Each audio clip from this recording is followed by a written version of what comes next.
Otto and the others were extremely surprised by the amount of people that showed up to buy in Michael's stall. This whole pathway was supposed to only have 20 to 30 people coming through it, but when they looked everywhere, they realized that hundreds had gathered in a bunch around this area. Michael's products had completely broken the map. This became the hub and the center for all of the people walking through the market plaza. It wasn't just a stall that people passed through. It was a place that people actively looked for, attracting people that weren't even initially going to the park. But they couldn't blame the customers. Michael's products were all good quality, and even the exotic items that usually cost a fortune now became very much affordable. Michael had doubled his sales every single day, and it looks like the third day wouldn't disappoint. After all, they had already reached the 4,000 mark, and when added with their previous sales, they had officially reached the 7,000 sales goal for the permit test. Once he counted it correctly, Michael walked over to the gates of the park and talked to one of the association employees handing out special coins to the customers. "Excuse me." The employee looked back and recognized Michael's face. "It's you! You're from the Reborn company stall." Michael nodded. "Do you know how much our association has been busy because of you? People have been asking for more coins from us so that they could spend it on your stall." Almost everyone in the association knew about the miracle company who garnered 2,000 plus sales in a single day. "What can I help you with?" the employee asked. "I want you to tally my score for today," Michael said promptly. The employee looked at him weirdly. "What do you mean?" "I have enough coins to pass the test." The employee almost scoffed in Michael's face, thinking that it was a joke. But seeing the serious look on the golden-haired boy's face, the employee couldn't help but shake his head in denial. "Can you say that again? You passed the test? You mean to tell me that you already got 7,000 sales?" Michael nodded. The employee was stunned for a second, not knowing how to react. He was stuck in a juxtaposition between disbelief and thinking that this was a prank. "I have the coins with me. Can you count it?" Michael asked. Still stunned, the employee eventually managed to drag out the magical chest from under the wooden desk and present it to Michael. He verified first that the counter said 0, before gesturing to Michael to dump all of his coins inside. Clink, tink, click, tink. The coins fell through the shadow box in Michael's palms, with the counter in the chest slowly rising. When it reached 1,000, the employee remained steadfast, and when it reached beyond 2,000 coins, the man started to stare at the chest with wide-eyed disbelief. He already thought this was mighty impressive, but the coins just didn't stop falling. The number kept rising to 3,000, and eventually landed on the final number 4784 coins. The employee had to sit back down in his chair to digest this information. He then picked up the scroll in the desk and looked at the current tally that the Reborn company had. With the new tally of scores added, they far surpassed the 7,000 mark needed to pass the test. You've won the permit," the employee said, still in disbelief. This young, golden-haired boy was able to achieve the permit within 3 days. Somehow, Michael was able to double his sales every single day that he was open, and by the third, he had achieved his goal 4 days early. He couldn't even believe that this was true. If this was any other circumstance, then the employee would have immediately doubted the results. This was far too exaggerated of a score for someone to achieve during their permit test, but he only had to look in the distance to see the truth. In the middle of the market plaza, within the greenery and vegetation of the park, there was currently a large group of people gathering inside one particular spot, J5. Even more absurd. The day hadn't even ended yet. It was still midday, with the sun still clearly at its zenith.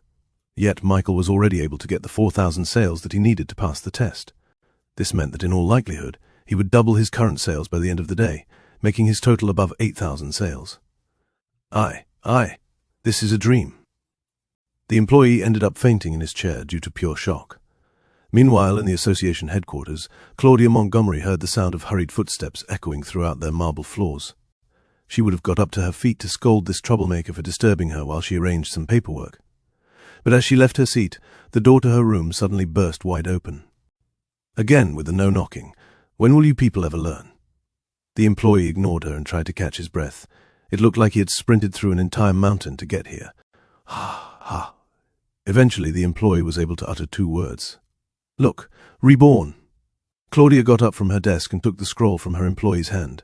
Claudia Montgomery raced through the streets of Metropolis, armed with nothing but her horse and her fiery face.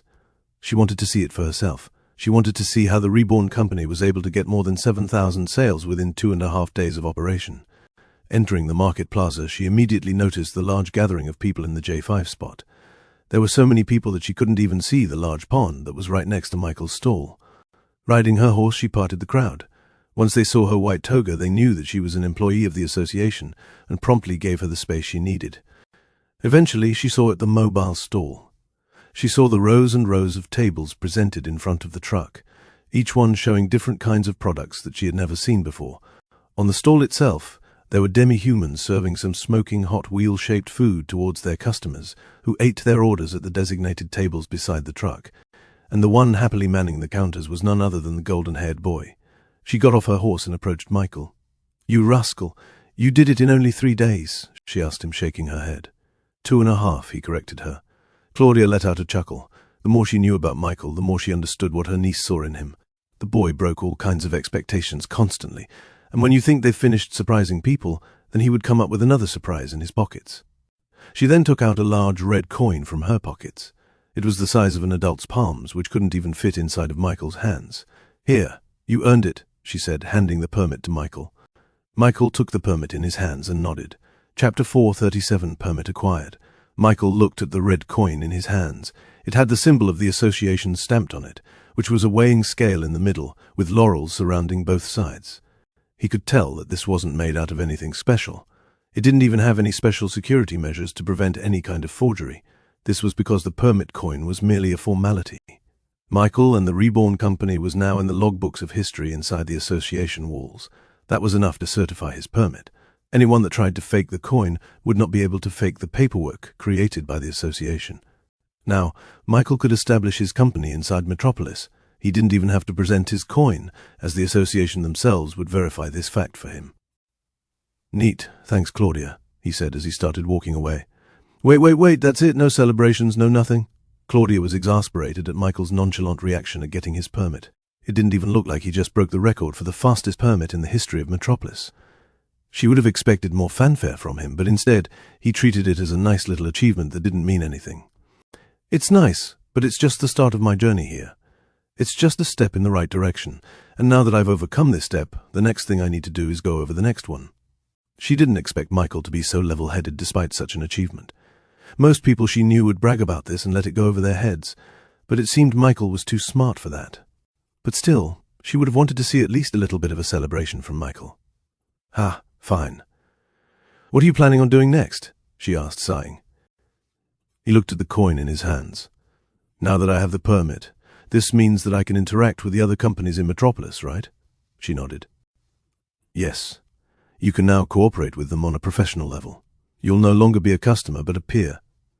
This was what Michael needed to finally go over to Bobby's company and find out how they coated Sue to a mithril relic.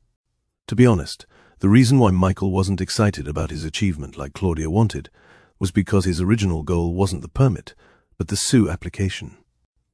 So unless he was able to use the 4 drops of Sue he had at his disposal, then he couldn't yet celebrate at all. "If you'll excuse me, I have somewhere to be," he said to Claudia, walking away from his own stall. He let his own employees take charge of the stall. And thanks to Otto and the others, he didn't have to worry about them being too overwhelmed by all of the customers wanting to buy something. Michael quickly left, fading off into the distance. Claudia was left in the stall, still reeling from the events of today. Eventually, she walked over to one of the Rebornian employees and took out a coin from her pocket. "Hello, I would like to get one of those donuts, please, and also..." With his permit in hand, Michael sped through the market plaza until he finally reached the end of the park. Using the map that Otto gave him a couple of days ago, he found himself at the northeast side of the Upperwood district. There, he saw a large metal building, with multiple thin chimneys jutting out from the triangular roof. There was steam constantly billowing out of these vents, evidenced by all the smithing that was being done inside. At the very front of the building was the name, Quench. For large companies, especially ones that were part of the legacies, their territories were usually split up into different parts. There was a headquarters where the main leader and owner of the company resided. Usually this building didn't have any capacity for producing products and was usually only meant as an office building. These headquarters were usually located in the middle of their territory, and surrounding this headquarters were different branches of the buildings that handled all the production and marketing of their products. These were owned and managed by their owners' senior officers. And in this case, this particular building was owned by one of Bobby's senior officers named Dickie. According to what Michael heard from others, Dickie was the 4th in command for the entire Quench company, and he handled the branch that dealt with creating everyday metal objects and furniture. This was currently the best-selling company in the entire district, evidenced by the large number of people coming in and out of their building. Unlike the situation back in the market plaza, the crowd here was very organized, thanks to the multiple employees directing foot traffic. They practically owned the entire street. They had different iterations of stores in this large building. One was a store meant solely for spoons, one meant for bread knives, and many others more. This was how they managed more than 20,000 sales in a single day. Michael eventually walked inside with one of the attendants approaching him. "Hello, sir. Welcome to Quench Company. What can I do for you?" she asked him. "I'd like to talk to your boss, Bobby." The attendant pursed her lips. "I'm sorry, but that would not be possible, little sir. The great Bobby Hephaestus is a busy man and is currently engaged in some other matter. How about Dickie?" The attendant shook her head. "I'm sorry, but Sir Dickie cannot be disturbed unless there is official business. However, we can offer you some merchandise with Sir Dickie's signature printed on it." "I should have been more clear," he said, clearing his throat. "I'm here to talk business with him." He presented her with a giant red coin stamped with the association's emblem. The attendant's posture immediately changed. The appearance of this permit meant that she could no longer treat Michael as a little boy, but as an esteemed owner of a company in Metropolis. "Forgive my rudeness. I shall relay your request immediately." The attendant quickly scurried off back into the building, whispering to her other co-workers about what transpired. A couple of minutes later, she came back with a much more awed look on her face as she bowed at Michael. "We have verified your permit, Sir Michael. Sir Dickie would like to ask if this business involves the Reborn company." Michael shook his head. "It's more personal." She nodded. "I understand. If you would please follow me, I shall lead you towards Sir Dickie's office." Michael followed her in, entering the Quench store and seeing all the metalware they had in store. She led them towards the employee door out to the interior of their building and up towards 5 full flights of stairs. Eventually they reached the top floor. She knocked twice on the double door before the guards opened it from the inside. "Sir Dickie is waiting for you inside," she said, gesturing for him to enter. Michael gave her a nod of thanks and entered Dickie's main office room. Chapter 438, Dickie. Dickie's room was a large penthouse that looked like a museum that housed preserved armor from the Middle Ages. Everywhere Michael looked, there were all kinds of armor paraphernalia, either attached to the wall or encased in a glass box. He noticed that the quality of these builds were much, much greater than the cookware being sold below. Once he observed it closer, he noticed that these were dwarven made. "Do you like my collection? I scour the black markets in search of these amazing pieces of art." Dickie appeared coming back from his balcony. The man had tanned skin and a hairy chest, which was very visible from his simple black tunic shirt that he wore. He bore a close resemblance to Bobby, which probably meant that they were related. "Are you Dickie?" Michael asked. "Yes, I am." "And you are Michael. I must confess that I've only heard of your name just this moment when you requested to meet me." Michael shrugged. "I didn't know about you until a couple of days ago, too." "Ha-ha! I like you." Dickie laughed. "Please sit." He gestured for Michael to sit at the leather couch in the middle of the room, while he sat at the very opposite chair. "You are very surprising, Sir Michael. From what I've heard from the association, you achieved your permit only 3 days into your test. Nobody has even done that before, not even Bobby." "Thank you." Michael received the compliment. "The more that I've heard about your company, the more that I was impressed. They say that you tamed a metal monster and used it as your ride. Is that true?" Michael told him the truth. "No, it's a metal carriage." "Ah!" Dickie clapped. "Then it is even more impressive that you were able to create such a wondrous machine like that. It's such a work of art that I would like to buy one for myself." "In the future, maybe. I'm planning on selling it to the general public once I've established myself in Metropolis." Dickie looked absolutely thrilled to hear that news. It is deserving of being in a museum just like the dwarven equipment that I have collected. It looked like Dickie thought it was an interesting piece of machine, but didn't think much about its real purpose. After all, he had yet to see it move at its real speed. He just assumed it moved slow like a turtle. "Anyway, I would like to buy one in the future when it is available." "Sure." Michael found Dickie to be a pleasant person to be with. He reminded Michael of those anime figurine collectors back in his previous world. Their personality may seem as weird, but it only stemmed from their love of collections. "You have fulfilled my request. It's time for me to fulfill yours. Why did you want to meet me?" Michael said his request straightforwardly. "I want to meet with Bobby and discuss a business proposition with him." Now, his plan was to ask Bobby about the secret formula they had for coating a mithril relic with Sue. He knew that it was proprietary, which meant that they wouldn't just give it to him out of the blue.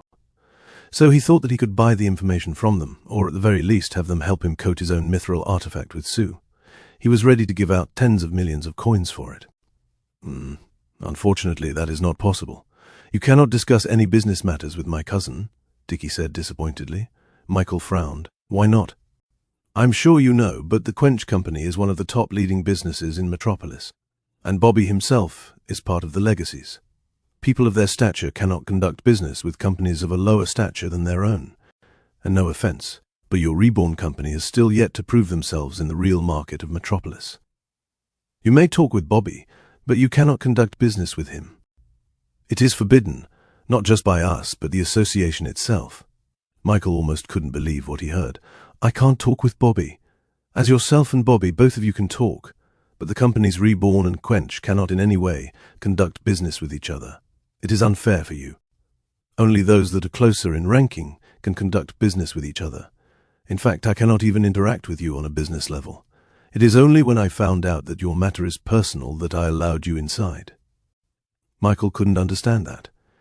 He didn't know that there was such a strict hierarchy in Metropolis, so much so that one cannot be in business with another unless they were of the same rank. It sounded classist and elitist. Why not? Is it just because they deem those lower to them as inferior? Dickie immediately waved his hands. No such thing, but in order to be fair for smaller companies like you, this kind of law is in place. Still, it didn't make sense for Michael. By being in business with the larger company, by logic it would only help the smaller company since they would be brought up by the larger company. Are you from the King's region? Asked Dickie as if realizing something. Yeah, I see. You do not know about the customs of dueling, Dickie said, scratching his chest. Yes, dueling. It is when two consenting parties fight in a fair duel, either to settle differences, to divide loot, or to simply increase in ranking. There are tens of thousands of companies in the Queen's region alone. Because of that, there are frequent disagreements and fights regarding territory and other such mundane possessions. Back in the old days, there were no rules regarding this. Everyone could take what they wanted as long as they defeated the other party. It was a lawless world with a lot of wars. But of course, this created a lot of chaos. Millions were killed, most innocent civilians. Humanity almost doomed themselves to extinction. But thankfully, Zia Montgomery was able to unite all the continents in the world and had them agree to the rule of dueling. No more senseless fighting. No more wars killing civilians. When two companies wanted to settle their differences, then they only had to involve themselves. That was the rule of dueling. If someone broke this rule, then they could be subject to a coalition from the rest of the companies, just like what happened with Flare Corp. They conquered Batroc Town without dueling with the Duke that owned it. Civilians were killed. Because of that, a coalition of all the legacies formed to stop them. Michael absorbed the information and started to understand why there was a rule against a larger company being in business with a smaller company. The larger company presumably had a much stronger force than the smaller company.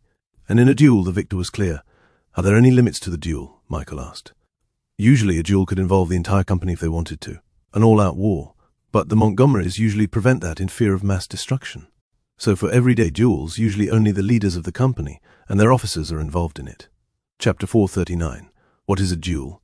The presence of the duel prevented smaller companies from interacting with larger companies, but at the same time it was what also saved them from being steamrolled into extinction. What can you bet in a duel? Michael asked. It is not technically a bet, Dickie explained. For example, when two companies discover a land for themselves at the same time, and there is no clear winner between the two, then they commence a duel between them to settle who will obtain this land. For fairness, they enlist the help of a diplomat from the Montgomery family. They will ensure that the duel will be fair, and that the conditions of the battle will be fulfilled. The deed ownership of the land will be transferred over to the diplomat for safekeeping. And once the duel is over, the diplomat will hand over the deed to the winner. Since Zia Montgomery was the person who started this whole dueling thing, it made sense why she and the rest of her family were called upon to arbitrate the battle. You do not have a duel to gain something from someone. It's to decide which one had the right ownership to whatever they were fighting about. At least that's the original intention of the duel. However, there are some instances where people use the duel in order to obtain or to conquer something that was already possessed by someone else.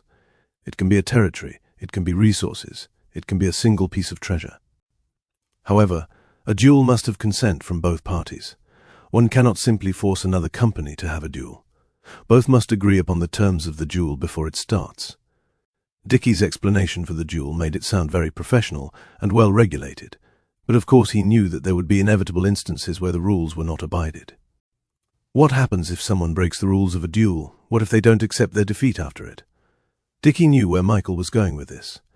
He wanted to ask who was responsible for enforcing the rules of a duel. Like I said, the Montgomerys arbitrate duels and make sure that they are legal. Those that fail to observe the rules are no longer protected by it. They will be fair game, just like what happened with Flare Corp. They broke the rules, so it made it possible for us and the other legacies to form a temporary alliance to defeat him and divide the loot to ourselves. In short, those that failed to observe the rules of a duel would suffer the same fate they inflicted upon others. If they didn't make the fight fair, others won't make it fair for them. It was a pretty good system where everyone held themselves accountable. Knowing about duels also made him respect the Montgomery name even more than before. He never knew that their matriarch and Yuna's grandmother, Zia Montgomery, basically took charge of the whole world and forced them to live under the rule of dueling. It was kind of badass. You said earlier that Montgomerys preserve the rules of the duel. What if they break it? Dickie chuckled as he poured another drink for himself. They can't. Zia Montgomery forced her entire bloodline to abide by her rules. They physically or magically can't break it. That bond is so secure that their entire lineage was trusted by everyone around the world to manage duels fairly. There was just one thing that Michael still didn't understand. According to Claudia, some Montgomerys choose a company to side with, just like how Yuna chose to be with Reborn. But if they were going to be arbiters, then siding with a company completely broke the rule of neutrality. Can a Montgomery help companies, or are they not allowed? Dickie was surprised that Michael knew about another side of the Montgomerys. See, there are two kinds of Montgomerys. One side are the ones who keep themselves completely neutral. They make sure not to mingle with the outside world in order to keep themselves without bias. But there is another kind of Montgomery. These are the ones that actively side with a company that they deem worthy to support. Why? The answer to that is complicated. Some just want to support a company because they believe in it, some do it for the money, and some do it for the power and influence that came with it. However, they are still bound by the rules of a Montgomery. They have to follow the rules. Michael nodded his head, slowly starting to understand the world. What's the benefit of employing a Montgomery? Many people hire Montgomerys because they are masters of negotiation, Dickie answered. During the preparation stages of a duel, both parties have to agree on what they will win or what they will lose.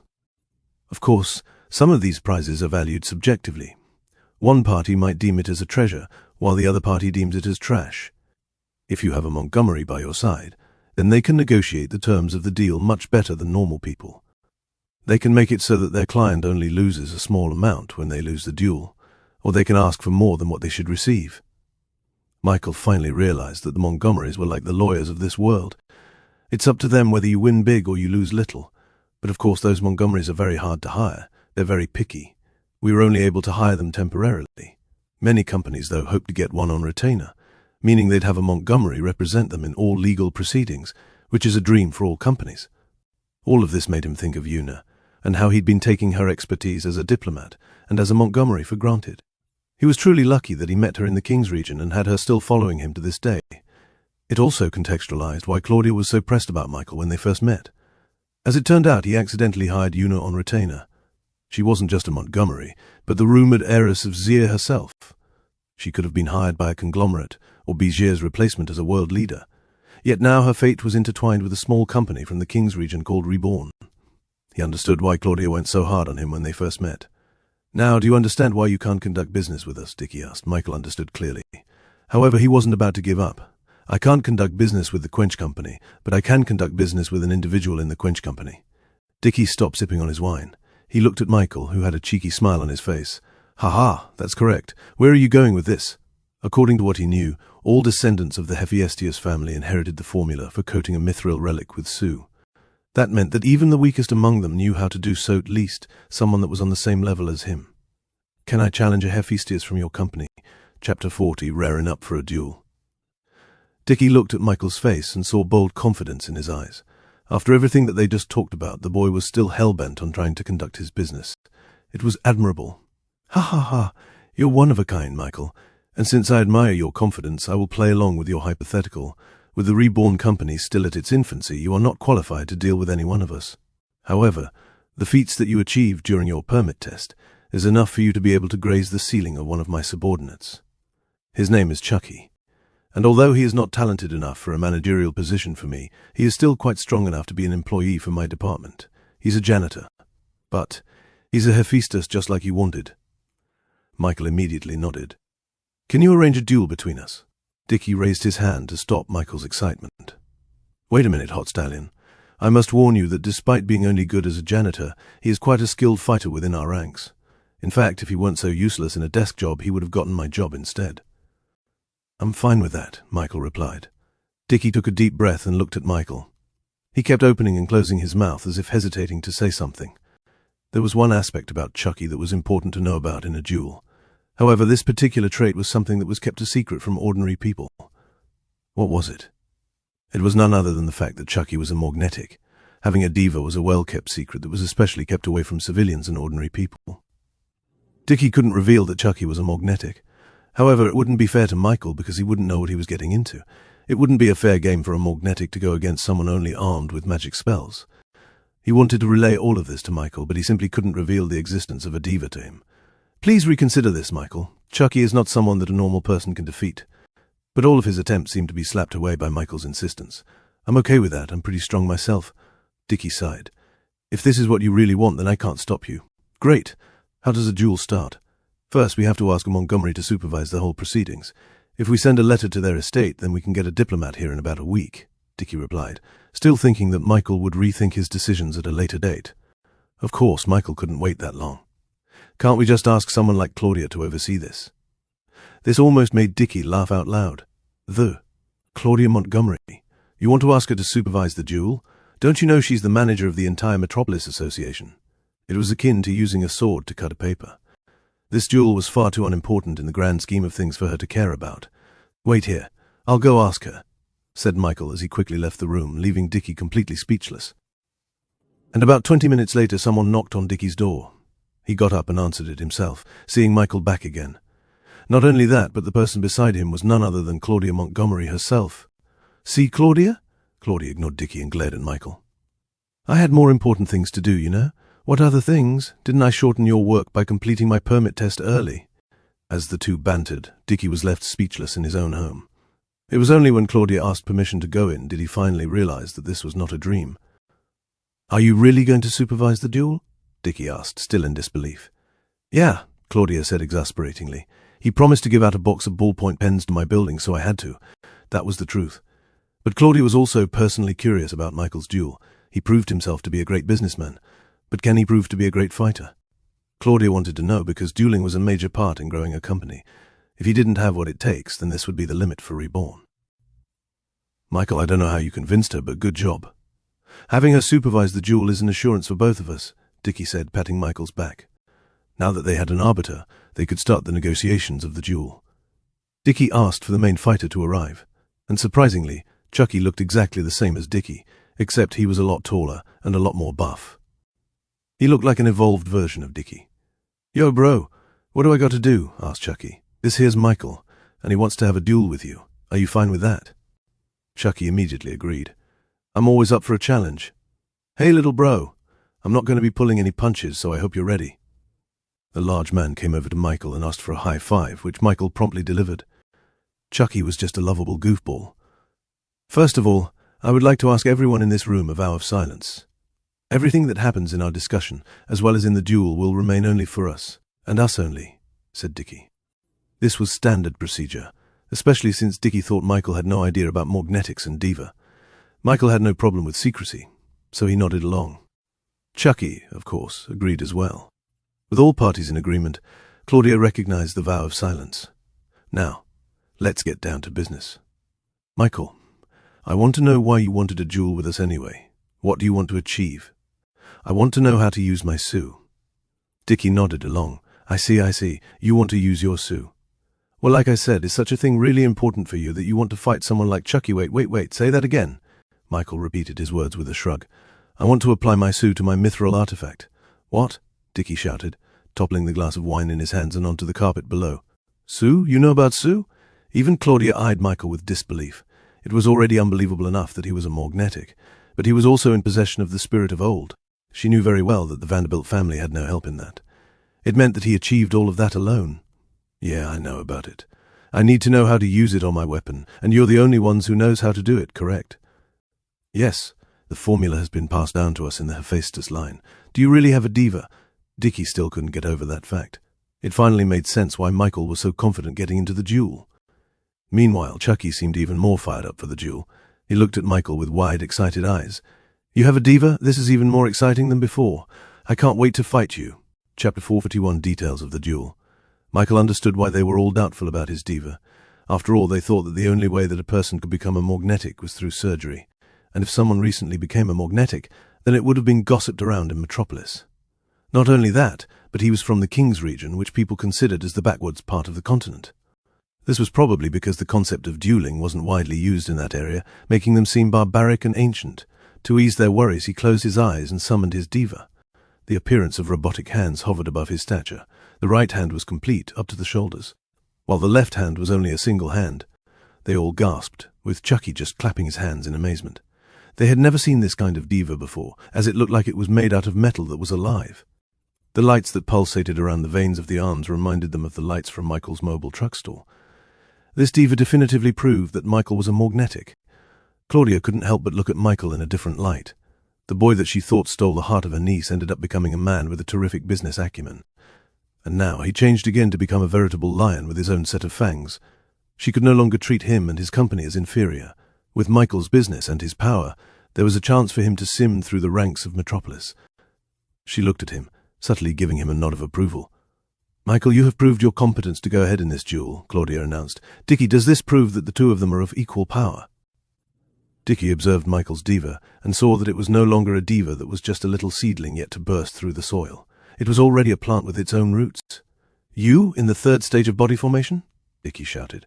It was one thing for Michael to be a magnetic, but it was a completely other thing for him to already be in the third stage while barely in his teens. He knew just how hard it was to obtain a God-forged piece in the wild. He and Chucky only obtained their own pieces through inheritance, but presumably Michael didn't have the same privilege as they had, meaning that he had simply stumbled upon them naturally. And somehow he was lucky enough to obtain enough pieces to grow into the third stage. That was absurd to think about. "Amazing," Chucky praised. "You're also in the third stage. Our battle will be legendary." Dickie patted his brother's shoulder. "Yes, Miss Claudia, my brother here is also in the third stage of body formation. They are equal in cultivation." This meant that they had a right to duel. Michael was the owner of a company that has yet to prove themselves in Metropolis. Meanwhile, Chucky was a janitor from one of the greatest companies in Metropolis. Those two evened out, especially in terms of magnetic power. "The next step is for you to discuss the terms of your agreement. What do you want to achieve in this duel?" Claudia asked Michael. "I want to learn the method to coat Sue," he said plainly. Dickie scratched his hairy chest as he thought about Michael's proposal. "Normally, the method to coat Sue is a secret that we keep to our graves. Even when people hire us to coat their mithril relics, we do not let them watch the process. The only way that we can reveal is through one specific circumstance, through a duel. But for us to accept this duel, what can we get in return?" Claudia looked at Michael. "You have to present something of equal value to them." Before Michael could answer, Dickie gave him a solid piece of advice. "But I have to warn you, you do not have to give something extremely precious to you. That's because even if you obtain the secret method to coat Sue, you will not be able to use it yourself. That is because the method is made only for our Hephaestus lineage. There are people throughout history who have figured out how to modify the method for them to use, but I do not think that you have that kind of expertise. I'm just saying that this may not be as valuable to you as you might think." Michael appreciated Dickie for being honest. The man could have held his tongue and let Michael believe that he could use the formula once he learned it, thereby increasing its value. But he devalued it instead by telling the truth, which only helped Michael. "I'm okay with that," Michael replied, "and I am willing to bet 100 kilograms of Damascus steel."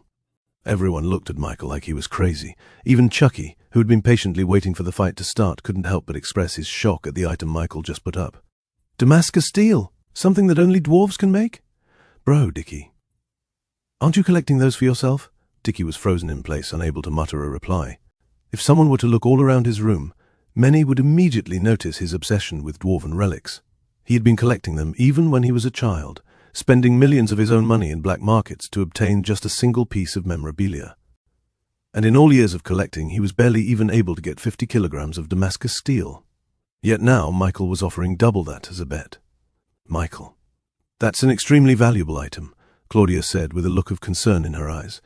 "I'm not doubting you, but—" Before she could even finish her words, Michael used his shadow skill and dropped a large block of Damascus steel into the ground with a loud thud.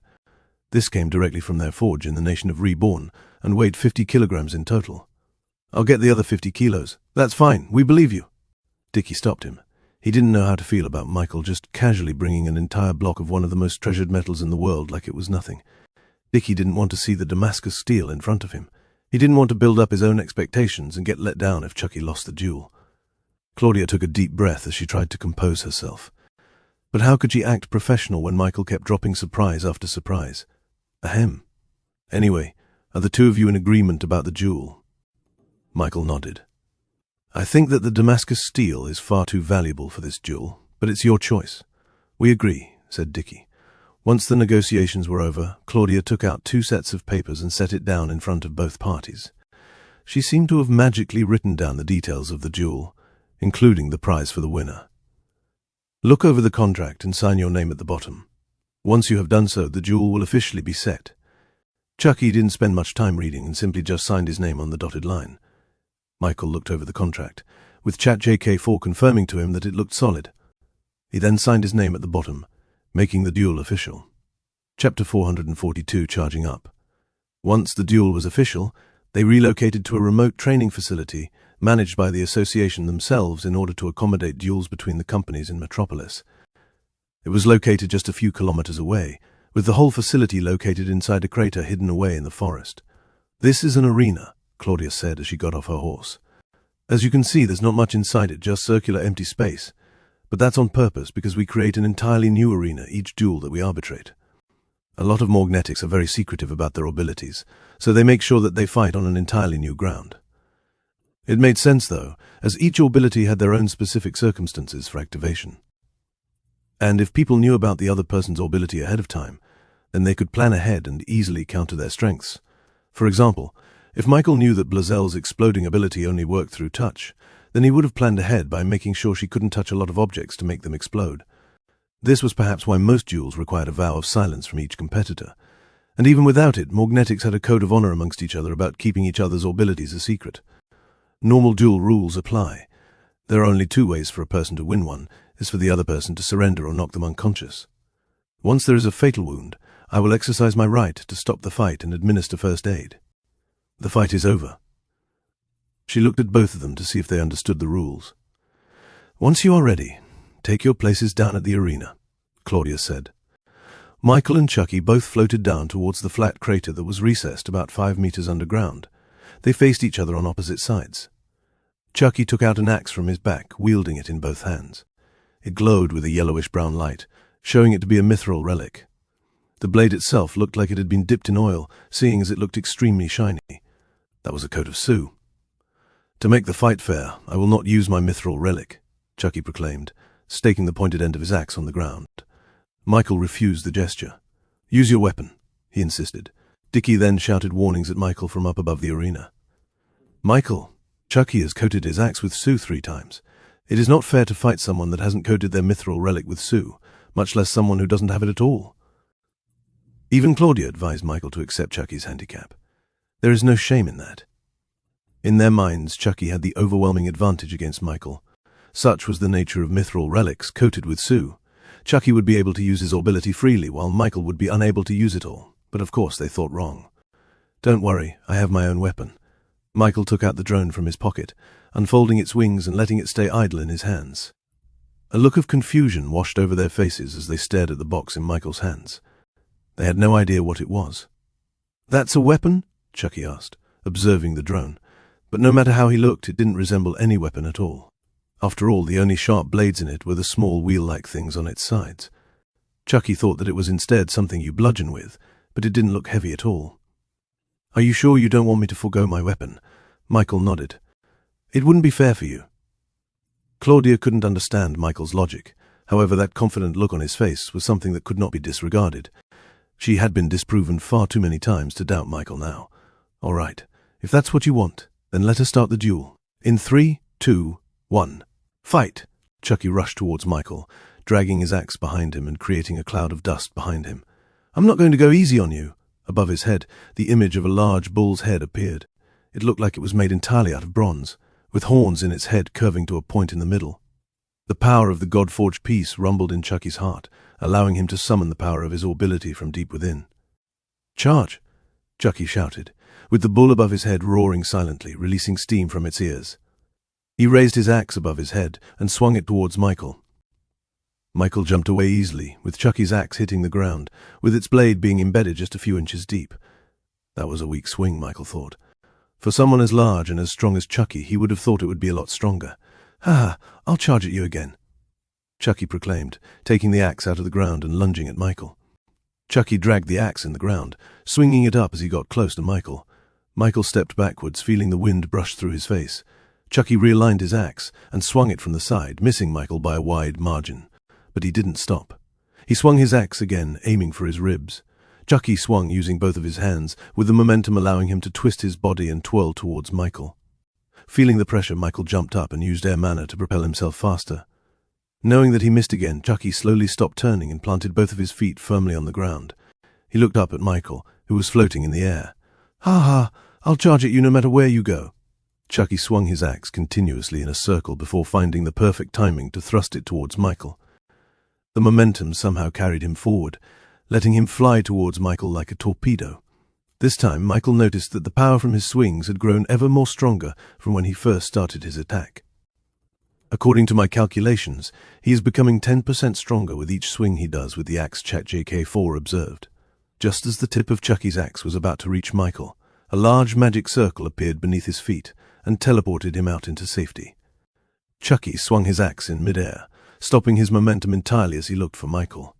Finally, he saw Michael back down in the arena. "Your ability has something to do with your axe swings, right? You're getting stronger each time you use it." After hearing this, Chucky smiled. He swung his axe forward, with the momentum carrying down towards Michael at incredibly fast speeds. He crash-landed on the ground, creating a crater on the soil and forming a dust cloud around him. "That's right. My relentless effort at trying to hit you allows me to preserve the momentum of my swings, allowing me to become stronger and stronger. My axe will continue to grow in power until you can no longer keep up with my swings." The bronze bull above Chucky's head looked at Michael like he was a red flag in a bullfighting arena. The steam billowing out of its ears had grown intense enough to power a steam turbine. Chapter 443, Momentum stopped. Up above the arena, Claudia and Dickie discussed the fight, guessing who would win the battle. "Chucky has gathered enough momentum by this point," Dickie said. "It's impossible to stop him by now. Michael's best chance was when the fight first started. But unfortunately, he hadn't had a full grasp of Chucky's powers yet." Claudia couldn't help but agree. She had seen multiple fights between Morgnetics before, and could tell that the momentum of the fight had swung towards Chucky's side from the very start. Michael was forced to go on the defensive as he tried to escape away from Chucky's axe swings. At first, it was easy since the weapon was quite heavy. But as his power grew, the weapon became too hard to dodge from. This forced Michael to continuously teleport away at the last second. Still, as the fight wore on, it would only be a matter of time until Chucky became too powerful to stop. "But it's impressive that he's able to use a teleportation spell that often," Claudia commented. "I never knew he was quite adept at magic." Dickie was surprised too. The only reason why Michael was able to hold on this long was because of his seemingly limitless mana capacity, as well as his variety of useful spells. Back in the arena, Chucky stood on the ground, swinging his heavy axe with one hand like it was as light as a feather. The weapon in his hand started to blur from how fast it was swinging. "Are you going to surrender now?" Chucky asked. "There's no way you could stop me now." But contrary to what others thought, Michael knew that the fight was far from over. He hadn't even started yet. Now that he had fully understood Chucky's ability, he easily found a way to counterattack. "Come on. I don't want to hurt you," said Chucky. His sentiment was born out of worry. In his mind, he thought that if the fight wore on any longer, Michael could get seriously hurt. "I guess it's time for me to show my hand," Michael said. He suddenly threw the drone in his hands towards Chucky. Chucky frowned as he saw the block of strange metal come towards him at very slow speeds. He didn't know what kind of weapon this was, but he knew that a single swing from his axe was enough to split it in half, especially with all of the preserved momentum he had from his swings. "Sorry about this," Chucky shouted as he took his axe in both hands and swung it towards the drone, but it was at that moment that a buzzing sound echoed throughout the arena. The drone burst into life, with its propellers roaring with power. It suddenly shot up to the skies, surprising Chucky, Claudia, and Dickie. Chucky could only mutter out confused sounds as the drone stopped in the air as it reached its apex flight. And a moment later it dove down towards Chucky at even faster speeds than when it flew. "What kind of weapon is that?" Claudia blurted out. It was clear from their viewing perspective that the drone was not a typical weapon that was thrown like a javelin. It flew all on its own. The agility it had within the air triumphed even that of eagles and birds. It seemed to freely swim through the skies with extreme precision and speed. This was not a weapon. This must have been an animal. "Is this his ability?" she asked out loud. Even Dickie was left speechless, but unlike Claudia, he knew that this was not Michael's ability. He could tell that the weapon wasn't being controlled by the power of the God-forged pieces. Instead, it was moving through those spinning things at the edges of the box. The greatest evidence of that was that Michael's diva had yet to appear above his figure, and as someone who worked with metals all his life, he recognized that the weapon was made with intricate mechanics and physics. But he knew that metals were not meant to fly like this. It was supposed to be impossible without the use of magic. Yet somehow, Michael was able to find a way to do so. Meanwhile, Chucky eyed the flying drone with flaring eyes. He loved the challenge of something new and mysterious. "It doesn't matter. My momentum cannot be stopped," he declared. It was at this moment that the drone suddenly flew close towards Chucky and stopped right in front of him. The two looked at each other, man and machine. "Is he trying to get that weapon destroyed?" Dickie shouted from above. If Michael had full control of his weapon, then he should have used its aerial maneuverability to escape from Chucky's unstoppable momentum at all times. Yet, the drone faced Chucky as if challenging the very source of his confidence. Was its momentum really unstoppable? Chucky smiled, a bit annoyed and bemused by the inanimate object's challenge. He gripped his axe tight and swung it directly at the drone, intending to split it directly in half. His speed was far too fast for an ordinary eye to see. But at the very last moment, the drone suddenly tilted backwards and revealed its underside, and in a split second it released the spring mechanism and launched a metal switch from its dock. The switch attached itself to Chucky's forearm, stopping his movements completely. Meanwhile, his axe stayed stagnant in the air just a few inches away from hitting one of the drone's propellers. And for a full second, Chucky remained in this state, unaware of what was happening to him. But for the two people above, they saw everything as clear as day. It left them speechless. Their eyes were clearly trying to decipher what had happened, but they came up with nothing. It was as if they were frozen in time too. And as the second passed, the metal switch attached on Chucky's forearm started to twitch and vibrate before fully popping out. Chucky's momentum returned, with his swing continuing downwards. But now the drone was nowhere to be found. It was gone in less than an instant. All of this felt strange to him. It felt like the world and time itself had zoomed forward in front of him. And as he looked at the axe in his hands, he realized that the momentum he had been conserving had vanished like it was nothing. His diva, the raging bronze bull, stopped releasing steam from its ears. Everything had reset to zero. "What's happening?" Chucky asked, his face betraying how clueless he truly felt. "This is my ability, and unfortunately for you, it is a direct counter to your ability," Michael explained. A magic circle appeared in front of his palms as he conjured a 5-star fireball spell that launched towards Chucky at relatively fast speeds. With no momentum left in his axe, Chucky failed to protect himself from the upcoming bombardment. The fireball exploded directly in his chest, sending him flying towards the wall with dust and debris flying all over. A few seconds later, the dust settled, and as Michael approached, Chucky raised both of his hands in surrender. "I lost," he said wearily. Chapter 444, Fulfilling the Agreement. Claudia and Dickie both floated down into the arena. The fight was over. In a huge upheaval at the very last minute of the fight, Michael was able to triumph against the ever-growing momentum of Chucky. They didn't know what happened, but they knew that it was enough to completely demolish what Chucky had been building all this time. And with his momentum gone, he was as defenseless as a baby, allowing Michael to win with a single spell. Chucky surrenders. "Victory of the duel goes to Michael," Claudia proclaimed, but even with all her professionalism, she couldn't help but add a tone of confusion in her voice. Chucky extinguished some flames from his clothes before forcing himself to stand up. Although he wasn't all that injured, he knew that he lost the moment his momentum disappeared. His only advantage during the fight was in the beginning, when Michael had no idea about his abilities. Michael wouldn't have let him gather that much momentum again during the fight. And even if he somehow gained all of his momentum back, Michael's strange ability would have reset it all the way back to zero again. So Chucky saved himself from the pain and surrendered. "That was awesome," Chucky winced as he limped towards Michael. "Your weapon, whatever it is something out of fantasy and books. It was a pleasure to fight with someone like you, in such unorthodox ways." Michael approached him, and they shook hands. "It was a good and fair fight," he replied. This was his very first duel, and he learned a lot from this experience. Most notably was the fact that information was the key to winning most duels.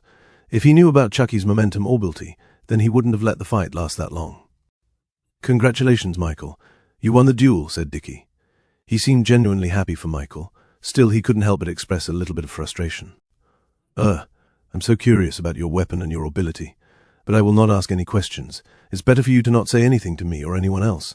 It'll be your advantage in future duels." As a senior, Dickie wanted to give some helpful advice to Michael, but this came at the cost to his own sanity, as he wouldn't be able to sleep well not knowing the truth about that flying weapon. "I appreciate you for respecting my privacy," Michael bowed. "Well, if you feel like wanting to tell it to someone more trustworthy, like a Montgomery perhaps, then you can just explain it to me," Claudia interrupted. She was the one who was most curious about Michael's powers. Somehow, Michael's ability was able to overpower a magnetic on the same cultivation as he was.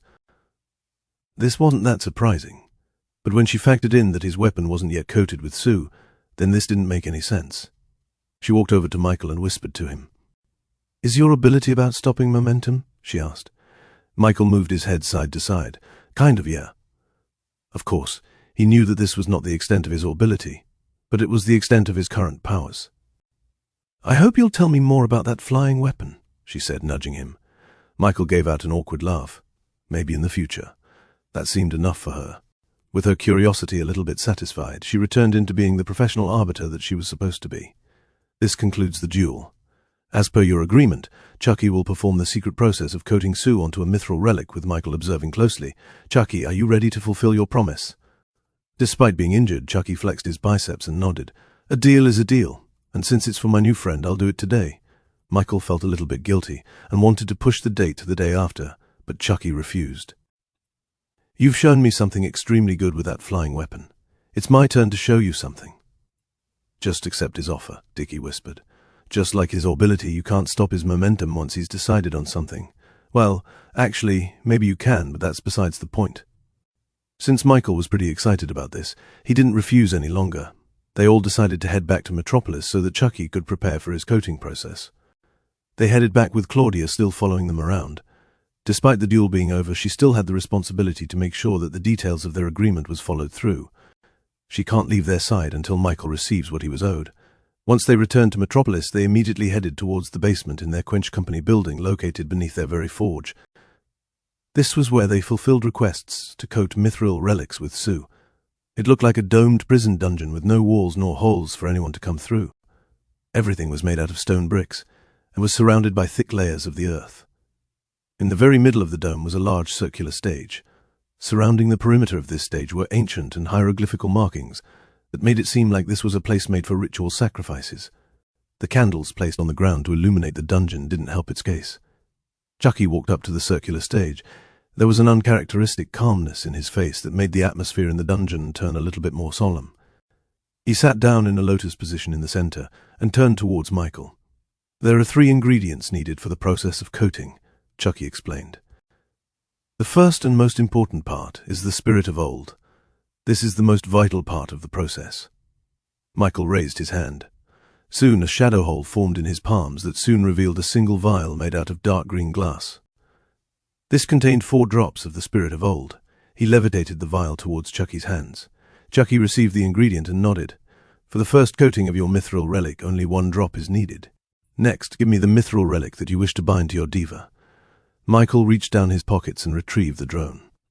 Its propellers jutted out to the side, and it soon flew over and landed in front of Chucky's feet.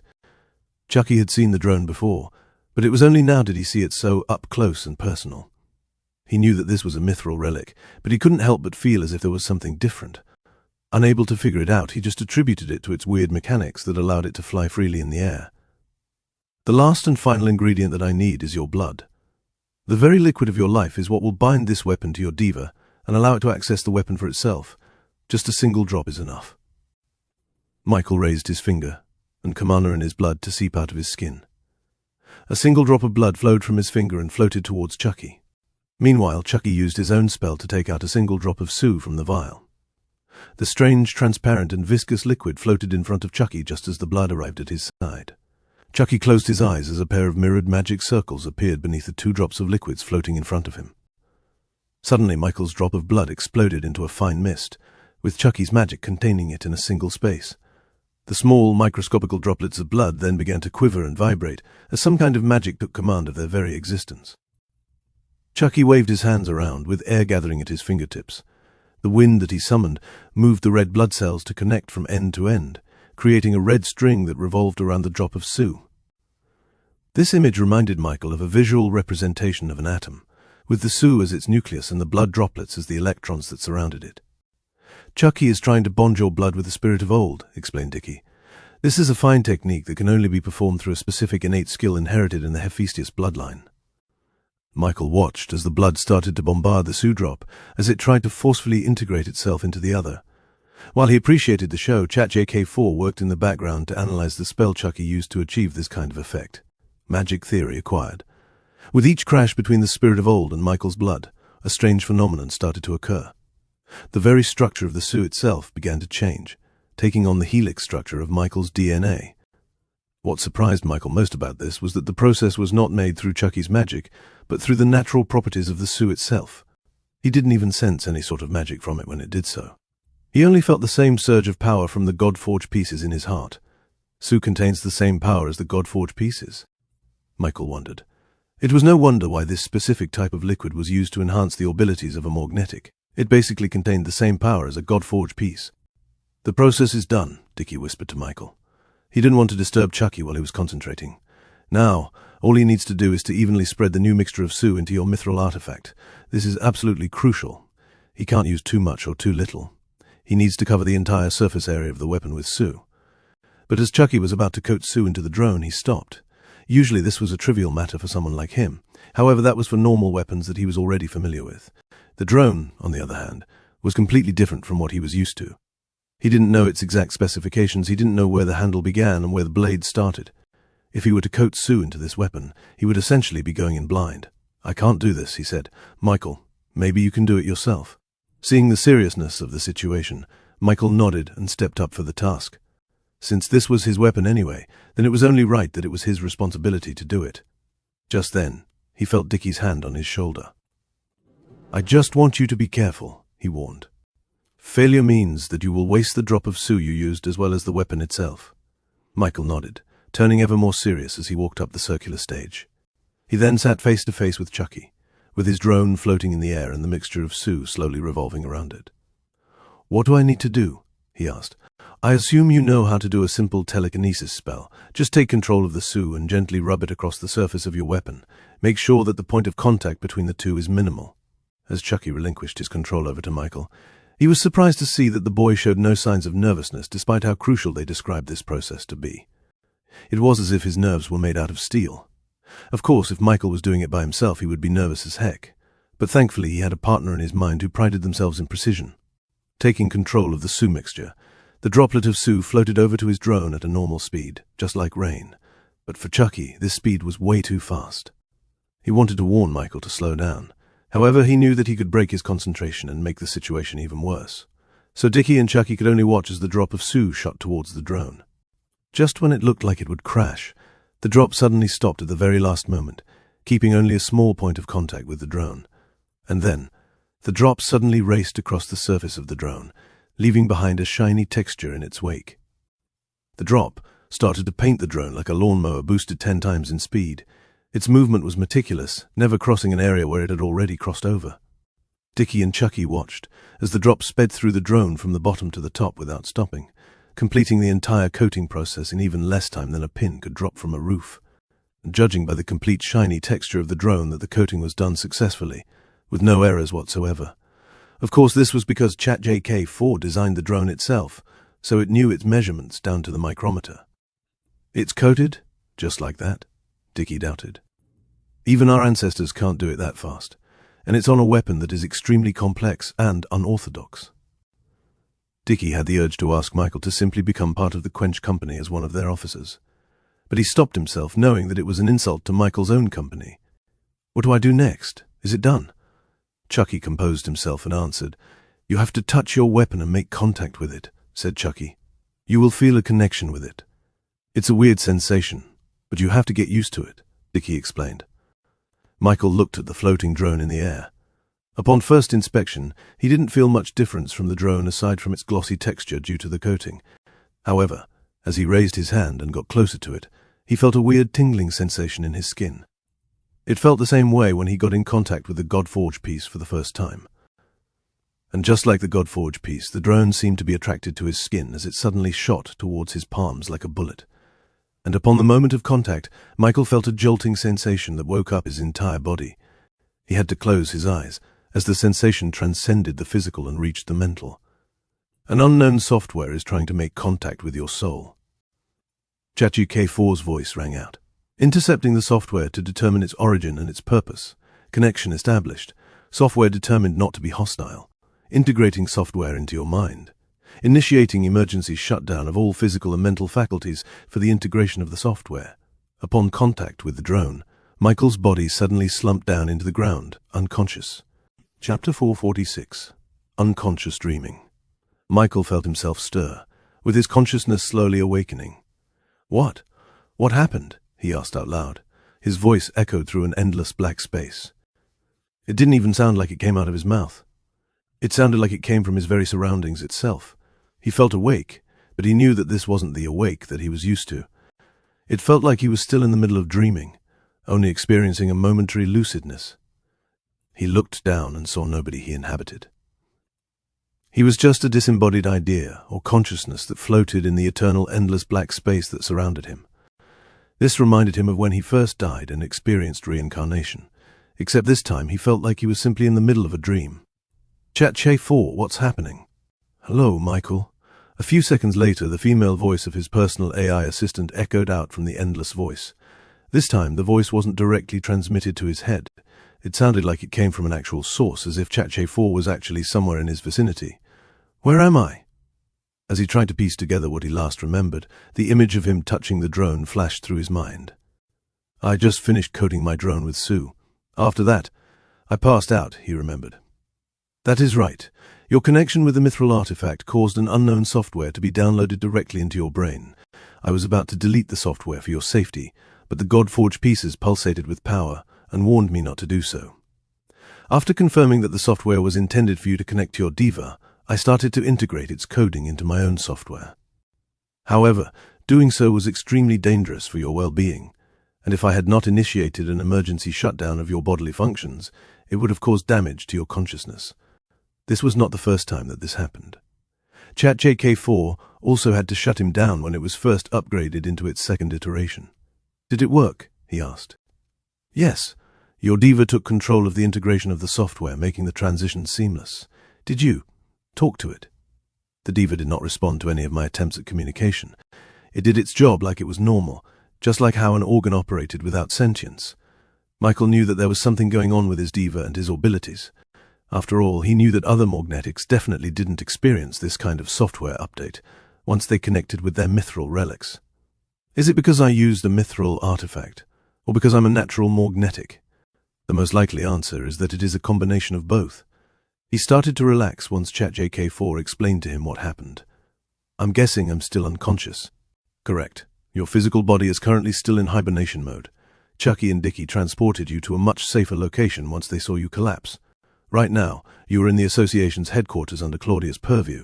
She has contacted the Rebornian employees still in the market plaza and informed them of what had happened. Your family is on their way here now as we speak. He didn't know how he was going to explain this to everybody, but he was going to deal with that later. Why am I here then? Suddenly, a large text appeared in front of him. It had the same style and font as the system interface that ChatGK4 used frequently. Mithril Artifact Drone, Spirit of Old One Drop. Right below the text was an exact 3D visualization of his drone, slowly rotating in its axis and showing off all its sides. What is this? This is from the software that was downloaded from the Mithril artifact. I have made it into a system interface for your convenience. The drone's different parts were highlighted and given its own names, like the propellers, the frame, and its underside. Please touch the propellers, said ChatGK4. Following the instructions, Michael reached out towards the floating drone in front of him and focused on the 4 blades attached on all 4 sides. And as soon as he did, the other parts of the 3D drone lost all of their highlights, leaving only a glowing shine on the 4 propellers. Not only that, but the image zoomed in into one of the blades, showing Michael an almost transparent image that showcased the mechanical structure of the very part itself. Propeller system, stealth, muffled propellers, speed, double blades. As he saw the interface in front of him, Michael's face slowly transformed into one of awe and excitement. Is this what I think it is? The new software allows you to upgrade certain parts and improve upon its design. Each upgrade can be purchased by using the sue that you have coated into the mithril artifact. He clicked on the stealth option and saw a much more detailed explanation for the first upgrade. Muffled propellers. This upgrade will lower the noise of the blades, allowing for more stealthier approaches. Anyone beyond a 10-meter sphere around the drone will not hear any sound coming from the propellers. Cost 1 drop, and when he clicked on the speed option he saw a similar description. Double blades. This upgrade increases the speed of the drone to 2 times its natural limit. Its maneuverability in the air will not be affected. Cost 1 drop. These were all useful upgrades that significantly increased the battle effectiveness of his drone. The muffled propellers, for instance, would be an extremely useful one, as it would allow him to keep the mystery and element of surprise for his drone. People would have less time to figure out what it was. If they only heard it once, it was already too close to them. As for the speed boost, although it didn't look all that useful now, it would be extremely useful if he dueled against someone who specialized in speed. After all, his switches only worked if it got attached to its target, and if his target was too fast, then it would be hard to use. The only way he could purchase these upgrades was if he used the drop of sue he used to coat it, and luckily he already had 1 drop ready to spend. He felt incredibly tempted to purchase the stealth option, but in the end, he restrained himself. He knew that there were other options for upgrades, not just for the propellers, but for the entire drone itself. "Can you show me all the upgrades for the drone?" ChatJK4 showed him a system interface resembling a game skill tree. There were 5 upgrade systems in total: vision, camera, drone vision, weapon, unity firearms, unity gun, ability, switch inventory, propeller, stealth, muffled propeller, speed, double blades, frame. His eyes widened as he saw the array of upgrades that he could do with his drone. Each one tempted him just from one single word alone. The camouflage and the invisibility upgrades were something that immediately caught his eye. But then, there were also the unity firearms, which made the drone have offensive capabilities of its own. He dreamed more now than ever that he had all the sue he could ever want. Chapter 447. More choices. For now, Michael wasn't thinking of buying the defense upgrade. His mithril artifact was already sturdy enough as it was, and since other magnetics only had access to mithril relics that were partially degraded, his drone would always win out in a battle of sturdiness. Of course, that doesn't take into account abilities, so if he had any spare sue in the future, he would definitely purchase this upgrade. The next system upgrade was something that caught his eye from the very start. It was titled Expansion, with a couple of interesting upgrades.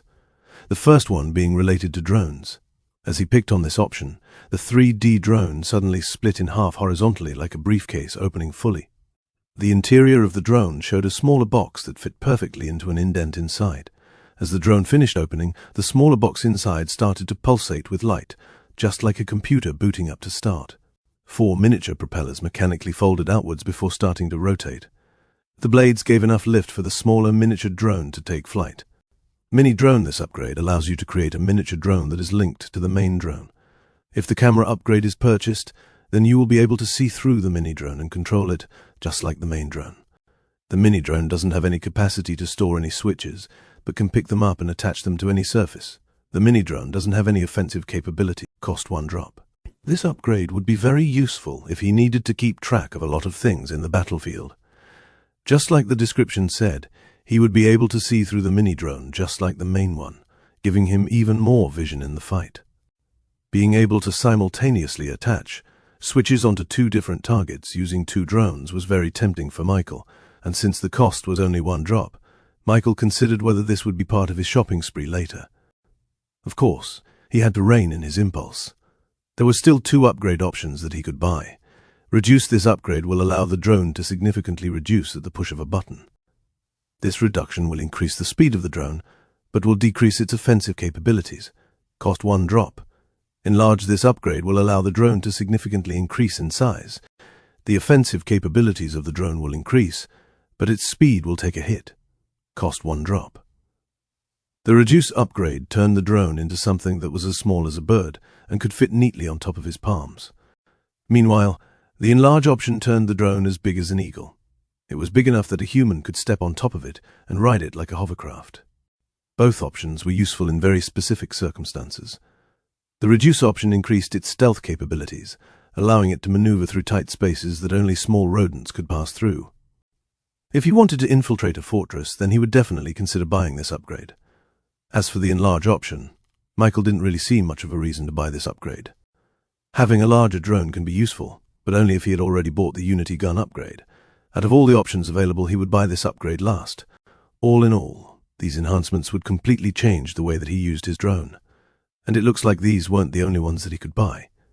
Throughout the options, he always saw them appear next to the upgrades. It was easy to guess that these options were hidden upgrades that he would only get once he had bought the previous upgrade before it. So many options, what do I need to buy? Right now, he only has 1 drop of Su to spend. That was because the first coating only needed 1 to establish a connection with him and the mithril artifact. However, he still had 3 drops of Su from the vial left. If he hadn't passed out, then Chucky would have helped him coat his mithril artifact with all of those drops. This means that I can only buy 1 upgrade for now, he pondered, and although there were a lot of options, his focus eventually landed on 1 single upgrade, the camera. This was such a substantial upgrade from his normal drone that it was the first one that he truly needed to get. If he only had 1 Su to spend, then getting this upgrade would be the most cost-efficient since the value it gave him was better than what the other upgrades could offer him. Chach K4, I want to purchase the drone vision. Understood, you have consumed 1 drop of Su. The drone will begin its upgrade automatically. The 3D projection of the drone started to morph. Circular indents appeared on the top and bottom sides of the drone, and slowly these nanoparticles started to form through the indent, creating the 360-degree glass camera from the ground up. This process reminded him of how his own diva formed, except this time the formation was through an actual object in reality, not just a projection that could not be interacted with. It made much more sense now that these mithril artifacts were considered a link to the diva. Magic wasn't the one morphing the drone into something entirely new. It was the power in his Godforged pieces. Clearly, it was now connected with his drone. The upgrade will finish once you've woken up from your slumber. Would you like to sleep to pass the time? With nothing else to do, Michael accepted. Soon, his consciousness started to fade away, losing sight of the dark space all around him. Even the system interface for the drone had disappeared, leaving Michael to drift off into sleep. A few hours later, Michael felt light hitting his closed eyes. As he slowly woke from his slumber, his eyes opened, which was almost immediately blinded by the rays of the sun peeking out from the window. He blinked and immediately got up from the bed. He looked around and didn't recognize where he was. But judging from the pillars and the domed ceilings, Michael guessed that he was somewhere in the association's headquarters, just like Chach K4 said he was. Just then, he noticed that there was something heavy on his feet. He looked down and saw someone sleeping on his legs. He saw her long black hair sprawled along the bed and immediately recognized who she was. Yuna, he called out to her.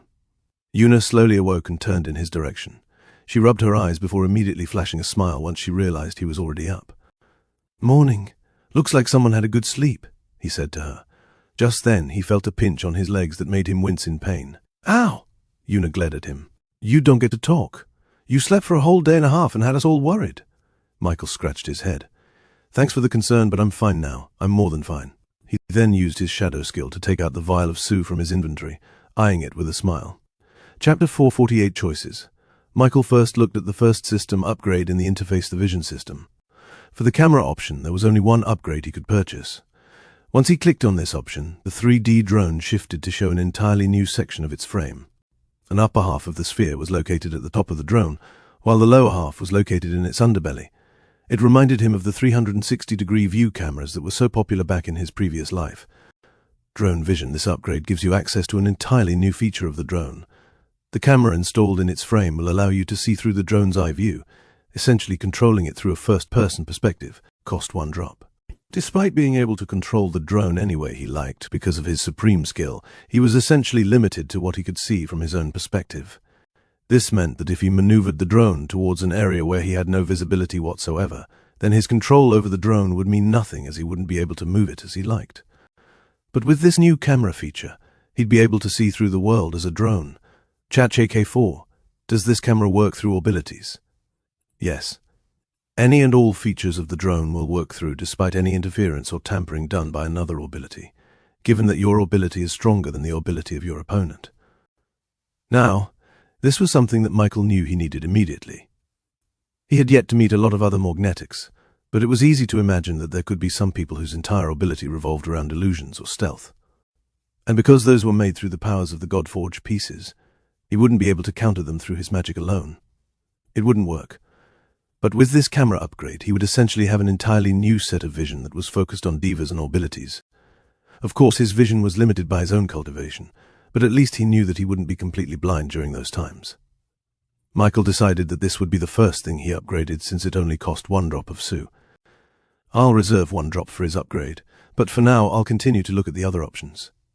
Moving on to the weapons system, one of the upgrade was an option to add a unity gun to the drone. Upon clicking it, the drone changed positions once again to show the long sides of its body. What was usually just a flat piece of frame now had one long barrel on both sides that jutted out from a square opening. His drone looked like an ancient wooden ship that had gun ports on its hull. The cannons themselves were thin and resembled antennas more than barrels of a gun. Now this is tempting. Those 2 weapons on its side added with a 360-degree camera made for an insane combination. He could essentially fight using only his drone, with his real body tucked away into safety. One of the limitations of his drone was that he could only make it go as far as he could see. But if he had the camera, he had a feeling that he could control it regardless of how far away he was from his body. "Your assumptions are correct," said K4. "The camera upgrade transports your consciousness into the drone itself, allowing you to transfer your supreme skill into the drone. However, this means that your body will remain in one place, unable to move whenever you are controlling the drone yourself. With the camera function, he could go as far away as he wanted, but it came at the cost of his own body being stagnant. It was a trade-off, one that Michael considered unfortunate but fair. Still, it was an upgrade worth purchasing. If paired with the Unity gun upgrade, then he didn't even need to move anyway. He moved on to the next option for the weapons, which was something made for his ability. Switch inventory. This upgrade will increase the amount of switches that the drone can carry up to 10. Its launching speed will double its velocity. Cost 1 drop. He wasn't that in a hurry to upgrade the switch capacity of his drone because 3 was all he realistically needed. However, the launching speed was incredibly useful to have, since it would give less time for his opponent to react. I'll reserve this upgrade for later, especially since the next option is crucial. The frame system also had stealth upgrades that he needed.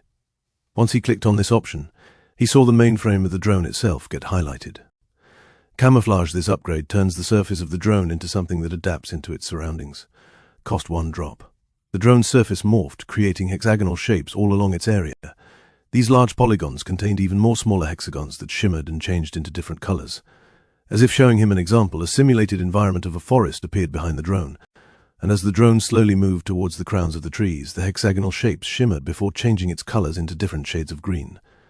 Now this was still only a camouflage, meaning that if one looked closely, they could see the outline of the drone sticking out from the leaves. If someone was actively looking for a drone and knew its exact shape and specifications, then they could easily see through the camouflage. Despite its flaws, Michael still considered buying this upgrade. After all, people from this world knew nothing about drones. And if he kept it that way, even a simple camouflage would become almost invisible in their eyes. And coupled with the muffled propellers, this was enough to make the drone a lot stealthier than before. However, there was still another upgrade available to the drone. This time it was real invisibility. Invisibility. This upgrade allows the drone to become completely invisible. Cost 2 drops. As he clicked on this option, the drone suddenly shimmered before completely disappearing in front of his eyes. It was gone. This is the perfect stealth. He would have immediately purchased this upgrade if not for the price. 2 drops of Su. Now for the benefit of stealth, this was a very worthy purchase. However, he thought that it was much better to purchase other upgrades for now, because those 2 drops could buy him 2 different upgrades, which would be a better use for his Su. Another upgrade for the frame system was for defense. Unity Shield. This upgrade allows the drone to gain its own shield that regenerates over time. Cost 1 drop. When using the camera function, will I still be able to use my spells? Yes. When piloting the drone, you can use any spell that you know. Since your supreme skill is transported with you when piloting, you are able to manipulate mana the same way you would have been able to normally. This meant that whenever he piloted the drone, it would have the absolute Unity defense activated, even if he didn't buy this upgrade. However, that was only when he piloted it himself.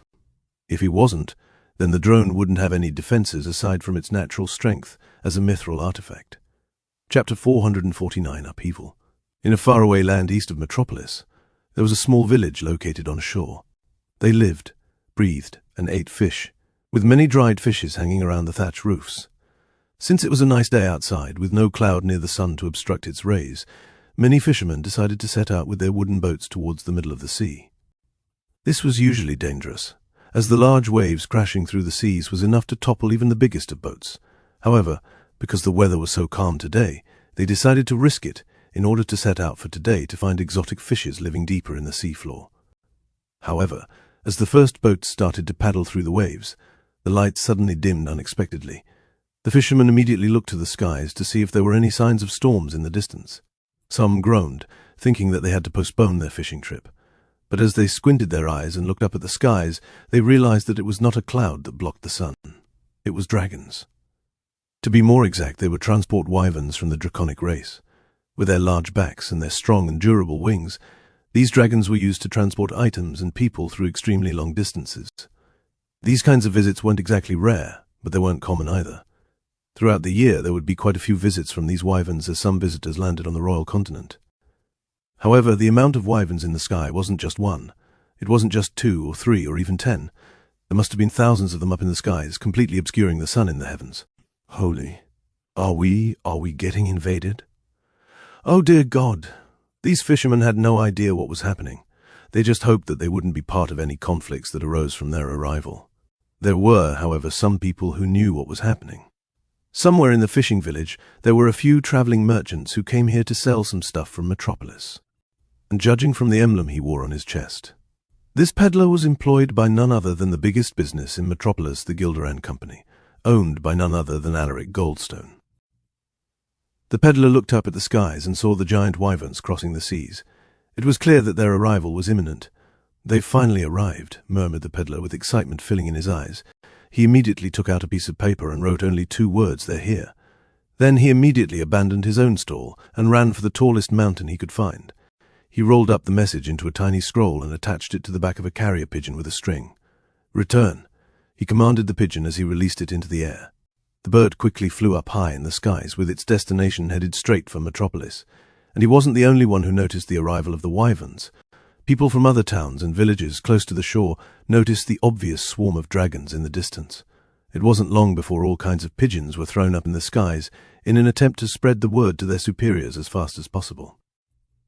The news eventually spread to Metropolis itself. Even if some companies decided to keep it to themselves, there was an obvious tension within the territory that made it obvious that something was happening in the background. And with a little bit of digging, it was easy to discover the arrival of the wyverns. Everyone started to stir. All companies who had kept their heads down low started to move and become active once again, acting like a volcano about to erupt. This was a huge event that could shake the very foundation of not only Metropolis, but every other territory in the Queen's region. Why? That was because their arrival officially commenced the beginning of a new era, one where long-distance travel was a lot safer and more affordable. The long-awaited agreement between the Ocean King and the Draconic Queen had finally started to show progress. Those wyverns contained the very first batch of tourists coming from all over the globe to visit the royal continent. These tourists didn't just bring themselves here for the experience, but they also brought with them the opportunity for global trade. Many companies saw this as an opportunity to rise through the ranks. If they could snatch the attention of these foreigners, then they could possibly break through their own ranks and transcend into the next level. Heck, it wasn't just the low companies that felt this way. Even the large companies thought this way, and most especially the conglomerates. This was the very reason why the competition for the Golden Road started in the first place. Their arrival set the stage for an upheaval. Those that prepared for this moment would be able to be among the first to strike. First impressions last, so they would have the advantage in the coming years once more and more foreigners came to the continent. For Alaric and the other legacies, the plan was simple. They had to make moves even before the foreigners arrived. And they will arrive. After all, Metropolis was a giant capital city and would be the first among many that would gather a significant amount of tourists. Alaric sent a message to the other legacies. The game begins, winner takes all. Bobby and Aerith smiled as they received this message. Even if Alaric hadn't said anything, they would have already treated this as the real competition. Although they were all friends with each other, that didn't mean that they weren't competitive against each other. They still had their own ambitions. And they knew that competition was what drove them to become better than what they were before. Alaric's message was meant to rile them up. It was meant to say that he will not hold back, and neither should they. If one of them was able to triumph against the others, then they would accept it as their loss. Winner takes all. And of course it wasn't just the legacies who had something to gain from the arrival of the tourists. The Duke of Metropolis, the Knightly Court, and the Magic Tower were all in a state of preparation and movement. They were anticipating all the actions of the different factions inside Metropolis and how they would react to such a news. And perhaps the one who was having the most headaches right now was none other than the leader of the Metropolis Association, Claudia Montgomery. She buried her head in a heap of paperwork, seeking to have a moment of peace. Yet the constant reports she got from her employees prevented her from having any reprieve. "Madam, the snake charmers have issued a formal challenge to the Beatrice. They are requesting our mediation. I have just received word about the ink blotters issuing a duel against the ink splatters. More and more duels popped up by the second. Every company in Metropolis was hungry to get a head start before the tourists' arrival." Chapter 450. Lots of duels. Claudia groaned. She was not expecting the arrival of the wyverns to be ahead of schedule. Even they weren't prepared for such an upheaval. "Madam, there's more requests for duels today than we've ever had in a month," complained one of her employees. Seeing as her subordinates were starting to get flustered, Claudia immediately took charge. "Don't worry about the duels. I have already sent word to my family, and they will send in reinforcements to become arbiters." Since only Montgomerys were allowed to mediate between duels, Claudia had to ask her family for some assistance, or else she herself would get buried with requests for duels. It was still manageable for now with their current staff in the association, but that would quickly change in the coming days. She predicted she would have a constant headache ever since those wyverns arrived on the continent's shores. Miss Claudia, there's been some development in the Upperwood District Festival." Claudia sighed. She almost forgot that there was still an ongoing permit test in the festival. It was such bad timing that the wyverns arrived in the middle of a competitive festival. Now it has become even more competitive than ever. "What is it?" she asked. "There's been a lot of activity in Main Street, Miss Claudia. A lot of people have been requesting us to mediate some arguments about the ownership of land there."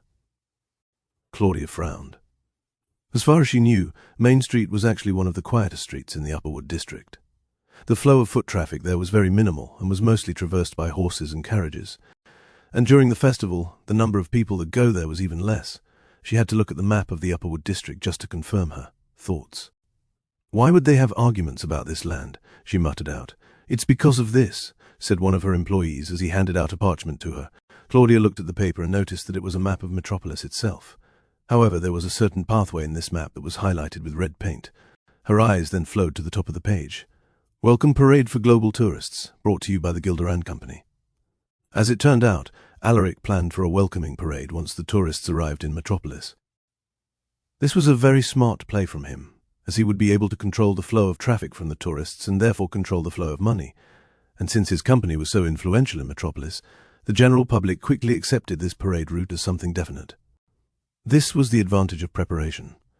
Judging from how well thought out the parade path was, it seemed as if Alaric had been planning for this for a long time. And because he learned about the arrival of the wyverns so early, he was able to prepare these parchments that he spread throughout Metropolis. Knowing that they wouldn't be able to compete with Alaric and his company, a lot of companies then resorted to simply following his route and taking advantage of it. Claudia realized that this was where all the duels originated from.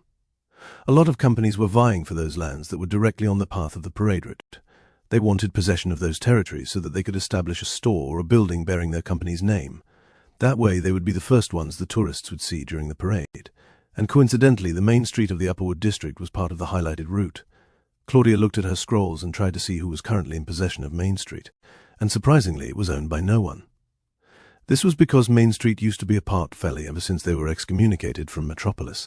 All of their territories had been picked apart by the legacies to take for themselves. Still, there were a few pieces here and there that were left behind, just like Main Street. Many companies ignored this piece of land at first because the foot traffic there was bad, but now it was being fought over by every single company in the Upperwood District. So now, everybody's trying to get a piece of this land, huh? Claudia could only curse Alaric inwardly for picking such a bad timing for announcing the parade route. "What am I going to tell Michael?" she grumbled. When Main Street was an unwanted piece of land, Claudia decided to give the land to Michael for him to establish his Reborn company. She thought that this was the perfect place since they had done so well during the Upperwood District Festival. They already had customers from this area, so it would be a good starting point for their company to build up on. Unfortunately, the appearance of the wyverns changed all of that. Now other companies had set their sights on the land and were already planning on getting it for themselves. They received a lot of dual requests already, and she expected more would come in the coming days. She had no authority to strip the land away from anyone, especially since it was so sought after by everyone else. "What should we do, Miss Claudia? There's nothing we can do but fulfill their requests for the duels," she sighed. "Whoever wins will ultimately receive Main Street." Even the other employees felt bad once they heard this. Were already quite biased towards Michael because of his ballpoint pen, so they were all rooting for him to succeed. Unfortunately, the competition was far too fierce for a boy like him. Claudia couldn't help but think back to yesterday when she saw Michael's true strength firsthand.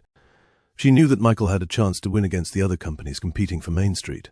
If everything had gone smoothly, then he could have had a chance, but unfortunately he passed out during the coating of his mithril weapon. She had even asked the help of a healer from Erith's apothecary, but even they could not explain Michael's unexpected unconsciousness. The healer didn't even know when he would wake up. They didn't know if it was tomorrow, month from now, or even a year from now. She could only hope that he would wake up before the duels started. "Let's go deal with the duels," she said to her employees. Michael looked at the vial of Sue in his hands, seeing 3 drops still left inside.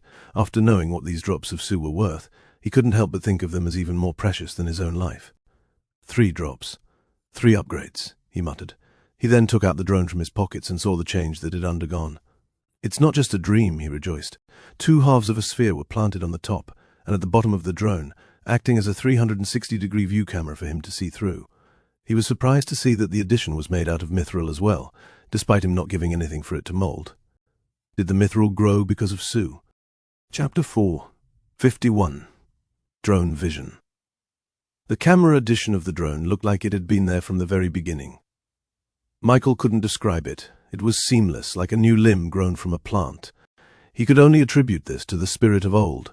He wondered what kind of material it was that could create such a change in a mithril metal. Unfortunately, even Chache K4 had no answer for his question. If he needed to know more about it, then he would probably have to go in the very depths of the ocean and visit Atlantis. This was definitely on his checklist for later, probably only if he had fully established himself in the Queen's region. He looked at the drone and immediately wanted to test out the new feature that he just upgraded. The problem was he had no idea how to access the drone vision. Chache K4, a little help here. Please press the recessed button on the very bottom part of the drone. Following the instructions, Michael flipped the drone upside down and saw a small red button right next to the camera. This activates the drone vision.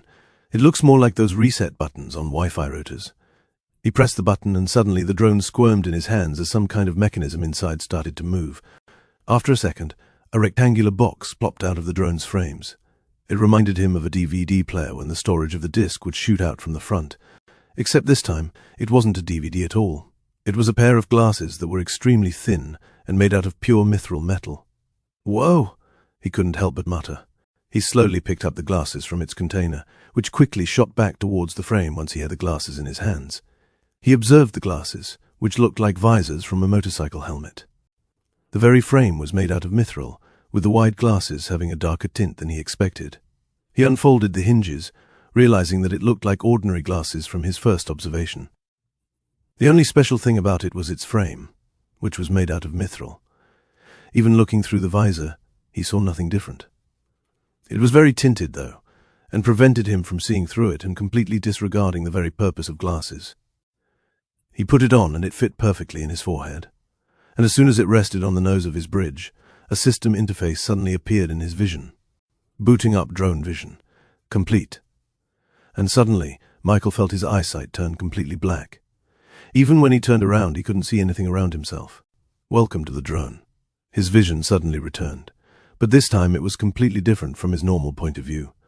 He didn't know how, but he could somehow see through a complete 360-degree vision all around him.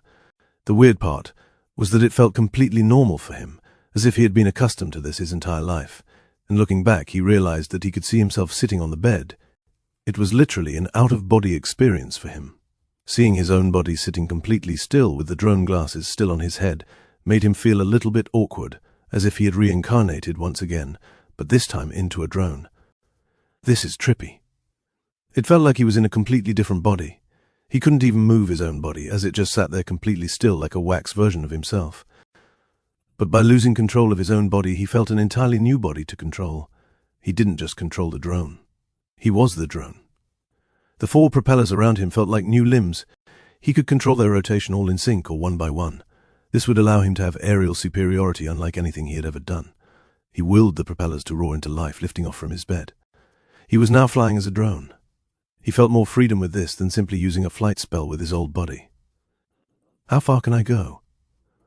Fired up with this question, he saw an open window to the side and decided to fly out into the skies. The association employees that had been calmly walking through the marble floorings of the building turned their heads everywhere as they tried to search for the buzzing sound that they heard echoing through the walls. Michael kept going higher and higher in the skies, and with his 360-degree view camera, he could see the entirety of Metropolis, all its districts, all its walls, and all its megastructures. He could see them all. Deciding that he hadn't had enough, Michael forced the propellers to spin faster and faster, allowing the drone to shoot through to the skies and up at the clouds. As he shot through the stratosphere, he didn't feel any loss in control over the drone. ChatK4 was right. As long as he was in control of the drone, then he could take it through the four corners of the world and he would still be able to control it with no issues. Even if his drone and his body were separated through millions of miles, it would still function properly as before. I can go anywhere I want with this drone. But what if I want to go back? Do you wish to exit the drone vision? Michael nodded, exiting in 3, 2, 1, and all of a sudden his vision turned black just like before. A second later, his eyesight returned, letting him see the drone glasses still attached to his head. I can feel my body, that's good. He picked up the glasses on his head and folded it back up. The transition between the drone vision was pretty smooth. He didn't feel any discomfort from it at all, and as long as he could get over the mental barrier of inhabiting an actual drone, it would just be like turning the lights on and off. I can return to my body instantly. But how about my drone? Your drone is currently 20 kilometers in the sky. It is making its way towards your location at this very second. It will take approximately 2 minutes and 39 seconds before it arrives. His drone would be left wherever he left it, which wasn't much of a problem. He was satisfied as long as he could return to his normal body instantaneously, regardless of how far he left his drone. 2 minutes later, the drone entered the window and landed back in the bed. The container shot out from its side, and he returned the glasses to its rightful place. This upgrade is so good, but I'm gonna need more upgrades. He took out the vial of Sue in his pockets. It's time to coat you into my drone, he thought. Coating Sue into a mithril artifact required the expertise of someone like Chucky. But thankfully, ChatJK4 had observed the process from start to finish, allowing it to copy the magic theory involved in the spell. And before he could even ask, a load of information washed over his head, giving him an entirely new spell for coating Sue. Chapter 452 Firepower. The Hephaestus lineage inherited a specific skill that allowed them to coat Sue onto a mithril relic perfectly. And because it was an inherited skill, only they could use it. But thanks to ChatJK4's skill synthesis, it was able to pick apart the spell from its very foundations and recreate it into something that Michael could use. This was easy for the best AI assistant in the entire universe. Following the magic theory in his head, he closed his eyes and summoned a giant magic circle beneath him. The dark green vial floated in the air from the spell, with the cork automatically uncapping to reveal the 3 remaining drops of that mysterious transparent and viscous liquid. He then raised his hand with 3 drops of blood slowly leaking out of the tip of his finger. These drops of blood floated in the air, just as the 3 drops of Sue floated from the vial. Chucky's method included a lot of processes and steps that he had to take whenever he coated a mithril relic. Usually it took him 5 to 10 minutes, but ChatJK4's new skill got rid of any unnecessary magic and streamlined the whole process. The 3 drops of blood and 3 drops of Sue suddenly shot towards each other like bullets. They collided in mid-air, creating a fine mist of perfectly proportioned mixture of the two. Once the Sue acclimated with the DNA in the blood, the fine mist coagulated into one giant drop of red liquid. He reached for the liquid with his finger. It floated just an inch away from his skin. He then slowly pushed this liquid onto the drone until it finally made contact with the mithril artifact. Upon recognizing the Sue in its frame, the drone suddenly roared into life. He didn't know if he was seeing things, but he could have sworn that the drone's frame moved for a tiny bit. And unlike before, the drone seemed to have sucked in the drops of Sue like a thirsty man trapped in a desert. Michael was supposed to wipe the Sue onto the entire surface area of the drone, but it had absorbed it in its entirety instead. The mixture of blood and Sue slowly propagated through the drone's body like veins. It pulsated as if giving life to the machine. A few seconds later, the drone finally finished absorbing the Sue. The red veins on its surface disappeared, as if recessing to the deepest parts of its body, and in this moment, another system interface appeared in front of his eyes. Mithril Artifact Drone. Spirit of Old 3 drops. Vision. Camera Drone Vision. Shared Vision. Weapon. Unity Firearms. Unity Gun. Ability. Switch Inventory. Propeller Stealth Muffled Propeller. Speed Double Blades. Frame Stealth Camouflage Invisibility. Defense Unity Shield. Expansion Drones. Now that he upgraded the drone vision, a new upgrade popped up. Shared vision. This upgrade allows the drone glasses to become more transparent. This will lessen the burden of the software into your consciousness, allowing you to pilot the drone even if you're in your own body. The drone's camera will also experience a huge upgrade. Its image quality will be clear enough to see through disturbances that a diva and an orbility will make in reality before they are fully activated. Cost 2 drops. This was an upgrade worth saving for. If he didn't already have a few upgrades in mind, he would have definitely purchased this upgrade immediately. This upgrade will allow you to see orbilities as if you were wearing a thermal vision camera. Just the fact that he could pilot the drone without losing his own bodily functions was enough of a reason to buy the upgrade. But then, the huge upgrade in camera quality allowed him to actually have a visual representation of an orbility. Should I really want to. He had to restrain himself. Despite how useful that upgrade would be, there were still a lot of upgrades that he could buy with those drops. For example, the one purchase he had in mind was none other than the Unity gun upgrade. Having offensive capabilities for his drone would finally make it worthy to be named as a weapon. Others had axes, swords, and morning stars. Now he had a flying gun. He focused on the system interface and clicked on the purchase option. "Would you like to buy this upgrade for 1 drop?" Michael said yes, and immediately the drone started to pulsate with light. His eyes widened as he realized that he would see the mithril artifact's transformation right in front of his eyes. He missed his chance before, but now, seeing it up close and personal would allow him to have a much better understanding about the relationship of Sue and mithril. The red veins reappeared on the drone's frame, almost like the inner wiring of the machine had surfaced. Small nanoparticles surged out of the drone's body as it started to form the 2 barrels that would become the drone's guns. It's literally growing. The spirit of old is some kind of fertilizer that allows the mithril artifact to morph and evolve. He was so fascinated with the drone's upgrade that he ended up watching it the whole way through from start to finish. About 30 minutes later, the drone's red linear veins descended into the depths of the mithril metal. Now there were these 2 antenna-like barrels attached to the side of the drone. Using his supreme skill, he telepathically moved the antennas to see its range of motion. And luckily it had a ball hinge behind it, allowing it to have a wide degree of freedom in its movement. In this moment, he knew how to instinctively fire the cannons at any time he liked. With those 2, he could essentially have 2 guns firing off at the same time for a much stronger firepower, or split it to hit 2 targets instead. His aim was limited if he just controlled the drone normally without the drone vision. Essentially, he could target it as long as he could see it in front of him. But he was sure that if he put on those glasses, he would have a much greater degree of accuracy with those guns.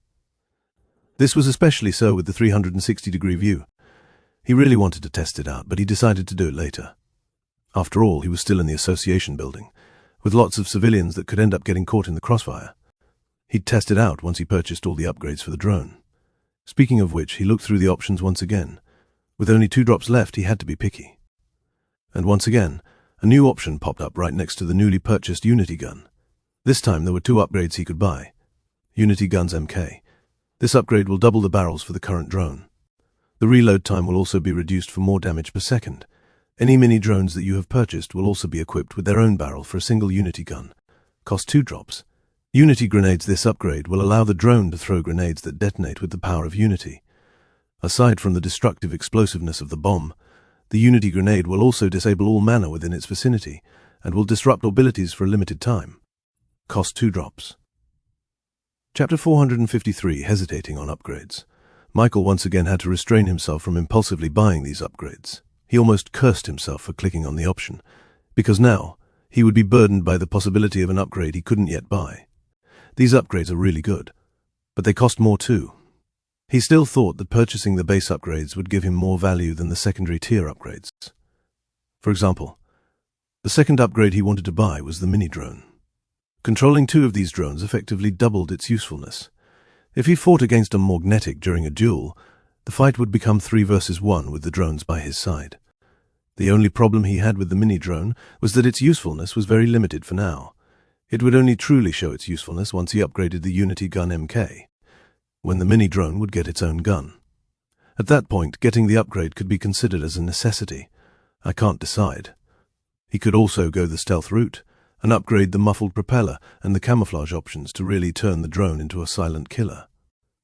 However, he would have to spend both drops he had on acquiring this, which Michael was very hesitant about. After all, he wasn't really thinking about spying on anyone for now. The value it would give him just wasn't worth it for spending the 2 drops he currently had. Should I do the mini-drone and the camouflage, or maybe I should just go all in and purchase one of the Tier 2 upgrades? After seeing the secondary tier options that he could buy, Michael was very tempted to just spend the drops on a single upgrade. The shared vision was amazing if he wanted full visibility over a battlefield. If he was a general, then this would be his immediate pick for the upgrade.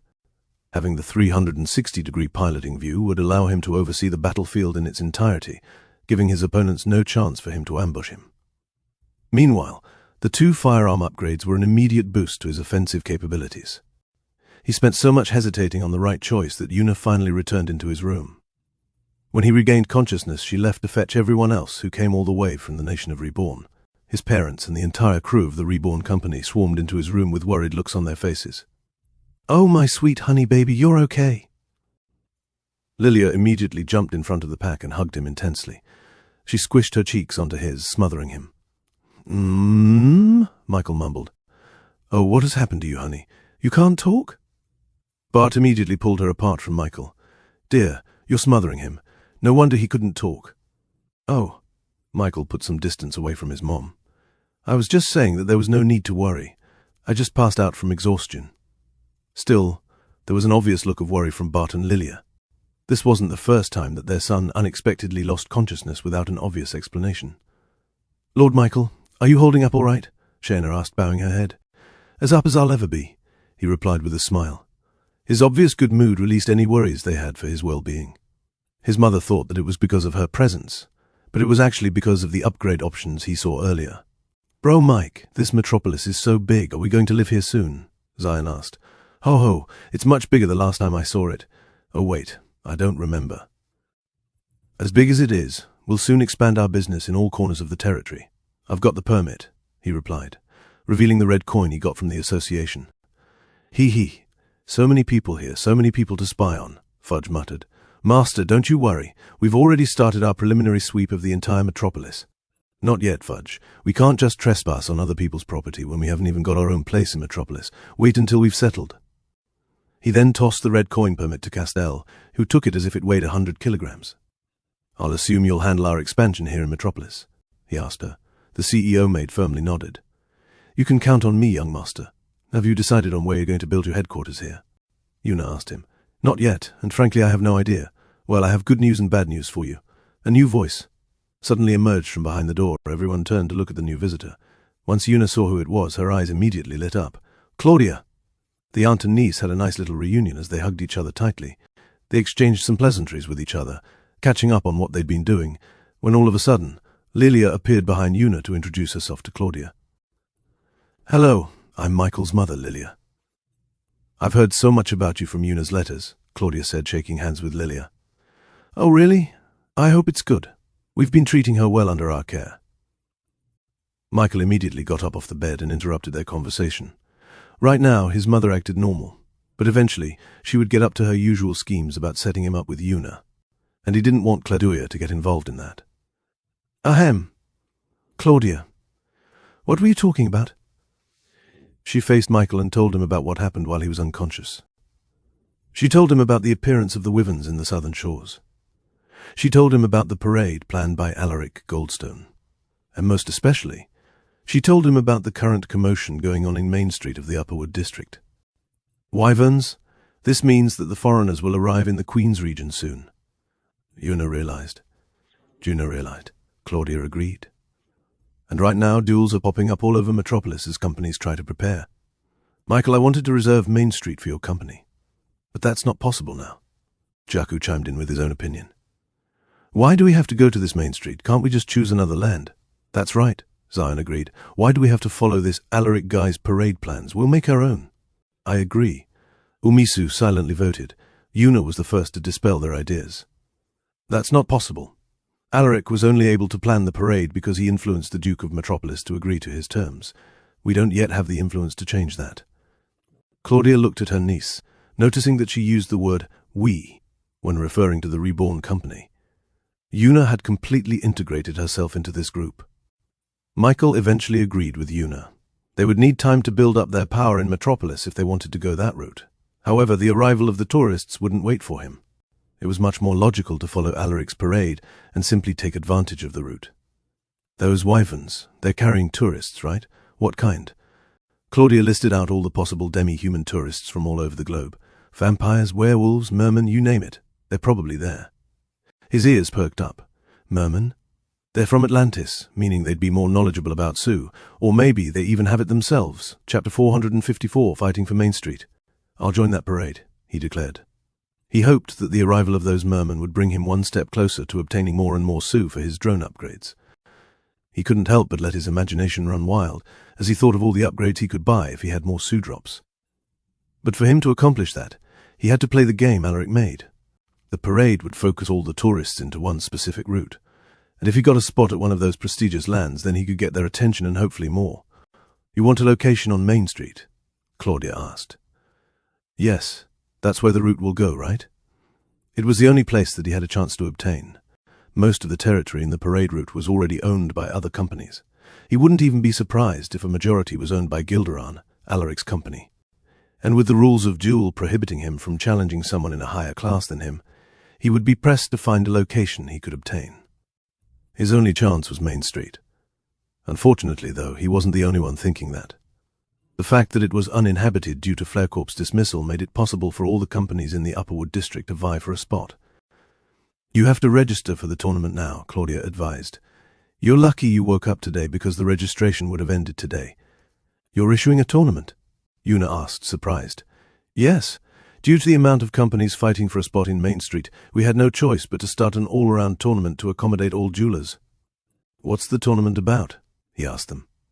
My aunt told you about duels, right? Usually, duels only have two parties fighting against each other. However, there are times when there are more than two participants in a duel. Sometimes there's 3, rarely there's 4, but there are some extreme cases in which more than 10 companies fight for a single prize. Because of the sheer number of participants, the only way to settle the duel is through a tournament.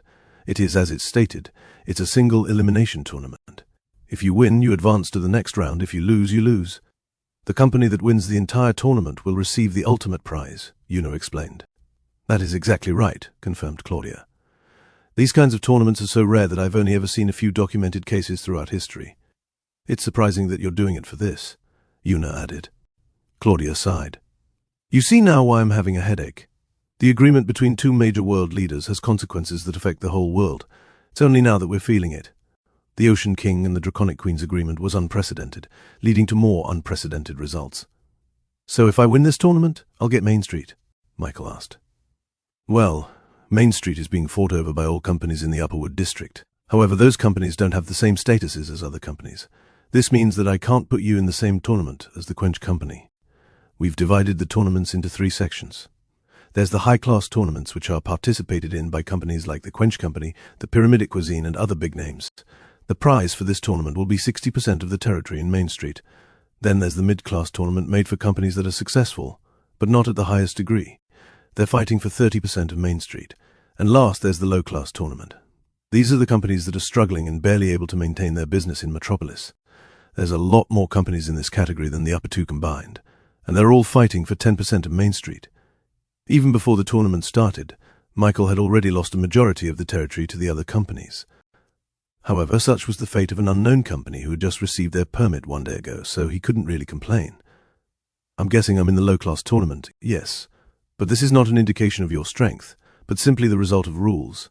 Any company that receives their permit starts at the very bottom, regardless how well they did during their permit test. Claudia found it very unfair to Michael and the Reborn company, especially since they were the only company able to pass the test in such a short time. His performance was enough to put him in the mid-class tournament. Unfortunately, the association rules didn't account for someone performing so well during their permit test. Ooh, a tournament, can I join? Zine asked. Unfortunately, only the leaders are allowed to participate in the low-class tournament, Claudia said.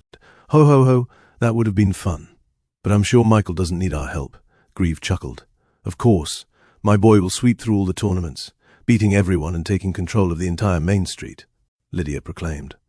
Mom, it doesn't work that way, he reminded her. Anyway, you have to prepare for the tournament tomorrow, Claudia said. As for me, I'll have to prepare so much paperwork for this dam to excuse myself for now. Once Claudia left, Michael immediately went to work on preparations. There were a lot of things to prepare for their expansion here in Metropolis, like the Golden Road and other such features. And since they had nowhere to stay here in Metropolis, They all decided to return to Angora City for now to start the preparations. His mom wanted to stay and cheer him on, but he told her that he needed some time alone to mentally prepare himself for the duels to come. Eventually, they all left with Fudge using his shadow transport skill to teleport them all out of here in an instant.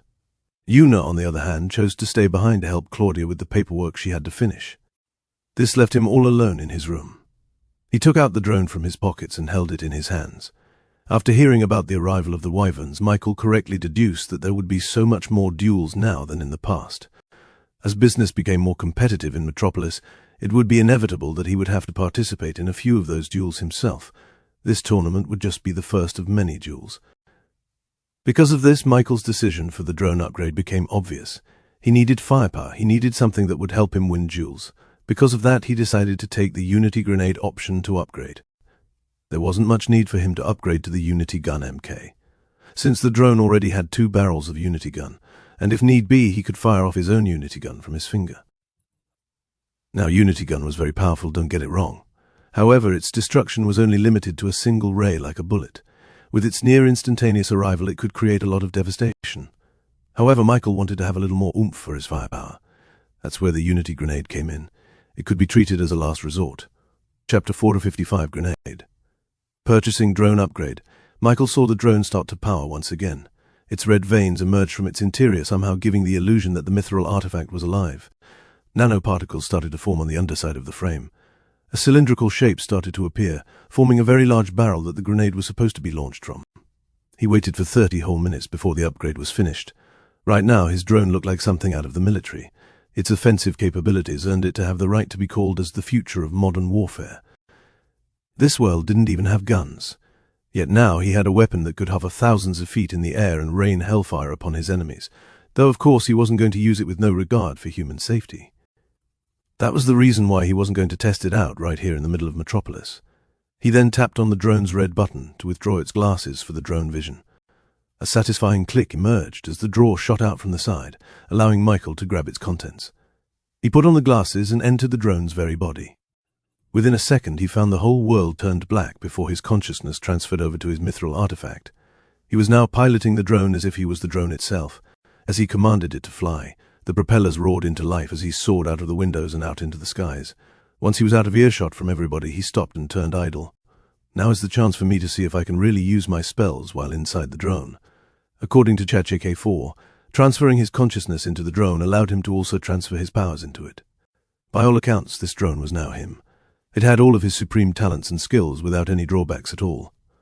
Now, for ordinary people, conjuring a magic spell required very specific routines that they practiced for months at a time.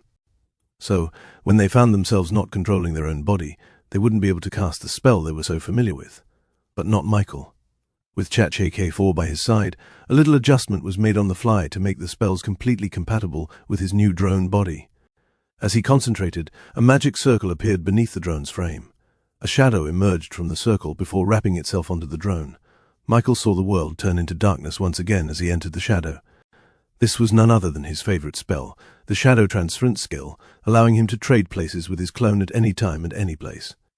After a second, the shadow subsided back down into nothingness, as Michael saw himself in a completely different location. He was now in the forest east of Angora City. This was the previous habitat of the fairies before they moved to the nation of Reborn. And of course he left some clones here in case he ever had to go here again. He looked around him and saw nothing but trees and vegetation.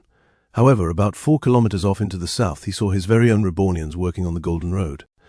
He definitely didn't want to disturb them, so he went a little bit further away for him to test out his drone's new capabilities. Once he was completely alone in a 10-kilometer diameter, he commenced the testing. First, he wanted to see the capabilities of his drone's Unity gun. And strangely enough, the 2 barrels sticking out from the side of the drone felt completely natural to him, as when he had 2 arms. It was as if they'd been there the entire time, when he knew in reality they weren't. He could turn it side to side, up and down, with complete and total mobility. "I'll target that bald tree over there," he said as he set his sights on the tree sticking out from the entire forest of greenery. The drone's interface suddenly changed. It now showed a crosshair aiming directly at his target, down to the very branch he was thinking about. The 2 barrels moved forward, creating an almost single ray of point with perfect accuracy. And with a single thought, he fired the 2 guns. A near instantaneous beam of pure unity shot out from the barrels, piercing straight through the thin branches of the tree and breaking it off from the rest of them. Impressive, he thought. With a few more tests, he saw that once he set his sights on a target, the crosshairs wouldn't leave it no matter how much he moved. It was like a cheat aimbot. As long as his eyes could keep up with it, the drone's targeting mechanisms could too. Now that he was done with the guns, he now set his sights onto a large boulder below him. It's time to test out the big G Unity guns were good for hitting small targets. But sometimes he needed a lot more firepower to defeat a large area of enemies. As he set his sights onto the boulder, the short but girthy barrel in front of the drone adjusted its aim. He ensured once again that there weren't any living things near the blast zone before triggering the shot. He commanded it to shoot. Plunk. A slow-moving white ball the size of a baseball shot from the barrel and went straight down towards the boulder. He didn't know the exact blast zone for this grenade, so he piloted the drone further out from the target. And soon the white ball of Unity met with the large boulder. Upon contact, a bright white light shot off from the point of impact, which was soon followed by the image of the boulder getting obliterated into microscopic pieces, with the blast zone continuing to grow from the point of impact. Trees, dirt, soil, rock, everything around the blast was destroyed from the grenade. Far away, Michael then felt the booming shockwave coming from the blast. It even disoriented his drone a little bit, with his interface experiencing a slight buzz before it quickly corrected itself. That was bigger than I expected. He looked at the aftermath and felt like a part of the forest was devastated by TNT. According to Chat-J4's calculations, the total blast zone for the grenade was about 40 meters in diameter in total. For something named as a grenade, its destructive properties were definitely on the bomb side. Once he felt it was safe, he flew the drone closer to the blast. And as he did, he suddenly felt a strange occurrence. The air seemed different. It felt empty. It was only when he got closer did he realize that he couldn't get a sense of manner at all. They were gone. He felt as if his connection to nature and the world had been cut off. This feels terrible. Is this what normal people feel like? Michael felt like a muggle in this blast zone. He knew that the Unity grenade had the ability to disable all mana from the blast, but he didn't think it would be this potent. If he, with a supreme talent for magic, couldn't even use mana at all, then other people surely wouldn't either. Chapter 456, Start of Low-Class Tournament. After a bit more testing, he found out that the magic EMP lasted all around the blast zone, which was 40 meters in a sphere. And according to the description of the grenade, even abilities would be hindered inside the blast zone, but only for a limited amount of time. He tested this out by using his switches inside a newly exploded Unity grenade. And surprisingly, it looked like his ability was blocked for a good 5 seconds. Although this didn't seem all that long, it would be considered a lifetime during intense battles, especially those like Chucky, whose entire ability revolved around gathering momentum. And after a few more testings, he realized that the grenade had a much longer cooldown than the Unity guns. Those only took 10 seconds to reload, while his grenade took an entire 2 minutes before it could be used again. It made sense, given how powerful the blast was. The drone needed more time to gather mana in the air. All in all, he was satisfied with the upgrades he had for the drone. It certainly upped his fighting capabilities by a significant margin, especially fighting against magnetics. Now I'm prepared for the tournament. He transported his drone out of the forest and back to Metropolis in an instant. He exited the drone vision and put back the glasses into its container before he packed up the entire drone itself into his pockets. Once he was done, he headed out of his room and sought out Claudia to find out more details about the tournament for Main Street. "Oh, have you recovered well enough?" she asked.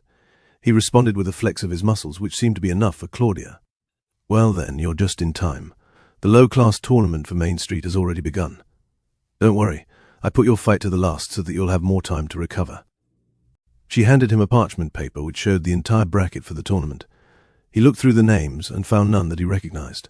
On the very edge of the paper, he saw that Reborn was matched up with a company named Peter's Wood Carvings. "How does this tournament even work? Where does it take place?" "Right here at our very headquarters. Most ordinary duels take place here. But for special duels like the one between you and Chucky, which requires more privacy, we have special locations hidden throughout the Queen's region. But for the low-class tournament here, most of them don't have that thing that you have, so there's no need for that much privacy. Some even request for there to have a public audience as a form of advertisement so that people would go to their companies once they saw how powerful they were. Of course, both parties have to agree to this before we approve of them. But once the tournament has progressed to the semis and the finals, we'll have to move them to a special new location." Claudia guided him over through the association headquarters, passing through the iconic marble pillars of their building until they reached the end where there was just a wall facing them. He, could hear faint sounds of swords clashing and some grunts and shouts over the wall. "This is one of our duel arenas. It's just a plain circular court where the duelers get to fight each other. Do you want to see?" Of course, Michael didn't decline. This would be a good time to see the competition that he was about to face. He didn't underestimate his opponents just because they were in the low-class tournament. Company status didn't necessarily equate to fighting power. Maybe there were some people here who were really good fighters, but very weak businessmen. In fact, this would be their chance to shine through the competition and give themselves an advantage. Michael and Claudia both entered a door to the side that led to the outside. This place, unlike the interior, was made out of stone with a lot of dirt on the surface. They both walked through the stairs leading up, before they found themselves on the bleachers overlooking the entire circular arena. They weren't the only ones here. There were a few other spectators scattered around the seats. Some of them are just like you. They're participants in the tournament too, and they come here to scout their opponents. Some are just civilian spectators who happened upon the public duel. This is just the first round of the tournament, so there's not many people here, but I bet there will be many more as the rounds pass by. Michael looked at the arena, where two fighters were currently locked in a fierce battle. They clashed swords, chipping their very blades from how strong they pushed each other. Their blood and sweat flung off their bodies as they chased each other down, hoping to make the other surrender. He noticed that they weren't using much magic in the fight. At most, they'd give themselves a boost with some physical arts, but that was about it. Eventually, one of the duelers won as they disarmed their opponent with a masterful sweep. "I surrender." Some of the spectators clapped their hands both for the winner and the loser. "Good fight." They were both evenly matched. It was fortunate for us that they faced each other so early in the tournament. True, I'd be defeated by that guy, even though he lost. A lot of people were praising them for their battle. As for Michael, judging by strength and skill in the sword alone, they were certainly much better than him. But that was if he didn't use any of his spells or skills, and simply used the sword to fight. More and more fighters took to the stage and dueled each other. He saw many varieties of weapons being used, but not that many magicians fighting in the arena. The only one he saw ended up losing to a guy who used gauntlets. The magician was too slow to cast his spell, and ended up getting overwhelmed by the boxer. Eventually, his name was called up by the association employee announcing from the middle of the stage. "Good luck," Claudia said, "though I know you won't need it." He nodded at her and slowly went down the steps. As he did, he garnered quite a few looks from the spectators who were curious to see an actual child participating in the duels. "A kid? Who's the leader cruel enough to do that? Is that even allowed? I feel bad. Can I just fight for him instead?" Companies had the option to bring out any one of their employees to fight in the duel. It didn't necessarily have to be the leader, so most of these people thought that Michael's boss played a cruel prank on him and signed him up for the competition. Even his opponent looked at the association employee to complain. "I can't fight a kid, I don't want to hurt him." The association employee then looked up at the stands to where Claudia was sitting. After getting a nod, he knew that the fight could continue. "Take your places, it's time to duel." Chapter 457, Genius Mystic User. Michael stood at the opposite edge, waiting at his side of the arena. His opponent, a man wearing full metal armor, a giant metal club, looked at him with a disbelieving expression. "Are you sure that you want to fight?" Not because of maliciousness, but because of worry. He genuinely believed that if they fought, he could seriously hurt Michael beyond what the normal limits of the duel allowed. Michael looked at his opponent and nodded. "I'm perfectly capable of fighting. Just to warn you, I am a mystical arts user." The other spectators worried even more. "This is just brutal. I just hope the kid knows some defensive spells. Will he even cast it before his opponent rushes him?" Magicians simply didn't have the advantage in these kinds of fights. Physical art users could overwhelm mystical art users fairly easily before they could even conjure up a single spell. They've seen this multiple times before. And not only that, but Michael was just a kid, who they presumed to be in the 1 to 2 star realm. "If you really think you can fight, then I will respect your decision." "However, I will not hold back," said his opponent. "Just the way I want," he replied. Conversely, he didn't want his opponent to get too hurt from the fight either, but he didn't vocalize his concern because he knew other people underestimated him. "Start," said the announcer. Immediately, his opponent used a physical art to boost his speed, turning his legs almost into a fiery jet. Contrary to his full metal armor and his heavy club, his speed was almost like that of a jaguar. He was taking advantage of a mystical art user's weakness close range, and within a second he had come close enough to swing his club. The weapon glowed red hot as it got imparted with a physical art skill. The man intended to finish the fight in one swing, hoping that he wouldn't do too much damage on the kid. But surprisingly enough, his club swung through nothing but the air. As he counteracted the force of his own missed swing, he looked forward and saw Michael nowhere in the arena. "Oh my God, what? He can do that?" The man looked at all the spectators and saw them pointing up in the air. He looked up, following their gazes, and saw Michael floating perfectly above him. "A flight spell? That means you're in the 4-star realm." The man realized. The fact that a kid like him reached the 4-star realm felt world-shattering for people like them. They'd never have expected to see a mystical arts genius in this tournament. "Who is he? Is he one of those geniuses from the Magic Tower?" "No, I haven't seen him before." "Are you sure? Then how can a child not even in their teens become a 4-star mage? He must be a secret student from the Guild of Arcana." "You guys don't know anything. The Guild doesn't allow their students to mingle in the world. They force them to focus on their studies in the Magic Tower. He's definitely not a student there if he's in this competition." After hearing this, most people became even more curious about the genius boy who suddenly popped up from out of nowhere. Meanwhile, Michael's opponent eyed him with more seriousness than before. "So that's why you're so confident in fighting. I admit, I underestimated you, but that ends now." The man swung his sword, generating enough power in his weapon to conjure an arc of magma that shot towards Michael at fast speeds. And surprisingly, Michael didn't dodge away. "What is he doing? Dodge, kid." They all watched as the magma reached just inches away from his face, but that was before a prismatic shield appeared around him and turned the magma into nothing but microscopical manna that withered in the air. "What? Just what kind of defensive spell is that?" "That's not the most surprising part. He's still flying. That means he's double casting without even chanting a spell. He's not even breaking a sweat."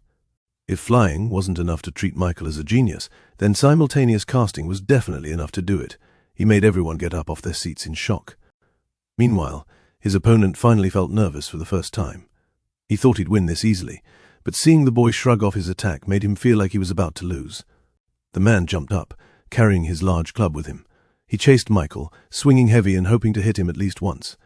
Yet the boy kept speeding away from him every time. The man stood in the arena, looking up at Michael, as he tried to catch his breath. All of his attempts at hitting him ended up wasting his energy instead. Eventually Michael had enough, and conjured all 4 basic elements in the air: fire, water, earth, and air. Although he only used the 4 basic spells, water ball, air ball, fireball, and earth ball, just the fact that he could conjure it up in the first place meant that he had masteries over all of them. Everyone gasped. Seeing all 4 elements being wielded was akin to the moon turning blue. They had never seen it happen in their entire lives. They'd only ever heard it from books and in legends. Four element masteries, that's impossible. Who is this kid? Even Claudia couldn't help but jump up at her seat. "You still have something up your sleeve?" she asked in disbelief. She thought him having a diva was already surprising enough, but now he was also a terrific genius in the mystic arts as well. Was there nothing that this kid could do? He was even more of a genius prodigy than Yuna. As a genius-level diplomat and an astounding talent in the way of the rapier, Yuna was thought of as one of, if not the best new descendants in the whole world. But as it turned out, that crown was reserved for Michael. Still, no one was more surprised than Michael's opponent. He just stood there, jaw-dropped, and watched as the 4 elements crashed into him at the same time. The 4 spells created a large explosion, sending his opponent crashing into the wall with his metal armor dented and charred. The association employee in charge of announcing the winner was tongue-tied. It wasn't just her. It was everyone else who witnessed this historic moment. And seeing that his job was done, Michael just floated up back to the stands and returned to Claudia's side.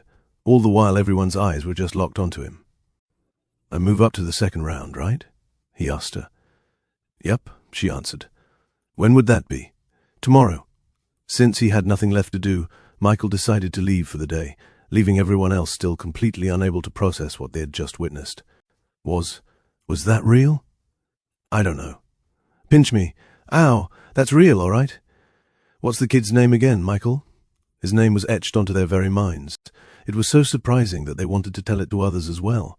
Because of that, tomorrow's tournament ended up getting so many more spectators than normal. Chapter 458, Underdog. On the 2nd day of the tournament, Michael returned to the association headquarters and headed to the arena. But on the way there, he was intercepted by Claudia, who gave him a warning. "Hey, just a heads up before you get in there. A lot of people showed up today to watch the tournament," she said. "How many?" "Full capacity. What do you expect when you show such a feat yesterday?" Michael was too used to the nation of Reborn where everyone knew about his talents. He had to remind himself that his existence alone was considered an anomaly, a genius of unprecedented levels. He was just glad they didn't know about his supreme talent, or else this would have gotten way more out of hand. Still, though, he didn't mind having lots of spectators. It was about time for people to learn about his magical talent. People have actually been impatient since this morning. Everyone's been wanting to see the boy who can wield all 4 elements, she shouted.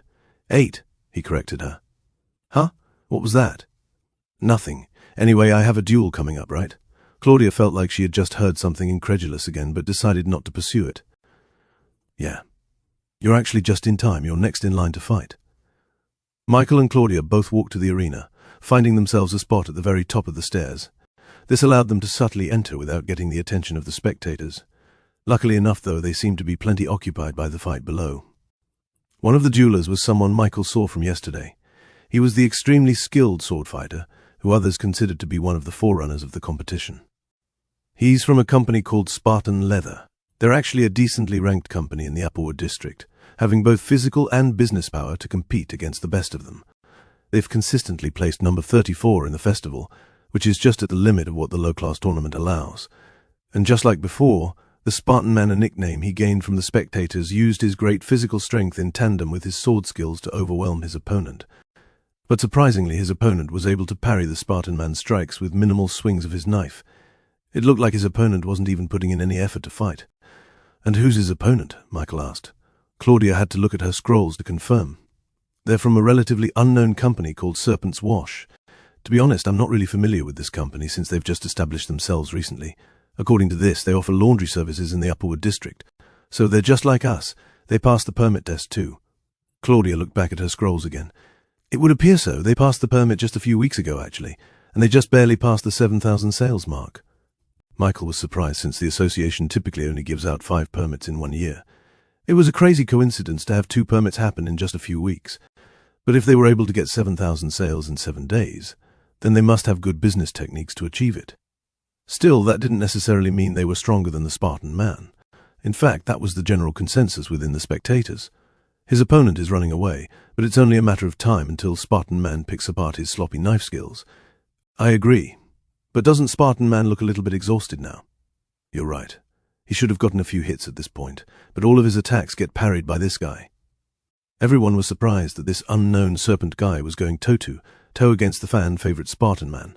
However, as the fight wore on, it became evident that the Serpent Man wasn't just fighting. He was dominating. His knife skills accurately parried every single sword strike from the Spartan guy. For such a small weapon to fight against a sword, it must mean that there was a large gap between their physical art spells. The fact that the Spartan Man showed exhaustion and wariness in his face, while the Serpent guy showed nothing but a relaxed expression, showed everything that Michael needed to know. The Serpent guy was going to win. And just like he said, the Spartan Man thrusted his sword prematurely because of exhaustion, allowing a small vulnerability in his ribs just enough for a knife to pass through. The Serpent Man lunged, blurring his body as he closed in. The two remained in close contact with the spectators completely unaware of what happened. Eventually, the sound of metal clanging into the ground echoed into the arena. The Spartan Man let go of his sword and slowly backed away from his opponent. He held the side of his stomach, which was now bleeding uncontrollably from the knife wound. I surrender. The whole arena went silent. They couldn't believe that the frontrunner was defeated just like that, and in such convincing fashion too. Yeah, I won, said the Serpent guy. A few others in the arena jumped down and congratulated the guy. Presumably they were from the same company. Damn, this tournament is so easy. Save it for when I get land on Main Street. You just beat the best fighter in the tournament. We basically won this already. They all laughed and joked with each other, celebrating this win. However, their boasts and their arrogant words earned them some glares from the spectators watching above. Meanwhile, the Spartan Man refused any of the treatment from the association employees and approached his opponent. Good game. And square, he said, reaching out his hand. The Serpent Man briefly stopped celebrating and looked back at him. Eventually, he approached with a warm smile and shook hands with the Spartan Man. But unexpectedly, the man pulled the Spartan Man closer to him before he whispered, Good game. You would have never been able to beat me in 1,000,000 years. This isn't even a warm-up for me. Try again, never loser. The spectators didn't hear their conversation at all, so they were left wondering why the Spartan Man had such a look of anger and humiliation on his face. Eventually, the Serpent Man and his friends all left the arena shouting their premature celebrations to anyone who could hear. They didn't care that the whole arena turned silent because of their obvious pompousness. This left an entirely sour taste in the mouths of everyone who wanted the Spartan Man to win. Those guys were jerks, Claudia said to Michael. She was one of the few who heard what the Serpent Man whispered, and she didn't like it one bit. She knew she had to be neutral, but she was inwardly wishing for their downfall in the coming rounds of the tournament. Michael. When she turned to look at Michael, she realized that he was already gone. She looked around before she eventually found Michael on the bottom of the arena, quietly waiting for his opponent to show up. A minute later, his opponent did show up and the duel commenced. But not even a minute later, the fight was decided. Michael won. And in such a fast time that he waited longer than when he fought. Chapter 459, Serpent. The fight went so fast that people barely had any time to process what happened. "Winner, Michael," the announcer said, clearly still in disbelief on what she just witnessed. Some were still too shocked about the upset from the previous fight that they completely missed everything that happened in the span of a few seconds. They only found out what happened when the announcers shouted the results. "What? It's over. Did a fight even happen?" "I missed it." Many failed to see it. But those who did couldn't even speak out since they were still unsure of what had happened. They saw Michael stand in the arena, facing his opponent. And as soon as the fight started, some kind of shockwave emanated from Michael and hit his opponent square in the chest, crumpling his armor and sending him flying off into the stands. That was it. It was over before it even began. "Wait, isn't he the child you said that has 4 element masteries?" "Oh yeah, he's that kid from yesterday." Once they realized who he was, everyone's eyes started to focus on him. They didn't have to know what happened to know that defeating an opponent of that caliber took skills and power. The man had reached the second round on his own merits. Yet Michael defeated him in just a few seconds before the man could even show off his skills. Slowly, more and more discussions followed about the current state of the tournament. It was one upset to another. The people they thought would win ended up losing to someone completely unknown. Now, the 2 current frontrunners were Michael and the Serpent Guy. Although they hated how he defeated the Spartan man, they couldn't help but think that he had the skills to reach first place in the tournament. Meanwhile, with the fight already over, Michael floated back up the arena and rejoined Claudia. "That was fast," she muttered to him. "Are you in a hurry or something?" He shook his head. "I was just in a bad mood." After hearing what the Serpent Guy had to say, Michael ended up becoming angry as well. The man was too overconfident for his own good, so much so that Michael couldn't wait until the 2 of them matched against each other. But after looking at the tournament bracket, the 2 of them would only meet at the finals, unfortunately. So he wanted to get the fight over with as quickly as possible so that he could fight him in a duel. "Anyway, you've advanced to the 3rd round. You just need 3 more wins before you get to the final." Michael had already seen his potential opponents and found none of them to be too challenging. His absolute unity defense and his near-limitless combinations of spells coupled with his supreme skill made it extremely easy to win against normal opponents. While all of this was happening, the mid-class and the high-class tournament was simultaneously happening as well. Most of the high-class duels were taken in secret because of how high-profile these companies were. Dickie's department, of course, participated in the duels and was the current leading favorite to win the whole thing. He wanted a piece of Main Street as well. However, the Quench Company was actually too big to participate in something like this. Not only was it beneath them, but they also had no need for any possession of Main Street, as they owned multiple other lands that were already in the path of the parade. However, the Quench Company was so big that entire departments could be considered as their own companies. As long as Dickie only used the resources of his department, then he was free to join the tournament as he pleased. His greatest competitor was the Pyramidic Cuisine, who not only prided themselves in the kick of their spicy foods, but also the kick of their chefs. Everyone expected either of those 2 to win. But unexpectedly, a dark horse was able to breeze through the competition just as well as those 2. Many even believed that they had a chance to win against Dickie's department. And it wasn't just the high-class tournament that was plagued by upsets. The mid-class tournament had its own dark horse as well. And just like the low-class one, the dark horse had already defeated the leading favorite to win. Michael didn't care much about the happenings outside of his tournament and kept on showing up every single day. The days flashed by as he won the 3rd round, then the semi-finals, until he eventually reached the finals. Just one more before he won the entire thing, and the only one standing against him in Main Street was the Serpent Guy, who was actually named Cobra. Cobra and the guys behind him were already celebrating their victory once they saw who they were up against. "Boys, this will be easy. Ha ha! I can't believe a kid got to the finals. The low-class tournament is a joke." They were so overconfident of their abilities that they never even checked out any of the competition. Cobra always showed up, won his duel, and left without watching any of the fights. He completely missed Michael's show of force. "Guys, a little respect. The boy may be young, but he got to the finals on his own merits, Cobra said to his friends. Still, the results of the match won't change. I'll win either way. His words ended up getting the ire of all the spectators nearby. They hated how arrogant they sounded. Screw you guys. I hope you lose. Our genius boy will beat your ass.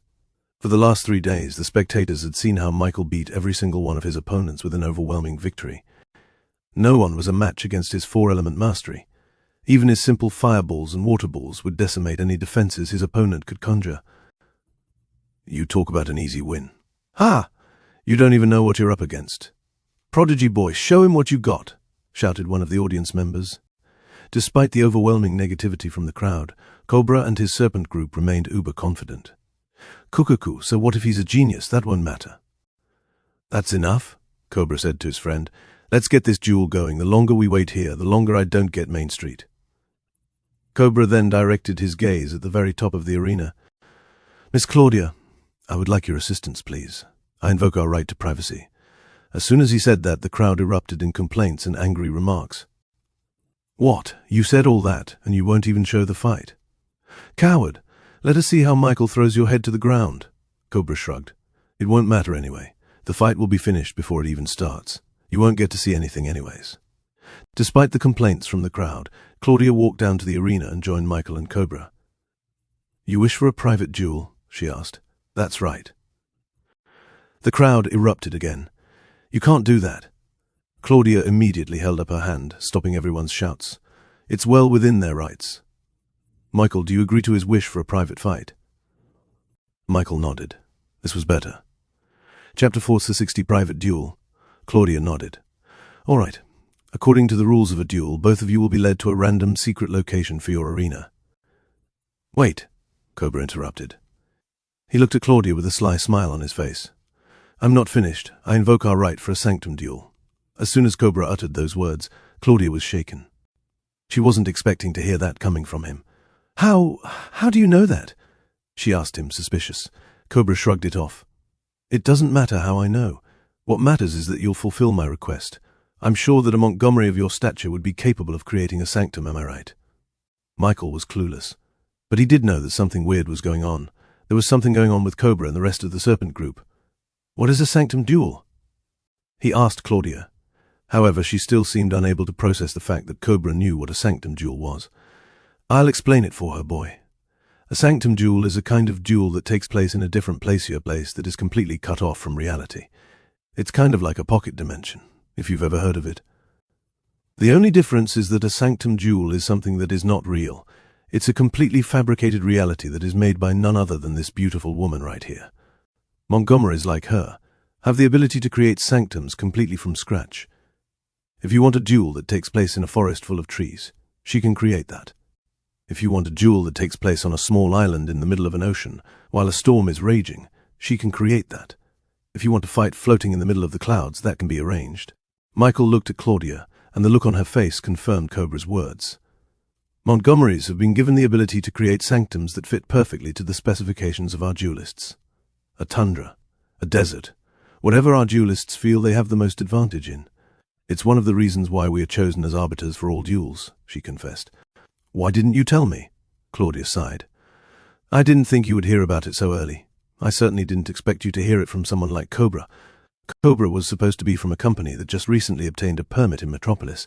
However, his knowledge of sanctum duels told her that there was more to his story than what was written on the paper. She approached Michael. You can decline, she told him. Sanctum duels are only known about by a select group of people. Her tone only meant one thing. Sanctum duels were only meant for duels regarding magnetics. This meant that Cobra was probably a magnetic himself. It would make sense why he was so overconfident during his battles in the tournament. If he had a diva, his boasting would all be backed up, since no kind of ordinary man that wasn't at the top of their cultivation could contend with the nobility. That was why they didn't care if Michael was an ultra-genius that could wield 4 elements at the same time. They didn't care. They didn't have to. Cobra looked at McKeel with a grin on his face, acting like he had already won. It was as if he was just waiting for Michael's surrender at any moment. I accept the sanctum duel, Michael said. Claudia looked at him and he looked at her. He gave her a reassuring nod, telling her that he knows what he was doing. After remembering what he was capable of, Claudia eased her worries. I must admit you're pretty stupid to accept a sanctum duel, but I respect it. said Cobra. "Now let's talk about the details. Since a sanctum jewel was a completely fabricated world, they could add any feature they wanted into it. So, the most logical thing to do was to choose an environment that would specifically be beneficial to their own powers. I want a really large open area," Cobra smiled. "Lots of rocky outcrops covering the plains like a maze." Cobra began describing his perfect and ideal hunting ground, down to the exact specifications of the stones that he wanted. He rattled on, taking almost 10 minutes. Claudia remained standing, listening to his every word. After he was done, she looked at Michael and asked for his ideal battleground. "I'm fine with what he said." Immediately, Cobra started laughing out loud. "Come on, don't make it too easy on me," he chuckled. Michael was supposed to have a counteroffer. He was supposed to give his own modifications to the environment so that it would benefit him, not Cobra. If he wanted to, he could even ask for a completely different environment, and Cobra would be the one to adjust. The negotiations for sanctum duels usually took hours, if not days, because of how important an environment was during a fight. It could make or break a duel. However, Michael didn't even attempt to change anything, making Cobra have the complete advantage over the fight. "Are you sure about this?" Claudia asked. Michael smiled. "I'm sure." It was lucky that Cobra's advantageous terrain also worked in favor for Michael, but even if it didn't, he would still accept Cobra's sanctum without changing a single thing. He wanted to beat the guy at his own game. "All right, let's get out of here first, away from the public, before I create the sanctum." Claudia led the two of them out of the arena, with the spectators cheering Michael on and booing Cobra. "You can do it, boy. Don't let him win." Michael held up his hand, acknowledging their requests. Cobra scoffed when he saw this. They then entered a basement facility in the association headquarters. They entered an underground bunker with no windows, no decorations, just a simple stone brick floor. "I will now build the sanctum jewel as you have requested," Claudia muttered. She put herself in the middle of the room, closing her eyes as she summoned a strength that was hidden inside her body. Her eyes suddenly lit up with a white light. Her entire body began levitating an inch off the ground. She began muttering unintelligible words until finally the light in her body flashed so bright that it blinded everyone, including Michael. When he opened his eyes, he saw a swirling white portal that looked like the Milky Way galaxy turned to the side. "The sanctum has been made in accordance with your requests. The duel will commence once both parties have entered inside. All rules still apply." Kong didn't hesitate and jumped inside the portal. "Don't make me wait," he warned Michael before he completely disappeared beyond the swirling white dust. As Michael was about to go inside, Claudia grabbed his wrist. "Good luck out there. Don't make my niece a widow," she joked. He quickly took his hand away from her, embarrassed. "Not you too. I would rather fight than deal with this." He jumped in, entering the sanctum jewel. Chapter 4-61 Sanctum Jewel. As Michael stepped into the portal, he found himself in a completely new environment. He looked around and saw a bright blue sky overhead, with absolutely no cloud nor sun in sight. Yet the world was still properly lit without it. Everything seemed natural, yet unnatural at the same time. The ground underneath him was soft grass, and all around him were these large rocks that obscured his parts of his vision. They were positioned in such a way that they seemed like obstacles and partitions in a maze. This looks real. Yet the mana contained inside is completely artificial. Michael felt like he was in a spell. This wasn't a pocket dimension, this was an entirely fabricated world that had 4 walls on the sides. There wasn't anything beyond it, as if this was just a realistic movie set. "How do you like your first experience in a sanctum duel?" Cobra's cocky voice echoed out from the distance. Judging from how far it echoed out, it seemed that he was placed at the very opposite end from where he was placed.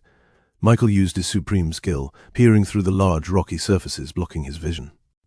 Eventually he saw the light mana signature of Cobra, standing completely still with his hands crossed on his chest. "I'll give you this one chance and one chance only. Surrender now." "And why would I do that?" Cobra spread his arms wide. "You are of no match to me. I am transcendent. It doesn't matter if you are a genius in the mystic arts, magic spells bow down to my power. Let me let you in on a little secret. Those who control the world control power. They hoard it for themselves, and for people like you, who think that they can move up in the world, are left completely behind, and are left ignorant about the true power that this world bows down to." "And you're not one of us?" Michael asked, with his voice echoing through the stones. "No, not me," Cobra scoffed. "I guess this is a good time to tell you the truth. I am not a loser like you. I am part of one of the strongest companies in Metropolis Basilisk Ores." As Cobra revealed his true origin, he laid low and kept himself hidden from Michael at all times. He slowly walked forward, stalking his prey like a snake about to pounce. "What are you talking about?" "Claudia told me you're from the company Serpent's Wash. If he was where he said he was, then he shouldn't have been in this competition in the first place. He should have been limited to the high-class or the mid-class tournament. Haha, yes. According to all official recordings, I am the leader of the Serpent's Wash. But off the books, that's a different story. I was excommunicated from my company on purpose in order to legally set up my own company, Serpent's Wash. Michael heard of shell companies before. In his previous world, shell companies were businesses that only existed on paper, meaning they had no actual business operation. There were legitimate reasons for using a shell company, but it could also be used for nefarious purposes like tax evasion, money laundering, fraud, or to conceal ownership. And it seems that that last one was applicable in this case. In the official rankings, Serpent's Wash is a new company who doesn't have any territory or ownership inside Metropolis. But in reality, Basilisk Ores is funding everything that we are doing. They even secretly bought some products from us during our permit test, which allowed us to pass it quite easily. Michael slowly realized what they were planning to do and why they went through this much effort. "You want Main Street," he said. "Ha, that's right, we know we can't defeat those juggernauts like the Quench Company. Even with our strength, they're too strong to defeat. The high-class tournament will end up in their hands. So, if we had fought fair and square, we would have never gotten a single piece of land in Main Street. Yet, because of association rules, those weaker than us will get a chance to win land, just because they're in a lower bracket than us. This is unfair. Even the best fighter in the mid-class or the low-class tournament can't even hold a candle to our weaker soldier, and somehow they'll get the land. We'll never let that happen. So you created a shell company so that you can participate in the low-class tournament and dominate." Cobra laughed. "That's right, and there's nothing that you can do about it." "What if Claudia finds out?" Michael asked, his voice echoing from the rocks. "Coo. Do you see her here? This sanctum duel is completely private to the two of us. She won't know anything until we go outside. She won't know the truth, whether I accidentally use too much strength or not when I kill you." Michael stayed silent. "Ha! How are you so stupid to agree to all my terms in the sanctum duel without even countering a single time? But I get it. You're too young and too naive. Too bad you won't have the chance to live and develop. I won't let you. You keep talking like you're sure. What if I win against you?" Michael asked. Cobra scoffed. "Still don't believe me? Then I'll show you." The man took out a purple knife from his boots. Its blade glowed with power, signaling its strength as a true mithril relic. With this weapon in hand, Cobra began to summon his true strength deep within his heart. Power coursed through his veins, intoxicating him. It gave him absolute confidence in his fight against a literal kid. The boy, no matter how talented he was, had no chance against a true diva. As he concentrated, a figure shimmered above his head. His diva was a snake-like figure, with no eyes and only a mouth. It wiggled above him as he stayed idle. His diva was an earthworm. Cobra felt in tune with his diva, allowing him to draw upon its power and activate his ability. He raised his knife in front of him, and started to sway it left and right like a worm burrowing through the mud. Keeping his entire figure obscured within the rock formations, Cobra's skin began to shimmer and change color, fitting his surroundings. A few seconds later, his entire body vanished, completely invisible to the naked eye. Even with his supreme skill, Michael saw Cobra disappear from his vision. The light mana he was giving off started to be covered by an invisible coating that he could not see through no matter what he did. "Where are you?" Michael asked. "Ha, you will never find me," Cobra said, his voice echoing through the sanctum. "No kind of spell will peer through my ability." "Ability?" Michael asked. "Don't think I don't know what you're doing. You think that you can locate me through my voice. But that won't happen. But since I'm so nice, I will explain to you the difference between you and me." Cobra weaved through the stone formations like a snake. "My ability allows me to become invisible to the world whenever my target cannot see me. Your eyes will never see through my invisibility. But as..." Cobra moved. The grass underneath his feet crumpled under the weight of his body, and unbeknownst to him, a drone had already flown up in the air above him. While Cobra kept walking through the stone outcrops silently, Michael stayed in place at the very edge of the battlefield. He tucked himself at the corner and sat down. He had already equipped his glasses, entering the drone vision to transfer his consciousness into his mithril artifact.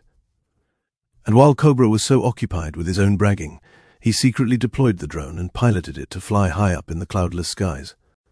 He would have wanted to come a lot closer to the ground, but he didn't want to risk the sound of his drone being heard by Cobra.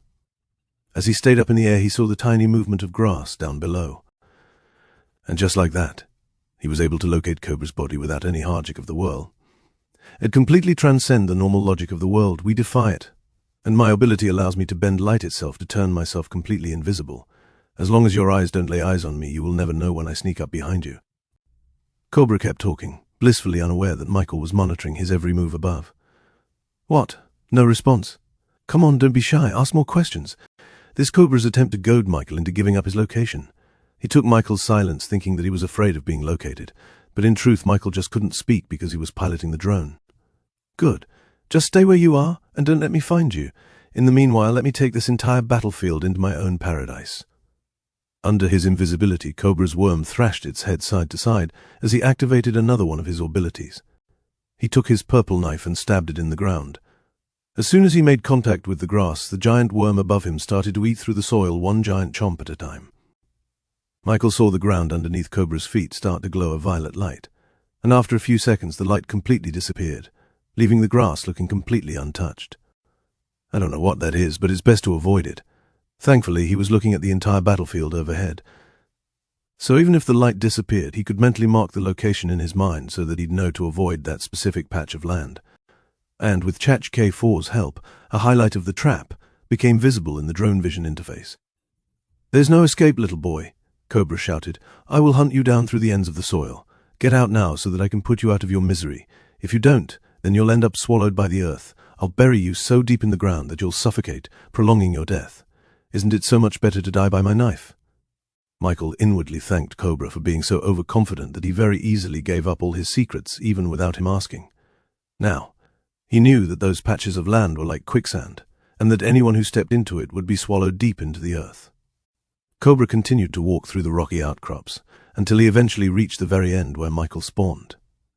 He kept his voice low, tiptoeing as he slowly went into the very corner of the battlefield. And finally he saw his target sitting quietly behind a large rock, facing the edge of the sanctum walls. "Found you," Cobra said, with the invisible coating around him starting to disappear. "You know, you could have made this a lot easier for me if you had just surrendered.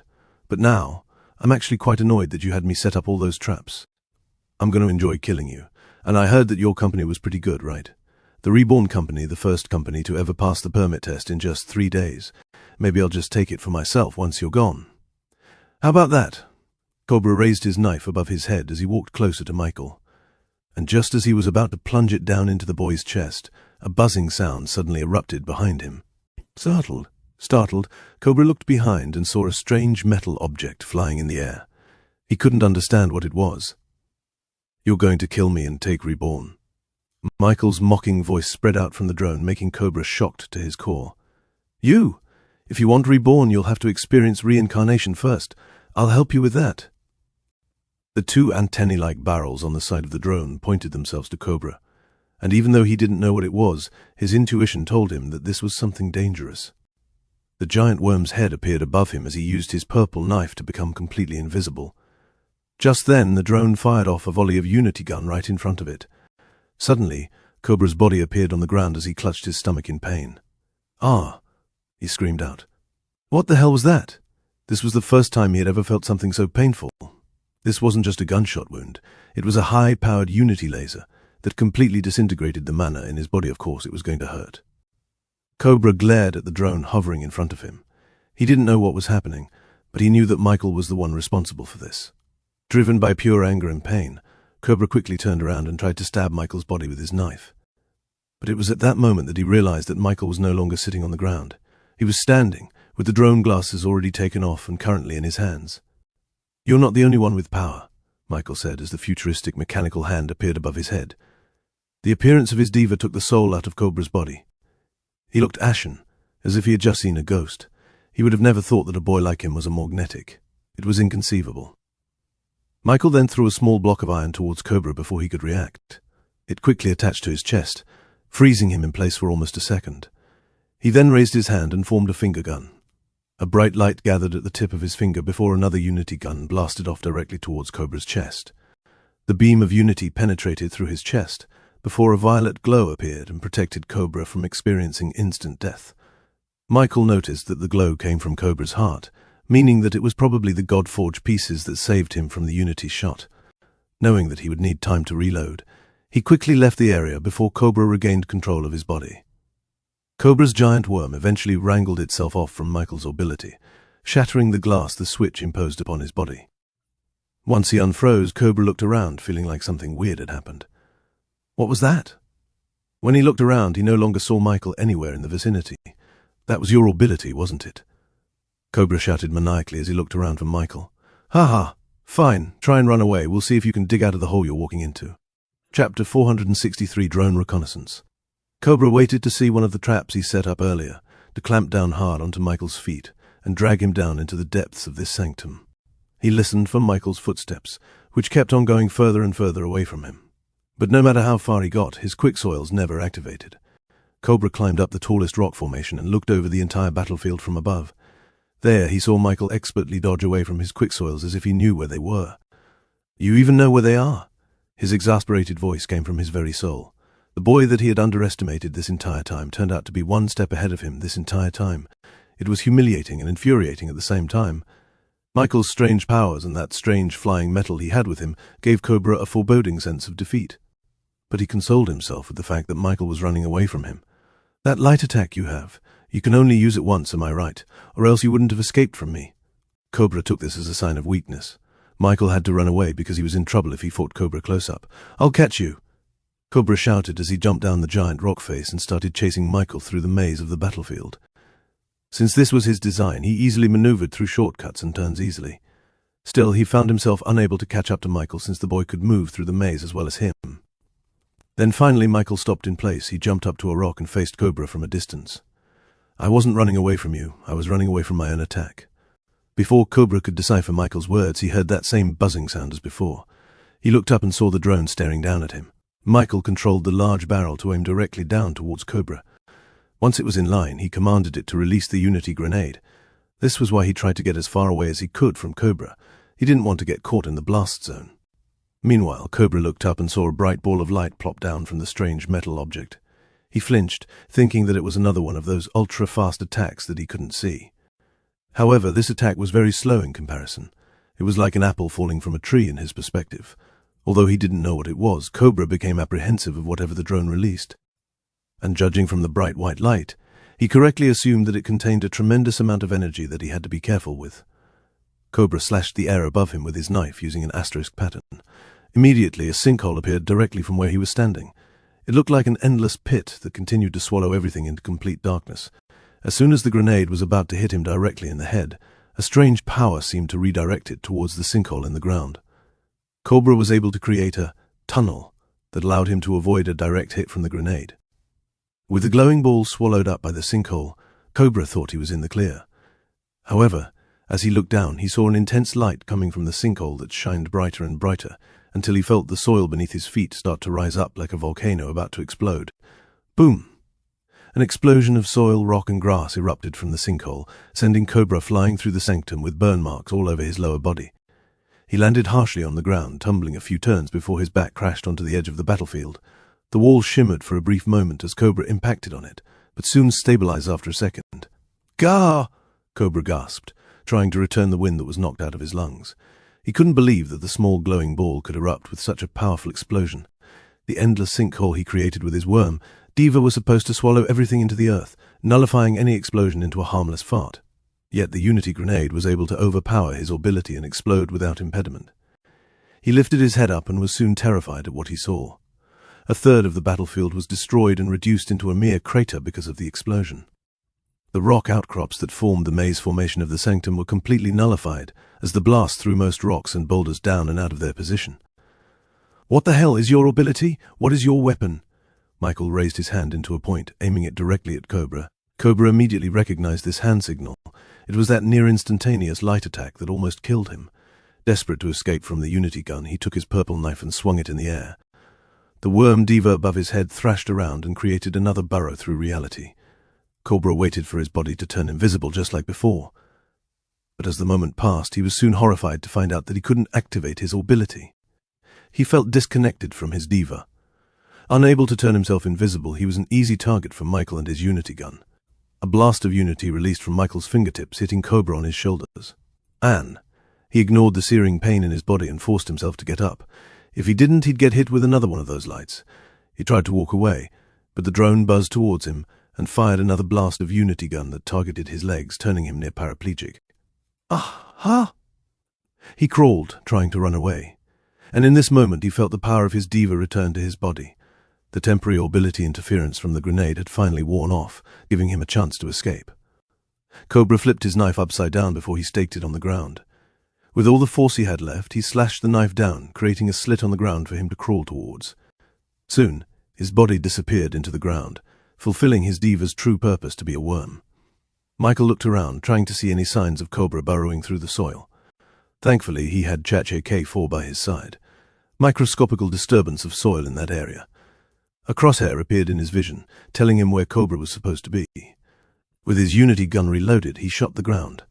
It shot through the soil, with the sound of sizzling grass echoing through the battlefield. Unfortunately, it didn't seem to reach deep enough to bring out the worm from underneath. He tried again, using his drone in tandem to play whack-a-mole with Cobra. Shots of Unity gun rang everywhere as soon as the cooldown for it finished. But unfortunately, Cobra buried himself too deep in the soil for him to be affected by the shot. Knowing that he needed something more power, he commanded the drone to drop another Unity grenade indiscriminately on the ground. Chapter 464 Carpet Bomb. Another explosion erupted from the ground, turning another large part of the sanctum into a crater. However, there was no sign of Cobra anywhere near the explosion. The Unity grenade should have been powerful enough to reach deep through the earth. Not only that, but the side effects of the blast would have interrupted Cobra's ability that allowed him to tunnel through the ground. This means he escaped. The grenade may be powerful, but it was slow. Cobra could have escaped to a different part of the sanctum once he saw the glowing ball of power plop out of the drone. That's fine. You'll lose any escape routes eventually. Michael patiently waited for the Unity grenade to go off cooldown before he targeted another spot in the ground. He continued to carpet bomb everything as he tried to search for the elusive worm. The meticulously planned rock outcrop maze was turned into nothing but craters overlapping over each other. The boulders turned into rubble. The grass turned into burned soot. Eventually, no matter how big the battlefield was, Cobra ended up having no place left to burrow in. Michael targeted the very corner of the wall, the last place that hadn't yet been caught in the grenade's blast zone. And as soon as the glowing ball touched the ground, another large explosion erupted outwards, sending chunks of soil flying away. The natural boundaries of the sanctum shook because of the explosion. But amazingly, it held up against the force and continued to be stable. Michael was surprised at the resilience of this fake world. It made him want to learn more about it. He would definitely ask more questions from Claudia, if given the chance, but for now he focused on defeating Cobra, and as the dust settled, there he was. Cobra lay wasted in the middle of the crater. His hair was disheveled, his skin littered with burn marks. His armor and clothes were tattered into pieces, barely hanging onto his body. And most of all, his face, one of despair and disbelief. Your ability can disrupt other abilities? Of course, that wasn't really the truth. The Unity grenade came from his mithril artifact, which was a completely different thing from his ability. Cobra's ability was at its limits. His diva may be good at stealth, traps, and ambush tactics, but it wasn't good in a frontal assault. Because of that, he knew that he couldn't use his ability anymore to fight against Michael. On a last-ditch effort, he tried to summon a magic circle to cast a physical art spell. He wanted to strengthen his body enough to walk, but even that was impossible. He couldn't even feel anything from his magic cores. It was as if all the mana in the surroundings had disappeared, giving him no chance to use any kind of spell. Even magic too. What kind of ability do you have? Michael stayed silent and looked down at Cobra from up the crater. Ha! Ha! Cobra forced himself up and looked at Michael. But you made a mistake. If I can't use magic, then neither can you. There's no mana in the air. Realizing this gave Cobra a second wind. His near-broken body was given a last spurt of energy as he limped towards Michael with his purple knife in hand. Ha-ha! Ha-ha! In the end, I'll win. You're a kid. You're a mystic arts user. You don't know combat. In an environment devoid of mana, only those who were proficient in combat would win. Cobra thought he had won. But Michael wouldn't have purposefully made an environment that would cause him to lose. Who said I can't use magic? He asked Cobra. Then he took out an iron block from his pockets. Cobra recognized it as the object that made him lose time for an entire second. It was a switch. Cobra tried to anticipate when Michael would throw it at him, but instead Michael didn't throw it. He gently placed it on his own chest, keeping it on the on position the entire time. As soon as he attached it to himself, the mana in his body suddenly regained its power. It was turned on. His magical ability, which had been paused by the interference of Unity grenade, had been switched on. With power back in his system, Michael raised his hand and pointed his finger at his final target.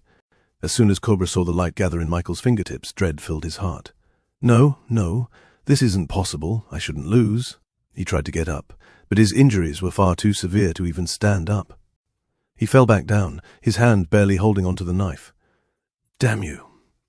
Michael pulled the trigger, with the unity beam heading straight for Cobra's chest. The shot was near instantaneous, burning through his flesh and reaching his heart. The God-forged pieces used the rest of its energy to generate some kind of force field, successfully preventing the unity gun from piercing through Cobra's heart and killing him instantly. However, the injuries he sustained were more than enough to knock him unconscious in a near-fatal state. He laid on the ground, motionless, and with the God-forged pieces losing their inner defenses, they became subject to a very strong attraction coming from Michael's body. Small droplets started shedding off Cobra's heart before leaving his body and shooting off directly towards Michael. Michael moved closer and closed his eyes. Cobra tried to kill him. He didn't have to feel guilty about getting his God-forged pieces and destroying his cultivation. He let the God-forged pieces slowly transfer over to him naturally. The giant worm diva appeared above Cobra's unconscious head, pounding its head on the ground in an act of defiance. It wasn't long before Cobra's entire diva cultivation was torn away by Michael's natural magnetism. As the last drops of the God-forged pieces left his body, the worm diva shimmered in and out of existence before being completely erased forever. Michael looked down at his own heart and saw the new God-forged pieces slowly cover more of the surface. And as it did, the futuristic mechanical hands appeared above him and started to grow even more. Nanoparticles similar to when the drone began its upgrades appeared on the diva and started to build upon the existing parts. The left arm, which had only been a hand up to this point, started to grow a wrist and ended halfway towards the elbow. Michael closed his eyes. It wasn't enough to get him to the next stage of body formation, but it was a significant enough chunk to make real progress. He felt his connection to the diva becoming ever more closer as his cultivation got stronger, and he even felt that with more God-forged pieces he could unlock an entirely new possibility for his ability. He wasn't sure of it, but it was an intuition. Soon enough he saw the entire sanctum start to shake, looking to be on the verge of collapse. Then he felt a strange force overcoming his entire body. It was a similar feeling to when he first entered the sanctum through the Milky Way portal. A powerful magic yanked him out of the sanctum and back into the real world. Chapter 465, Mamba. Michael opened his eyes and saw himself back in the underground bunker as before. Standing opposite him was Claudia, whose body slowly dimmed as her power winded down. Once the duel was decided, the sanctum's existence was no longer needed. The Milky Way-like portal dissipated out of the air, closing the door to the unique battlefield forever. Claudia looked at Michael and saw his clothes in completely normal condition. It didn't even look like he had gone through a grueling duel. Compared to that, she looked down and saw Cobra's body laying still, bleeding out and barely clinging to life. With how his condition looked, Claudia knew that the battle ended not through surrender, but a knockout instead. "You won," she said, with her voice a mixture of joy and disbelief. She didn't think that the outcome of the duel would be so one-sided, that one of them received almost fatal wounds, while the other didn't even have a single scratch on their body. "There's something you have to know," Michael said to her. He immediately told her about what Cobra told him during the battle. He told her that the newly established Serpent's Wash was actually just a shell company from the much larger Basilisk Ores. Claudia bit her lips, anger slowly filling through her head. She couldn't believe that they had such an audacity to pull this kind of thing right in front of her nose. The worst part was that they almost won. If they had killed Michael in a duel and became the winner of the tournament, she wouldn't be able to take it back. They were meticulous enough to plan murder during the duel. Claudia had no doubts that once they won the prize for the tournament, they would erase all kinds of evidence in their books to prevent her from finding out what happened. They were this close to getting away with it. And they would have if they hadn't been unlucky and fought with Michaela Boy with unexpected talents. "That damned company, I'll rain hellfire upon their business," she proclaimed. "Don't worry, Michael. There are strict rules in Metropolis that make sure crimes of this kind are well punished. They'll lose everything they have." She couldn't help but scoff. Basilisk Ores were willing to risk their entire business just to gain a small part of land in Main Street. She couldn't believe the idiocy in their decision. What is a shell company anyway? And what's the difference between a shell company and a sub-company? Aren't they the same thing? Michael wanted to know the difference because he had multiple sub-companies of his own. And he had ambitions to expand all of them in Metropolis as well. A sub-company is something that is managed independently by a different person, most likely a descendant of the parent company. A subsidiary may be given resources, but they operate largely on their own. Meanwhile, a shell company is something that only exists on paper and has no business at all. Think of it in human terms. A parent company is an adult human, while a sub-company is their child. Both have similarities, but they are two completely different persons. But shell companies are like disguises. It's like an adult human putting on clothes to seem like a different person, but in reality they're just the same one. In this case, the Basilisk Oars should have sent one of their children to the tournament. Instead, they just put on a disguise and entered it themselves. The Serpent's Wash should have disclosed their relation to Basilisk Oars. That way the association could have correctly estimated their strength and put them on the mid-class tournament. We should go to the other tournaments. We have to warn them about what happened, Claudia said. Meanwhile, the mid-class and the high-class tournaments continued to take place throughout the Upperwood district, and surprisingly, the Basilisk Oars completed an upset and defeated the Pyramidic Cuisine in the semi-finals, allowing them to reach the final stage of the tournament and face the favourites, the Quench Company. Michael and Claudia both ran through the association headquarters and headed out towards a secluded location away from Metropolis.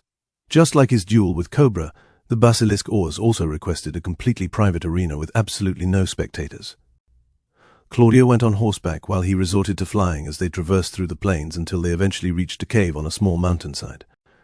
After running through the tunnel, they reached a large dome-like cavern with stalactites and stalagmites covering the surface. And in the middle of this room they saw Dickie and an unknown man who Michael presumed to be an association member because of his white toga.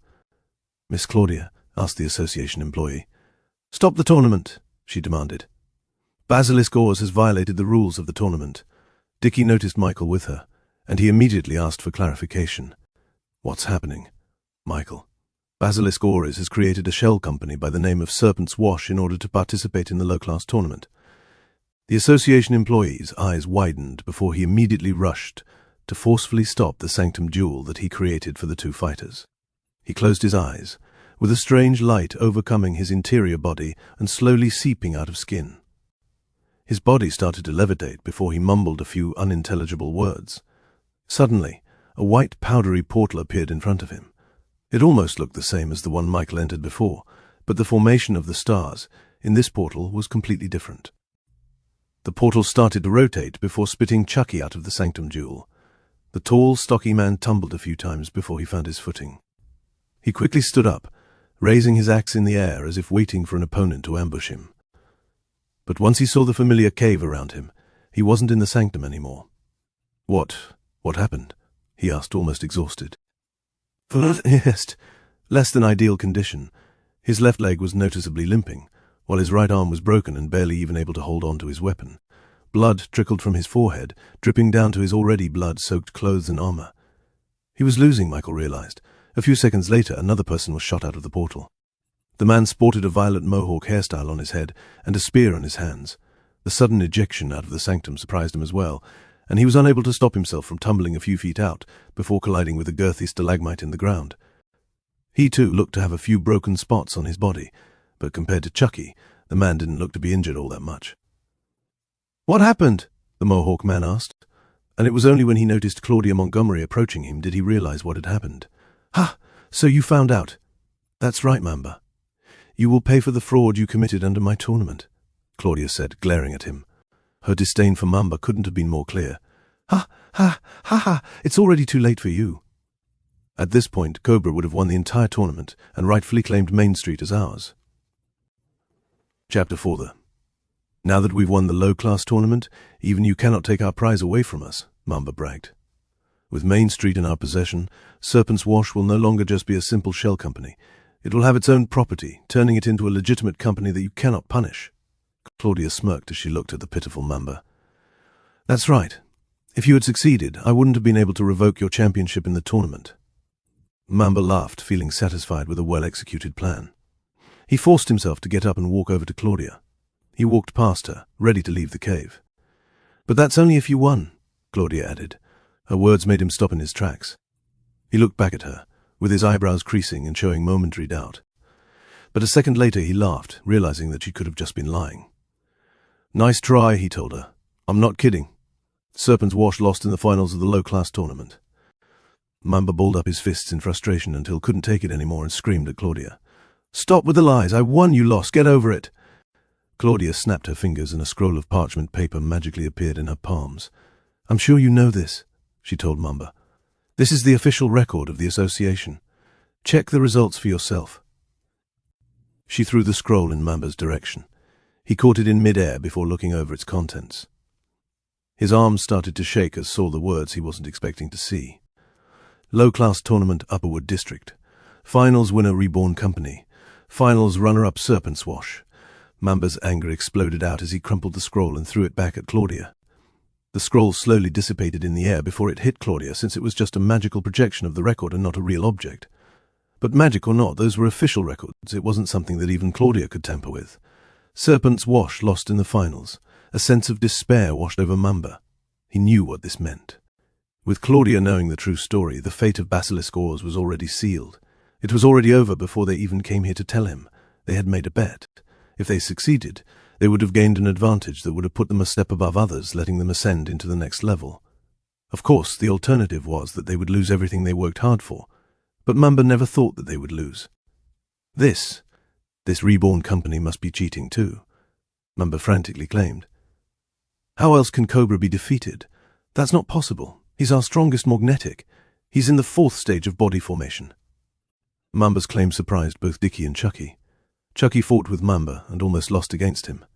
This made him think that Mamba was already the strongest fighter in their midst. But as it turned out, there was someone stronger than him, someone whose diva had already reached the 4th stage. But somehow Michael was able to triumph against someone as strong as that. This was a jaw-dropping revelation. They couldn't help but look at Michael with a new sense of respect and fear. When Chucky fought with Michael, he thought that the difference between them was only minimal. Michael won their duel, but Chucky thought that if he worked a little harder, then he could have won against Michael. But somehow Michael won against a 4th stage magnetic. This was impossible. The last time they saw him, which was only a few days ago, he was in the 3rd stage of body formation. That wasn't enough time for him to ascend to the next stage. The only thing that changed about Michael was that he now had a proper mithril artifact with him. How strong did Michael become after coating his flying weapon with Sue? Stop with your excuses. It's time for you to pay the price for breaking the rules. Mamba still couldn't accept his defeat. You're lying. How can a no-name like Reborn defeat the best of our fighters? It doesn't make sense. In his anger, Mamba raised his spear and summoned the power of his diva. A giant cobra head appeared above him, with its jaws unclenched and showing its 2 dangerous fangs. Violet venom dripped from the tip of the fangs, showing its readiness to sting anyone that came in its way. Be careful, everyone. If you get too close to him, he'll inject venom into your body, Chucky warned. This was one of the reasons why he almost lost against Mamba. As an axe user, his greatest strength came from melee distance. However, Mamba's ability allowed him to become virtually untouchable under the guard of his snake diva. Everyone stepped away from Mamba's striking distance. Chucky took this chance to raise his axe and charge towards Mamba. His bronze bull diva puffed out steam from its ears as he gathered momentum before he entered Mamba's sphere of venom. He circled around, taking an approach behind Mamba. But as soon as he stepped within 10 meters of him, the giant cobra diva turned around and lunged at him. In the same instant, Mamba turned around and thrusted his spear towards Chucky. And even though there was a large gap between the Chucky and the spear, Chucky felt an incredible power piercing him in the arm and pushing him out of the striking zone. Blood gushed out of his forearm, with some kind of violet liquid spreading through his veins. The venom inside his body started to shut down his bodily functions. Chucky groaned, falling to his knees. He was about to raise his axe again when he felt a warm hand on his shoulders. He turned around and saw Michael giving him a reassuring nod. I'll take care of it from here, Michael told Chucky. He slowly walked forward, making eye contact with Mamba. And who are you, kid? This is no time for you to interfere in adult matters, Mamba ridiculed. Michael didn't answer and kept walking forward, eventually reaching the very threshold for Mamba's striking distance. He raised his foot and stepped forward, activating Mamba's ability. Mamba smiled, with his giant snake diva silently hissing as it positioned itself to lunge towards Michael.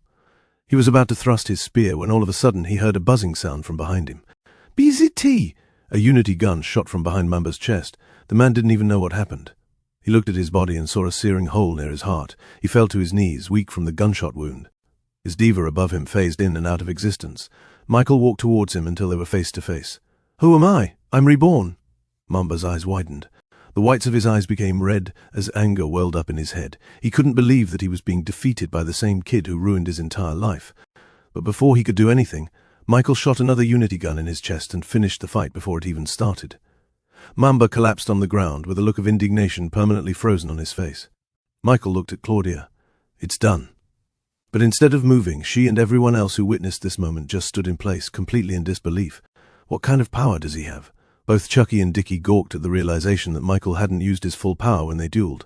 Chapter 467 News Spreading. But no matter how curious they were, no one said a word. A magnetic's power was not theirs to know or share to others. Michael gave them all a nod, silently thanking them for keeping it a secret. Claudia quickly recovered and gestured for the association employee to take Mamba as prisoner, and surprisingly, the employee created another sanctum duel and dumped Mamba's body inside it. Usually, one couldn't force people to go inside a sanctum, but this was a special case. "This is our way of securing prisoners," Claudia explained. "I have proper evidence that they broke the rules of the tournament. This means that we can break the rules regarding his imprisonment. This allows us to create a sanctum despite only having one person enter inside it, and without his permission." This was one of the ways Montgomery's ensured that everyone followed the rules. An eye for an eye, a tooth for a tooth. He broke the rules, which meant he wouldn't be protected by it. After taking custody of Mamba, Claudia didn't waste any more time and began a hunt for the rest of the members of Basilisk Oars. She issued a warrant to search every single building and property that the Basilisk Oars had. She made sure to raid Serpent's Wash first to gather more evidence to fully convict them of their crimes. A metropolis-wide search ensued, with every employee from the association moving with swift purpose. It only took them a few hours before they raided the supposed Serpent's Wash headquarters, taking the employees by surprise. This was such a shock to them that they hadn't even changed out of their Basilisk Oars uniform, making them look even more guilty. Claudia busted through the main office and began looking through the records of the Serpent's Wash business. Although the service they offered to the general public was laundry, they didn't even have any washing equipment inside their business operations. Once she looked through the records, she found out that Basilisk Oars were literally laundering their money through Serpent's Wash, allowing them to lessen the tax they had to pay to Metropolis. For example, Basilisk Oars gained some money from selling illegal items in the black market. Now, if they recorded this transaction through their records, the association would quickly find out that they made some illegal transactions. Not only that, but they had to pay taxes according to the amount they gained from the sale. So they thought of another solution. They made fake sales on Serpent's Wash and officially recorded that they made a large amount of money from the laundry services they provided. But of course, those sales were untrue. They didn't even offer any service at all. Because of this, they were able to legitimize the money they got from the black market and also pay a lot less tax. If they had succeeded in their plans, they would have kept their Serpent's Wash legitimate and kept on stealing money from the public. But because of Michael, they failed spectacularly. And now, Claudia did everything in her power to shut it down. After sundown, the whole shady business of Basilisk Oars was completely over. Of course, such a large-scale movement from the association would not be invisible to the people of Metropolis. It wasn't long before rumors and gossip spread around.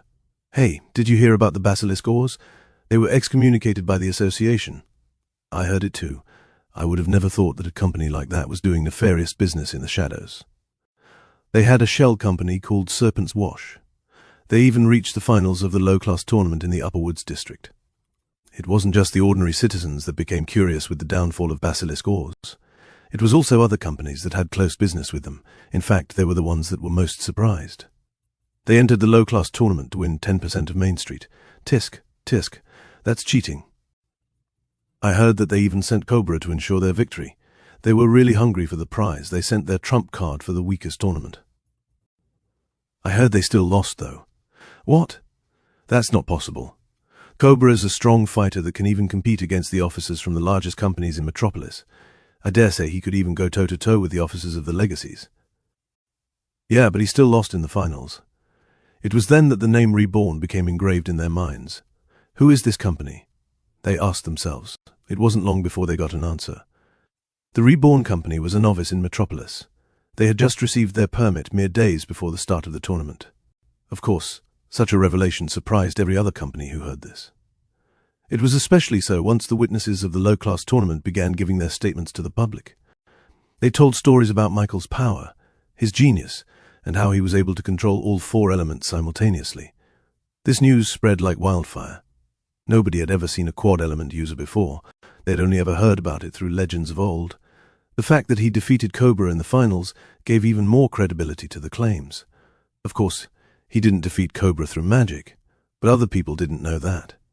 It wasn't long before the magic tower itself had to get involved. They had to. A swarm of people knocked on their tower for confirmation about the validity to the claim that a boy appeared with mastery over 4 elements. The tower master, as well as other senior magicians inside the tower, had to make an emergency meeting just to deal with all the commotion from below. Tower master, this must be a lie, is it not? It is unlikely that a genius of that caliber would be unknown in the Queen's region. We would have heard about it long ago if it was true. Shall we send a warning about such false claims? Every other mage looked at the tower master. However, the man himself wasn't focusing on the meeting. Instead, he was looking at the letter in his hands that seemingly appeared out of nowhere. "Dear friend, I forgot to tell you that the boy is a genius in magic. He can control all 8 elements. Buy from Cerberus Organdor. Buy, that's it? No other explanations?"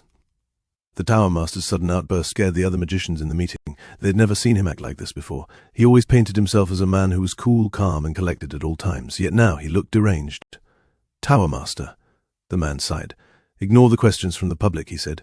"But sir, that would implicitly confirm the claim that an unknown boy has a 4-element mastery." "Didn't you hear what I said?" The other magicians had no other choice but to hold their tongues. The Tower Master's words were final, and he wasn't going to budge no matter how much they complained. So, soon after the meeting, the entire magic tower was given explicit instructions to ignore any inquiries about the boy with quad elemental mastery. And as expected, the public took the magic tower's silence as a sign that the rumor was true. Michael was a mystic genius unlike no other. This became much larger news than anybody expected. The gossip about the basilisk ore and the scandal in the tournaments only spread as far as the Upperwoods district. However, the rumor about mystic genius boy wonder spread throughout the entirety of Metropolis. Soon everyone heard about the boy whose talents in magic surpassed even that of the Tower Master of Metropolis. Chapter 468, Pond Rippling. The next day came and the news about Michael's mystic talents continued to spread. But despite how interesting the news was, business still had to continue, especially in the Upperwoods district.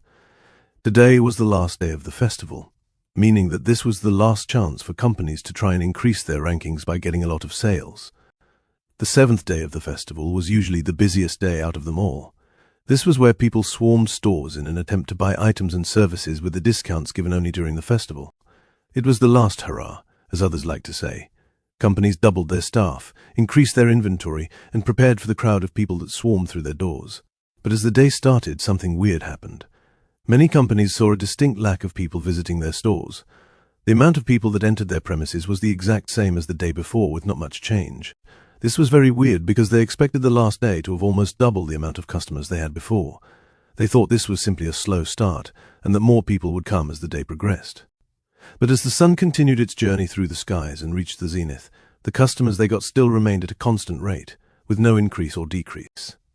Many companies were weirded out at this point, and eventually they sent out their own people to investigate the cause of this phenomenon, and they didn't have to walk far before they stumbled upon the answer. In the middle of the market plaza, there was a large gathering of people crowding a single point. Why are there so many people in the park? Could there be a really popular store there? What's the company located in the J5 area? However, as they sent out their men to investigate, they found out that there wasn't even a stall or a store where the people were gathering. These people were just standing in line, waiting for nothing. Huh? What are they doing? Are they caught in a trance or something?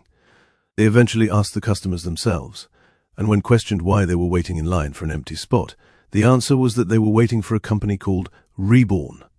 Because Michael finished his permit test in 3 days, he was forbidden to continue selling items in a stall. Since the market plaza was reserved only for those companies yet to have their permit, Michael couldn't sell his items despite the demand from the customers. On the 4th day of the festival, people sought out Michael's stall and saw it empty. This left them disappointed, but still optimistic. On the 5th and 6th day, the J5 stall was still empty. And on the 7th day, many customers thought that the Reborn stall would pop up once again, since it was the final day of the festival. Essentially, the people who came from the 4th to the 6th day all returned on the 7th day, which now created this large group of people waiting in line for Michael's stall to return. Once the other companies in the Upperwood district found this out, they couldn't believe it. Wait, they only needed 3 days. Is that even possible for a new company? Is the association sure they're not another shell company? They're sure. Didn't you hear the rumors about the items they're selling? It's all new items that people have never seen before. Due to the unique and high-quality items the Reborn company offered, they finished their permit test in record time, only taking 3 days to pass.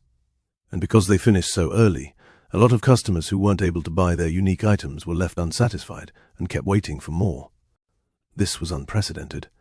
What if they continued to operate the stall throughout the festival? Could they have reached a high ranking? This question scared and amazed most of the companies who heard about Reborn.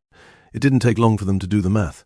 If they continued selling items throughout the 7-day festival, then it was more than possible for them to reach the top 10 ranking in the Upperwood Festival. For an unknown company, achieving this feat despite only starting in Metropolis a couple of days ago was beyond comprehension. Of course, most of the general public wasn't made aware of this kind of news. It only stayed within the community of companies in the Upperwood district. Still, even a small splash in a pond could end up rippling all the way through the surface of its water. It wasn't long before the Legacies heard about Michael's feat. Bobby heard about it through Dickie. Of course, since Dickie was bound by a vow of silence, he didn't talk about Michael's ability or his weird flying mithril weapon. He only told Bobby about Reborn's feats in the Upperwood Festival, which was already public knowledge.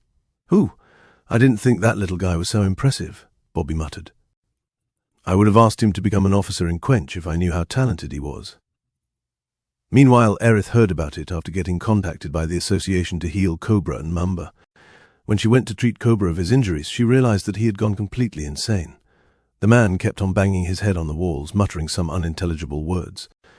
He had a very deep psychosis, something that even she couldn't repair. Because of this, she heard about Michael and the Reborn Company. It amazed her that a kid she met from a small rural town ended up becoming a genius in the mystic arts. 4 elemental mastery? I should have recruited him into my apothecary when I had the chance. His talent in healing must be extraordinary. The last one to hear about it was Alaric Goldstone. His entire day was scheduled around preparations for the parade. However, such news became so sensationalized that he ended up hearing about it despite how busy he was. "Interesting," he muttered, fidgeting with the golden ring in his finger, and just like the others, he found out about the crowd gathering in the market plaza waiting for his stall to arrive. Reborn will become a formidable opponent, he realized. His right-hand man, Perseus, and his left-hand man, Orion, questioned the conclusion of their leader. "I don't believe so, Alaric. They're a good company, but not good enough to compete in the top market of Metropolis," said Perseus. "And this Michael kid may be powerful in the mystic arts, but that's not enough to reach the top," Orion added. Alaric shook his head, disagreeing with their observations. "Bobby and Aerith will only see his talents in the mystic arts, just like you both, but I'm looking at something completely different. They passed the permit in just 3 days. This means they got 7,000 sales in such a short amount of time. If they continued to get that much sales throughout the entirety of the festival, then they could have reached the top 10. This is good, but not that impressive. However, many people are missing something. They wouldn't have stayed stagnant in their sales.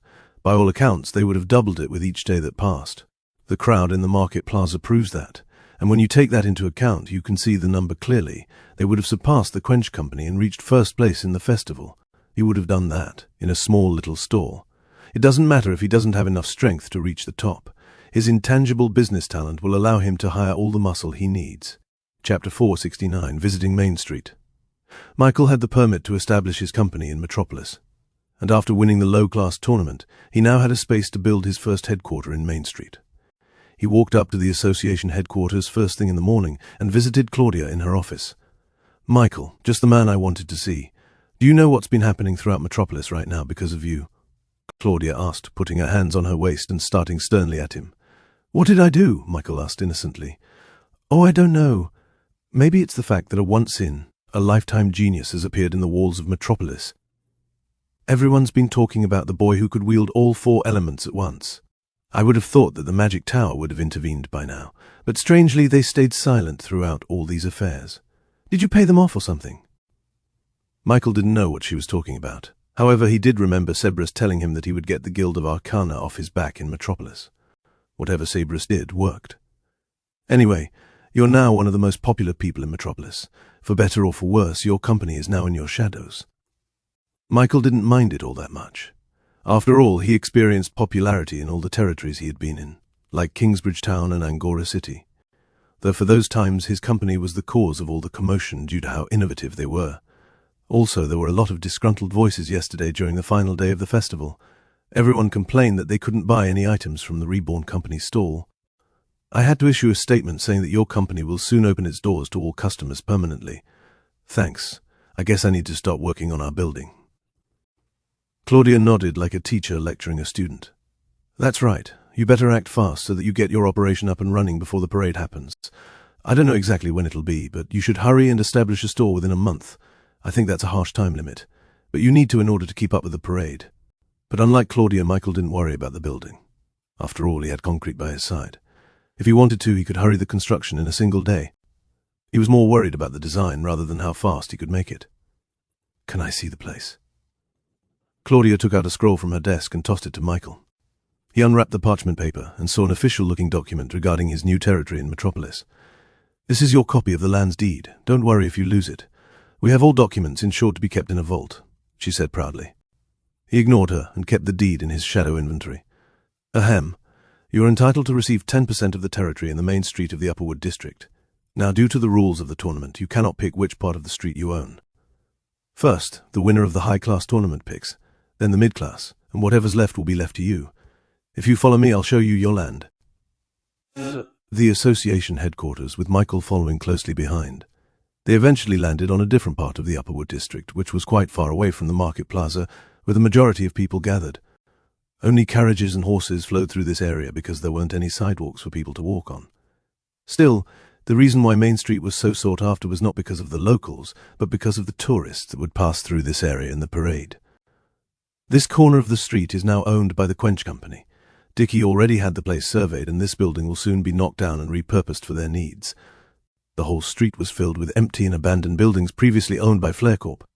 Most of the items inside were already salvaged, but there was some remaining paraphernalia left behind, like some wooden signs, some torn-up flags, and even discarded uniforms. Over on the end of the street is your territory. They walked over to the end of Main Street and saw what looked to be an empty warehouse, with its doors open wide. The place had boxes and crates strewn all around. There was another warehouse on the opposite side of the street, and Michael owned that too. All in all, Michael was quite satisfied with what he got. The place may look small area-wise, but he knew that he could always build upwards if he needed more space. Of course, the most ideal place that he could have gotten was at the first corner of the street now owned by the Quench Company. They would be the first ones that the foreigners saw during the parade. But besides that, there wasn't really any difference from the territories in Main Street. How do you like it? Claudia asked worriedly. This entire place looks dingy, but with a little bit of cleaning it'll serve as a good enough headquarters. If you want, I can introduce you to a good carpenter company that can renovate this warehouse into something better. He declined. There's no need. I'm tearing the entire thing down. She looked at him, wanting to see if he was joking. Are you sure? It'll take 2 months to build it from the ground up. If you want it to be hurried, then you'll have to hire an expensive construction company that can use magic to build it faster. Don't worry. I have other plans. Claudia went silent for a second before relenting.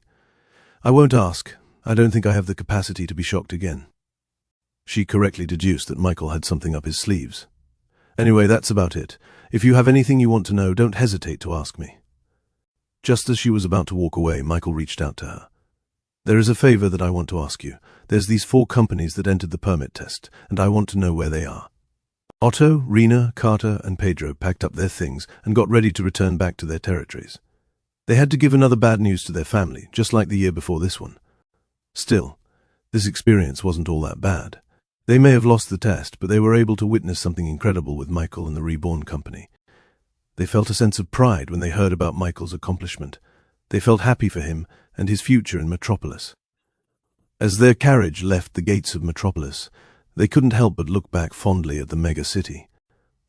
And it was at that moment that they saw a golden-haired boy standing behind them. Michael, why are you here? Otto asked, getting out of the carriage to greet him. I just came to ask you guys something. What is it? I'm offering you a chance to establish your companies in my territory. It's not Metropolis, but I guarantee you'll have a better life there. Chapter 470. More Subsidiaries. Your territory? Rena asked curiously. If we do we get access to those products that you sold in your stall? Can we buy your soap there? He nodded. Of course, the items that I sold in Metropolis are just a small part of what Reborn offers. They all looked at each other, and even without talking, they all knew what they were going to say. Yeah, we'll accept it. I admire the metalwork in your products. They even look like they're dwarven made. I'd like to learn from the blacksmiths responsible for that, Pedro cheered. Sure. I think you're in for a surprise, Michael smiled. I also accept your offer. Where's your territory? Carter asked. You have 2 options, he told them. First, you can stay in the Queen's region and establish your companies in Angora City. I'll have my people arrange for you to have your own territories. The first option already surprised them all. Angora City may have declined throughout the years, but it was still a capital city regardless. Back in the days, it had the same prestige and popularity as Metropolis. They couldn't believe that the territory Michael mentioned was Angora City. They would have thought that his territory would only be a small town or village. Wait, Angora City is your territory? How is that even possible? Otto wondered. Long story short, I'm their sponsor. I have a good working relationship with Duke Stelmahan. They all gasped. Michael's background was a lot deeper than they could have ever imagined. With Angora City under his control, the entirety of the southern tip of the Queen's region was practically his. If you want something better than Angora City, then you can go to my nation in the parched lands. You own a nation? Their shouts gathered a few curious stares from the carriages lining up on the gates of Metropolis. Yeah, I own a nation. It's in the King's region. Raina remembered something about the parched lands. Isn't that a desolate desert? It was, but we turned into a habitable zone. There was even snow last month. They all couldn't help but have a tinge of disbelief in their faces. Snow in a desert was a completely paradoxical sentence that was inherently hard to believe. I can show you guys around if you'd like. They all looked at each other before nodding in agreement. It'll take months before we get there, but I think it'll be worth it to see that miracle. Nah, it'll just take a second, he said, as he activated his shadow ability and teleported him and everyone else back into the nation of Reborn. Otto and the others were startled once they saw this dark shadow cover their entire field of view. But a second later, the shadow recessed back into Michael's feet and allowed them to see a completely new scenery that looked like it came straight out of a fantasy book. What is this place? Are those the mobile stalls that you used and they're all running on the streets? There's no carriages or horses? The concrete buildings, the flat roads, the automobiles, the lights. Everything was a completely new concept to them. Michael estimated that it would take them a few hours to completely get caught up on all the inventions of the nation of Reborn. Thankfully, the always-present mayor of the nation arrived just in time. Lolo bowed at Michael's visitors and immediately introduced himself to them. Welcome to the nation of Reborn. I am Lolo, and I will help you see the wonders of our nation. As expected of a professional, Lolo led the four out through the streets of the nation like sheep. They were completely silent, with their constant gasps knocking the wind out of their lungs. Michael winked at Lolo and thanked him for such timely moves. At the end of the day, Lolo returned with the four of them. So, what did you all think? Their eyes were completely bloodshot as they stared at Michael. We'll live here. Michael went back to their headquarters and met with Shayna, Castell, and the rest of the crew. Lord Michael, I have already arranged for our new sub-companies to establish their footing in our nation, Shayna reported. All four of them decided to move their entire business and their families to the nation of Reborn after seeing how amazing this place was. They told him that this paradise was infinitely better than what they had been hoping for back in Metropolis. They were even thanking the Iron Maiden that they didn't pass the permit test, or else they wouldn't have been fortunate enough to find the nation of Reborn. They integrated quite fast, seeing as they were already believing in the unofficial and unsanctioned religion of the nation of Reborn. Michael offered to help them with their move, and they were so thankful that they decided to become subsidiaries to the Reborn company. This meant that they would offer a part of their monetary income to Michael in exchange for their help. Since this was beneficial for him, he accepted. As for Angora City, the construction of the sewer and plumbing system has already been implemented, and we are getting extremely good feedback. Our next agenda would be to create a connection with the train back in Neo-Orcus, Shayna added. How about the Golden Road? He asked her. We have reached Batrock Town, Lord Michael. We are now on our way to Metropolis. That was extremely good news. Once the roads connected, he could start selling automobiles in Metropolis. He estimated that this would be his biggest business there if that happened. Shayna continued to report on all the things that Michael missed during his stint in Metropolis. Is that all? Shayna shook her head. You missed something important while you were there, Lord Michael. He looked at her, confused. Really? What? Your birthday, Lord Michael. Congratulations on turning 13 years old. He was so preoccupied with the tournament that he completely forgot his birthday, though he could have forgotten about it subconsciously because he knew that he didn't want any large celebrations for his birthday.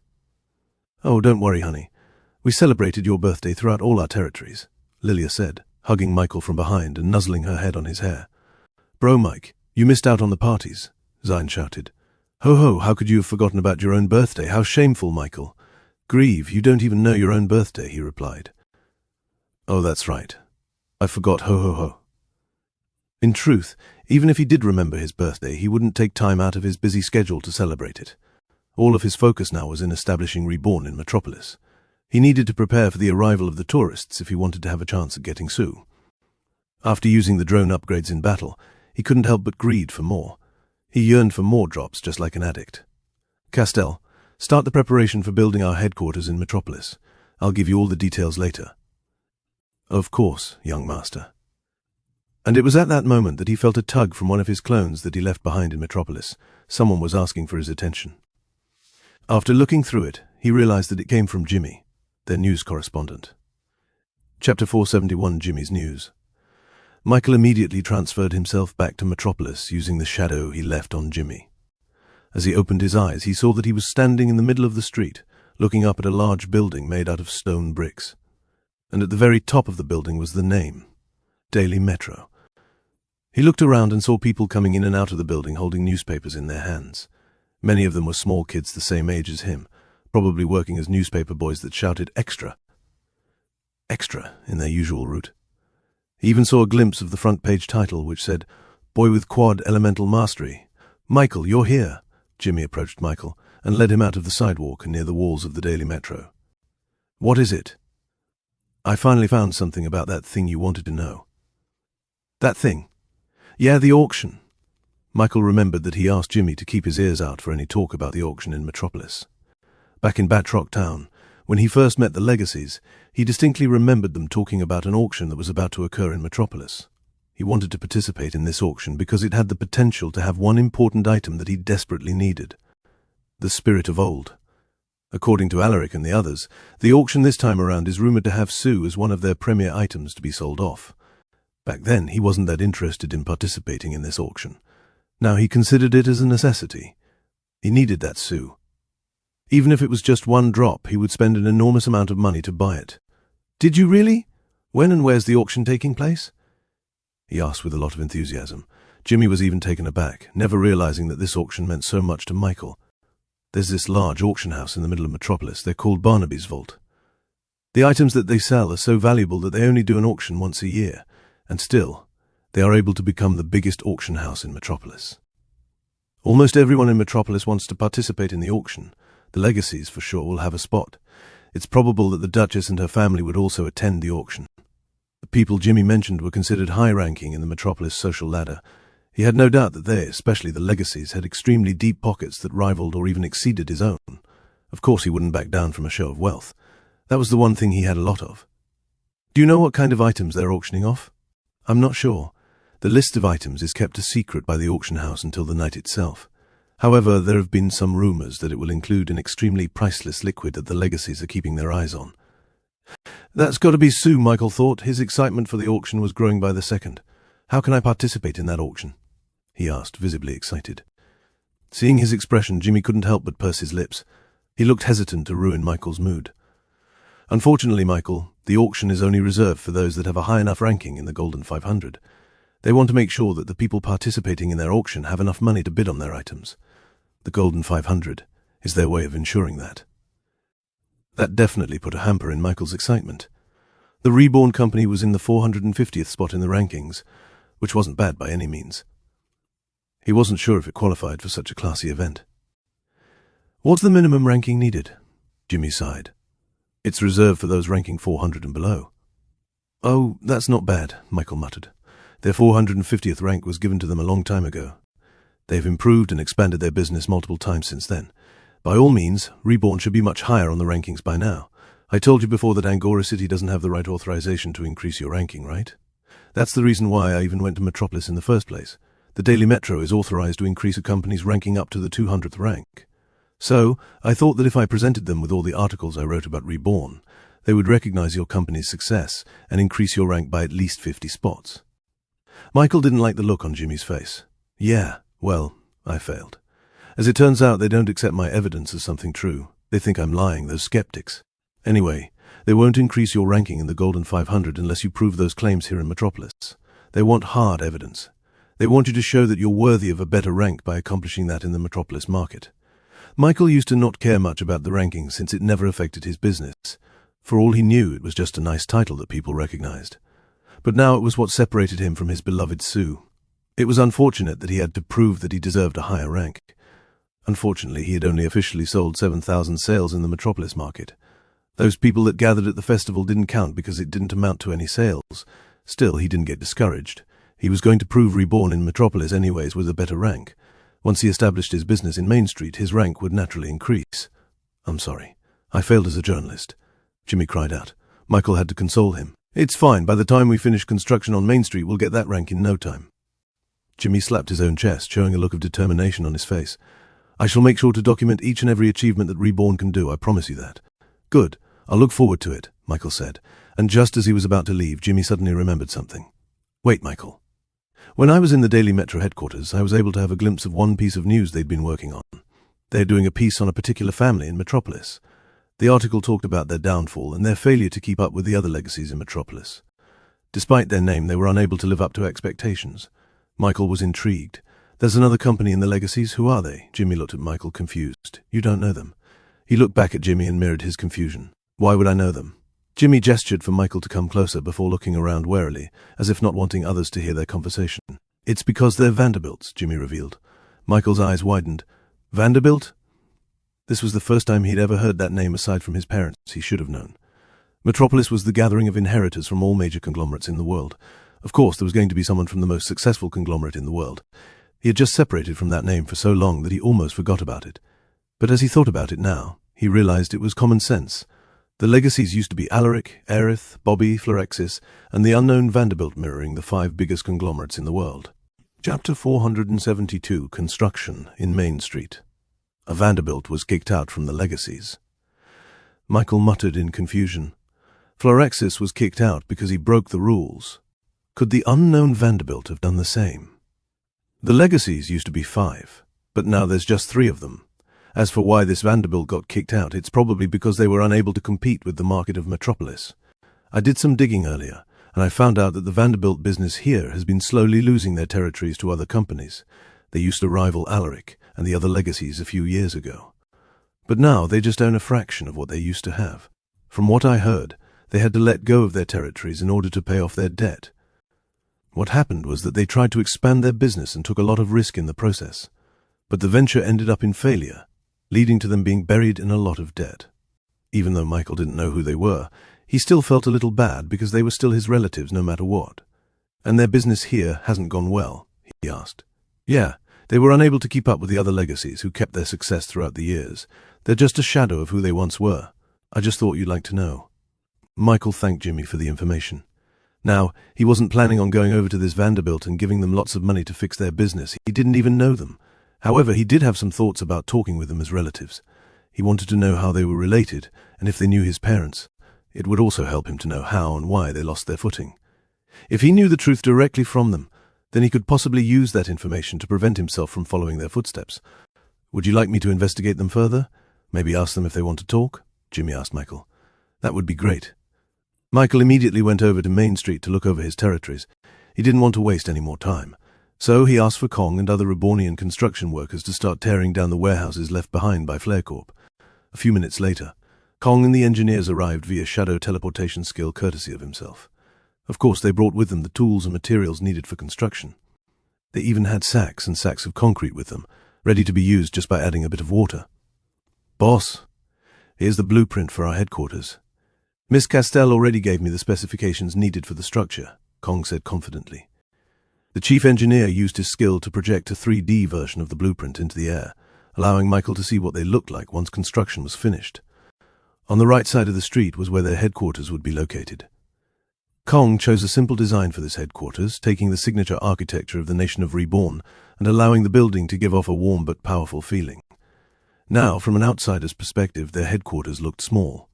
After all, it only had 1 floor in total, but in truth there were actually multiple floors spanning downwards. Kong chose to create layered basements for security purposes since this would be their headquarters for the foreseeable future. Aside from security, expanding underground also gave them the opportunity to build beyond the boundary of their small territory in Main Street. Their headquarters was like an ant's nest. At the top, people could only see a small hill, but underground it spread far and contained multiple rooms enough for an entire army of people. Now, such an ambitious project wouldn't be possible using normal standards. After all, creating levels further and further underground created lots of problems like heating and ventilation. Not only that, but the structure could collapse entirely. But Michael didn't have a problem with that. He intended to power the whole thing with generators that pumped air in and out, allowing for a cool breeze that circulated throughout the rooms. As for the risk of collapse, he didn't worry about it one bit. Kong was a competent engineer that was trained by ChatJK4 itself. "Good job on the headquarters, Kong. It may be your best work yet," he praised. The yellow hobmonkey inwardly cheered. "I'm honored. Now, tell me about our new department store here." Michael looked over to the opposite side of the street. This was where their whole operation would take place. And unlike their headquarters, Kong designed this structure to be like traditional buildings with multiple floors spanning upwards. Right now, there's just 4 floors in total, Kong mentioned. "But I made sure to add some possibilities to an expansion.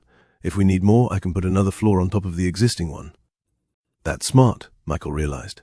They don't know if they would get another territory in Metropolis. So Kong designed their store with the future in mind. Even if this was the only place they were allotted, it could still accommodate a lot of customers as the company grew in popularity. "Shall we start the project, boss?" Once he gave the signal, the Rebornian workers started knocking down the warehouse little by little. The unique skill he gave them allowed for easy dismantling without creating a lot of mess. In just under an hour, they were able to completely turn the empty warehouse into an empty plot of land. Right after that, they began digging out a large hole in the ground for the underground levels. This laborious task would have taken them the entire day, but Michael helped them himself to lighten the load. In the end, the foundation for the structure was finished in half a day. After that, Michael began transporting tall metal pillars from their warehouse in the parched lands, all the way into the construction site directly. The Rebornian workers completed their task well and with haste. They were extremely motivated, seeing their boss work hard just like them. Michael became the courier of materials, transporting metals, woods, and even concrete. Because of that, the Rebornian workers were able to work for 3 days straight, and in those 3 days the entire structure for their headquarters and their department store was finished. The only thing left to do was furnishing the interior, but that could be done at a later date. The most important part was that they could now officially move into their headquarters and start expanding their business in Metropolis. Of course, such a fast construction of the building surprised a lot of people. "Whoa, when did this happen? I could have sworn this wasn't here a week ago. Am I hallucinating? Did anybody see the construction crew? They were so fast that almost no one noticed that they even worked on the building, and perhaps no one was more surprised than when Michael visited Claudia and told her about their newly constructed headquarters. "You're already finished?" she asked, incredulous. "You know, it's better to build something with quality rather than rush it." Chapter 473 Underground Floors. As she looked upon the newly built structure of Michael's new headquarters, Claudia couldn't help but express her shock and awe. The building was completely new, with absolutely nothing that was reused from the previous warehouse that stood in that very spot. This was very weird, because it had only been 3 days after Michael received the land, and already there were 2 perfectly well-built structures in Main Street. "It's made out of some kind of stone," she said, knocking on the wall to test its strength, and just from that interaction alone, she was surprised at how sturdy the material was. "Where did you get this? And how did you even transport it here?" The walls looked like it had been built using one giant slab of stone, which couldn't have been easy to move. Yet somehow Michael was able to do it in less than 3 days. "It's not technically stone. It's a new material we call concrete." Claudia nodded, noting the name mentally. "Well, whatever this material is, it's good that you're able to construct a building this fast." They both walked forward, seeing the bare-bones interior of the headquarters. There was absolutely nothing inside, just plain concrete. Although she thought it was a bit small, she didn't voice out her concerns because she knew that Michael had no choice but to establish his headquarters here. "This is nice," Claudia praised. "Let's go take a look at your store." But as she was about to leave, Michael stopped her. "Don't. You want to look at the rest of our base?" he asked, pointing down towards a hallway. "This isn't it." Michael shook his head. "Let me show you the other floors." Confused, Claudia simply followed Michael's footsteps as they ventured towards a hallway that led to what seemed like an opening for a door. Yet, there was no door, just a hole in the wall. "What's this?" she asked him, her voice echoing as she peered down the hole into a large chasm down below. "That's for our elevator. My engineers are still busy working out the kinks on our prototype, so the service is unavailable for now. We have to walk down the stairs." He led her down a winding staircase leading further down. She had no idea what an elevator was, but she was far too curious about the staircase to get left behind. "You're creating an underground tunnel. How far down is this?" She looked over the railings of the staircase and saw numerous levels that they could walk down to. "For now, there's 10 levels, but maybe we'll expand further down in the future." Claudia couldn't keep her mouth shut as Michael took her on an exclusive tour of their underground headquarters, though a tour may not be the right word for it. After all, the rooms were mostly empty and had no furnishing at all. As they went further down, Michael kept talking about features like a training room, a gym room, a swimming pool, a game room, and other such amenities. Truthfully, Claudia couldn't quite concentrate on what Michael said, because she was far too shocked to see what Michael was able to make in just 3 days. In that short amount of time, he created an entire fortress underground. It was insane. She would have thought that the entire thing would collapse under its own weight, but strangely enough, the material called concrete was strong enough to stabilize everything. You built this?" I can't, how?" Michael shrugged. "Like I told you, concrete." Of course, she wasn't satisfied with just that answer, so he made a little demonstration for her. He created a block of concrete from scratch, mixing up the materials and adding water to the mix. And using some heating magic, the entire block hardened within just a minute after its creation. He even threw some simple one-star spell into the concrete block to show her how strong the material was. And suffice it to say, she was convinced. "I want this. I need to have this," she demanded. "If the association ever needs to construct a new building, we'll be asking for your services." She didn't care if Michael was just a novice in Metropolis. This concrete would completely revolutionize the way they made buildings. Eventually, everyone from Reborn was transferred over to their new headquarters. Dibs on the bottom floor. Zion cheered as he ran around the room. "You can't say dibs. It doesn't work like that," Vivi refuted, buzzing around Zion's face. "It's exactly how that works," Zion replied back with a cheeky smile. Fudge, Zion and Vivi argued with each other about who among them deserved the bottom floor. Grieve would have joined them, but he got stuck in the 5th floor forgetting where he was. While the kids played around, Shayna immediately went to work. "Very spacious, Lord Michael. Shall I set up your office on the bottom floor?" Shayna asked. "Yep. Take care of all the interior designs on every floor while you're at it." The white-scaled dragonborn bowed. "I shall employ our greatest designers for this project." Meanwhile, Yuna walked over to her aunt and consoled her. "Yuna, you never told me about Reborn." "Sure I did. You never told me the entire thing. I didn't even know they had a nation in the parched lands." After seeing the speed and quality of Michael's construction project, she began asking Michael questions about his company in the King's region and all of his territories. And even now, she still couldn't process what she heard. "You wouldn't have believed me if I wrote it to you," Yuna argued. "At least now you know." Claudia couldn't argue with her niece. If she had been in the same position, she would have allied with the Reborn company as well. And she was even having some thoughts of completely abandoning her duty in the association and just becoming a full-fledged member of the Reborn company. And, Claudia whispered, with her back turned away from Vivi. Is that a fairy?" She didn't think she would see a legendary creature in the flesh, just casually interacting with members of Reborn. "Oh yeah, she's Vivi. Want me to introduce you to her?" "Vivi?" No, wait." Vivi happily flew over to their direction, and she introduced herself to Claudia, who seemed even more starstruck once she was up close and personal. The usually well-spoken woman turned into a bumbling dork. Michael saw this and couldn't help but chuckle to himself.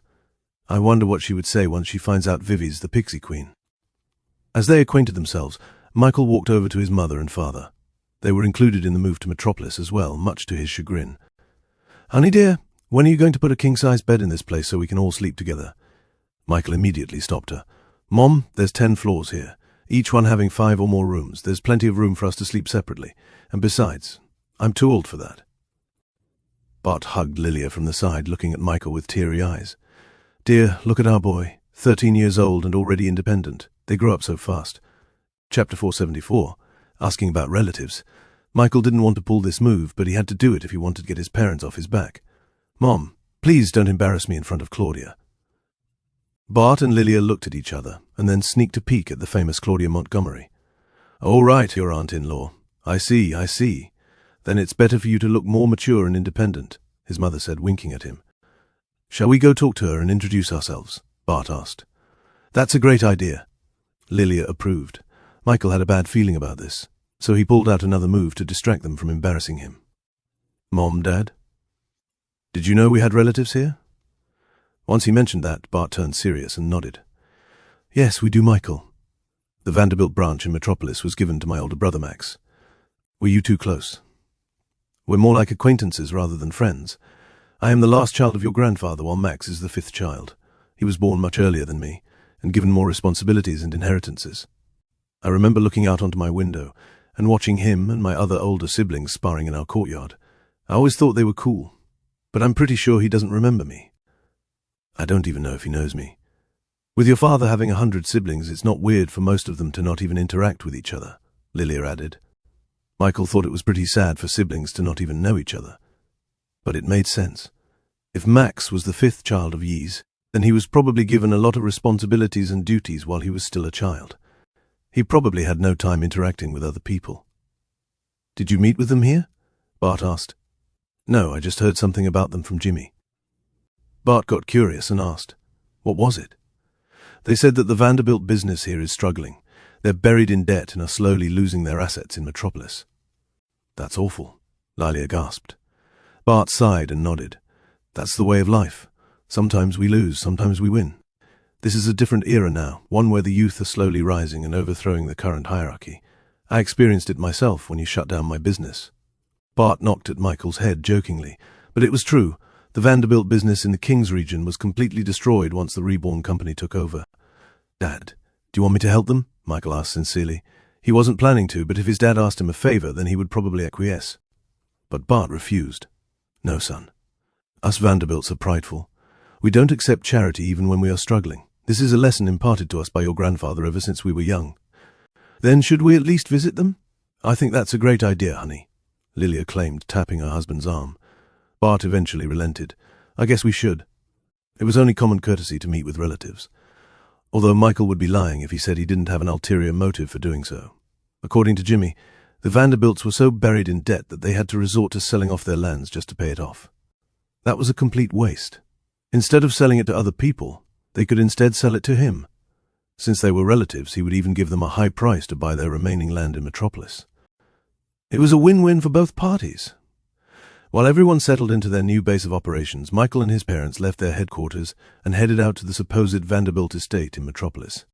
Jimmy already did some investigating and found their mansion fairly easily, and thankfully it wasn't that far off from Main Street. They just had to travel about 10 minutes using a horse-drawn carriage. Once they reached their destination, Michael looked out the window and saw a fairly large mansion.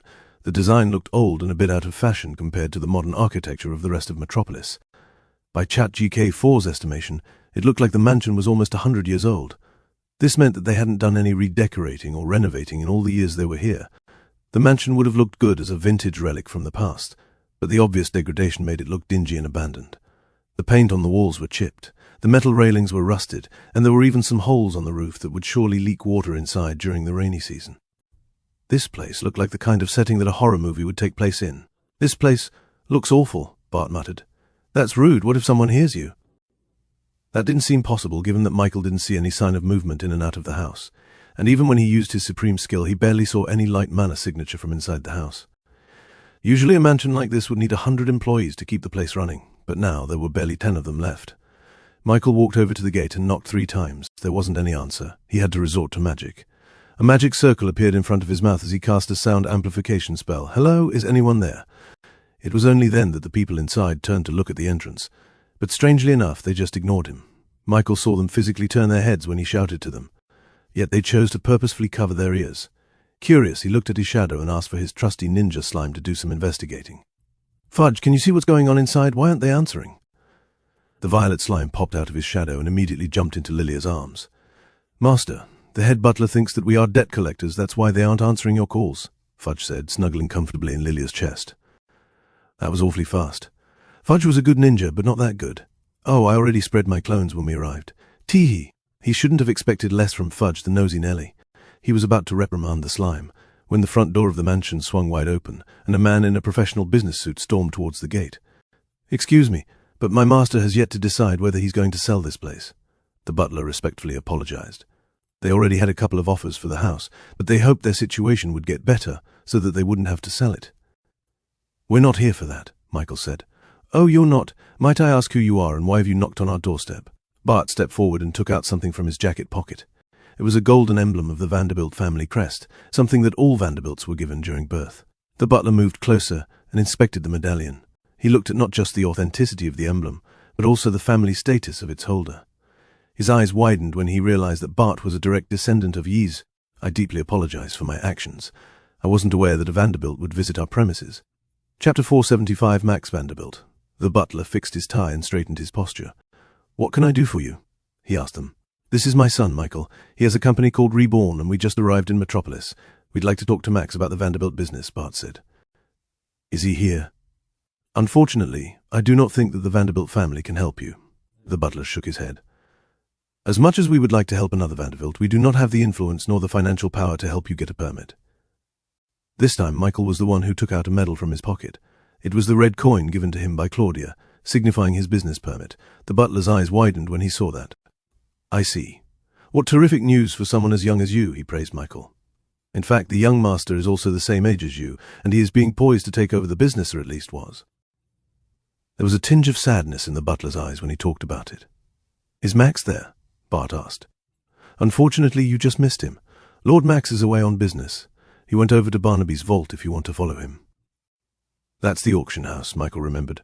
Why would he go to an auction house if they have no money? The only way to answer that question was if they went to the auction house right now or just waited till he got back. Since he was quite interested in seeing Barnaby's vault in person, Michael decided to go. This place was where the auction for Sue would take place. It was better to get acquainted with it now rather than later.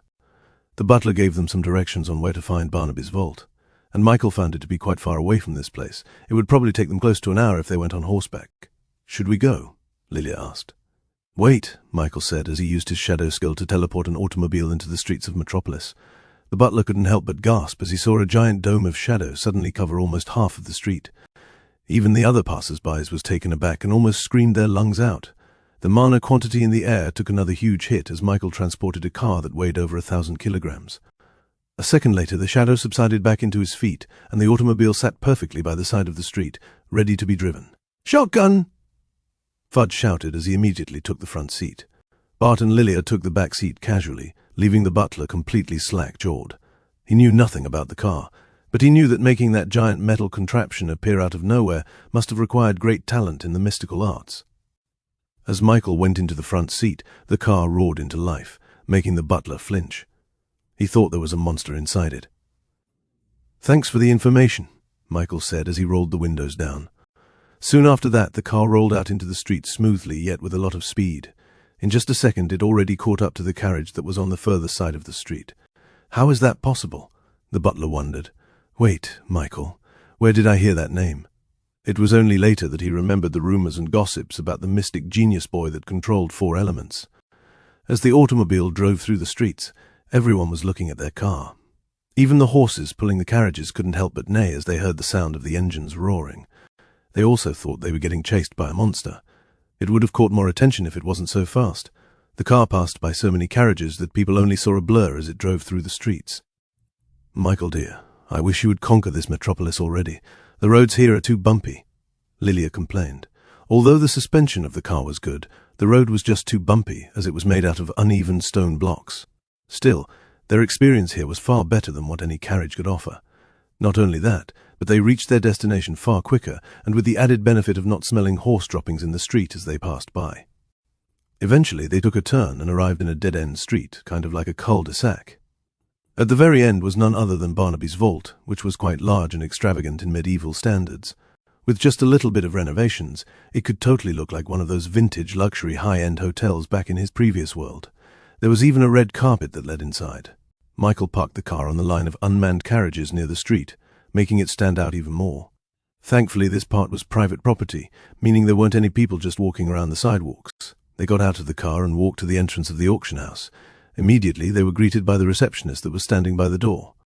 "Hello and welcome to Barnaby's vault, where treasure lies waiting to be bought. What can I help you with today? My name is Bart Vanderbilt." "Ah, Vanderbilt. You must be acquainted with the Vanderbilt that is with us today. You can go ahead and enter the premises." The receptionist opened the door and allowed them to go inside.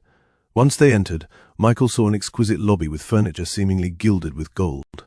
It looked more and more like a hotel as Michael observed the place. "Mr. Barnaby's office is right over on the second floor on the stairs over there." They followed the directions, and when they got there, they saw a man pacing back and forth waiting near the door. The man had grey hair and an aging skin. Still, Michael couldn't help but see a similarity to him and his father. This must be Max, Michael guessed. "Brother Max?" Bart called out to him. The grey-haired man quickly turned to look at Bart and squinted.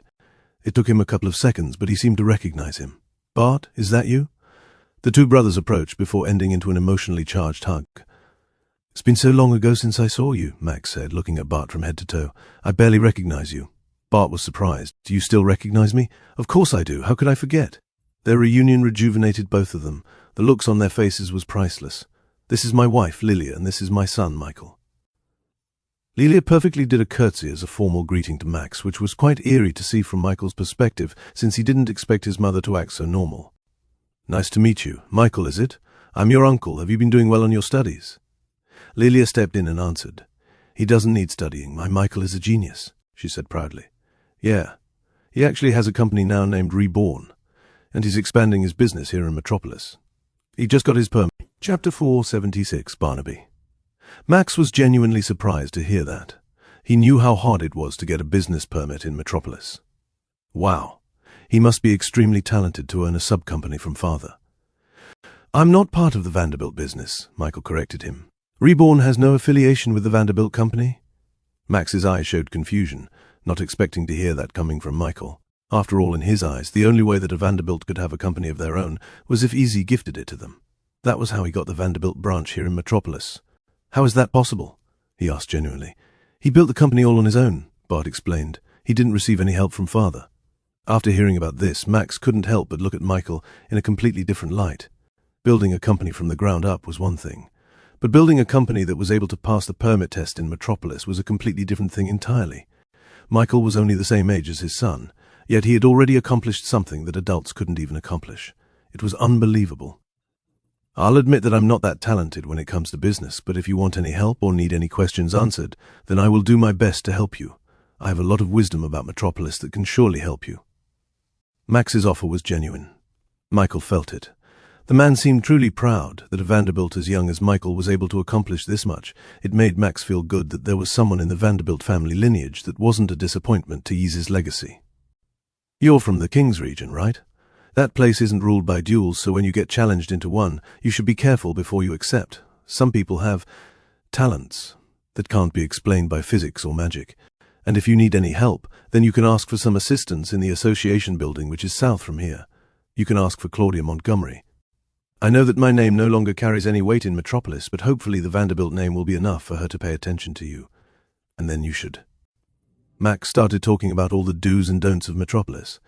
He was spouting warnings and tips to Michael, knowing that he had only recently gotten his permit. As for your territory, you should find a good spot as soon as possible.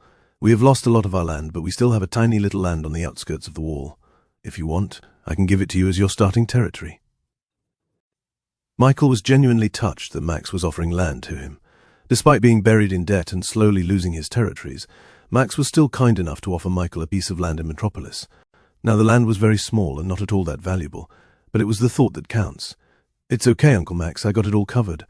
Bart tapped Max's shoulder. Don't worry, my son knows what he's doing. Max eventually relented.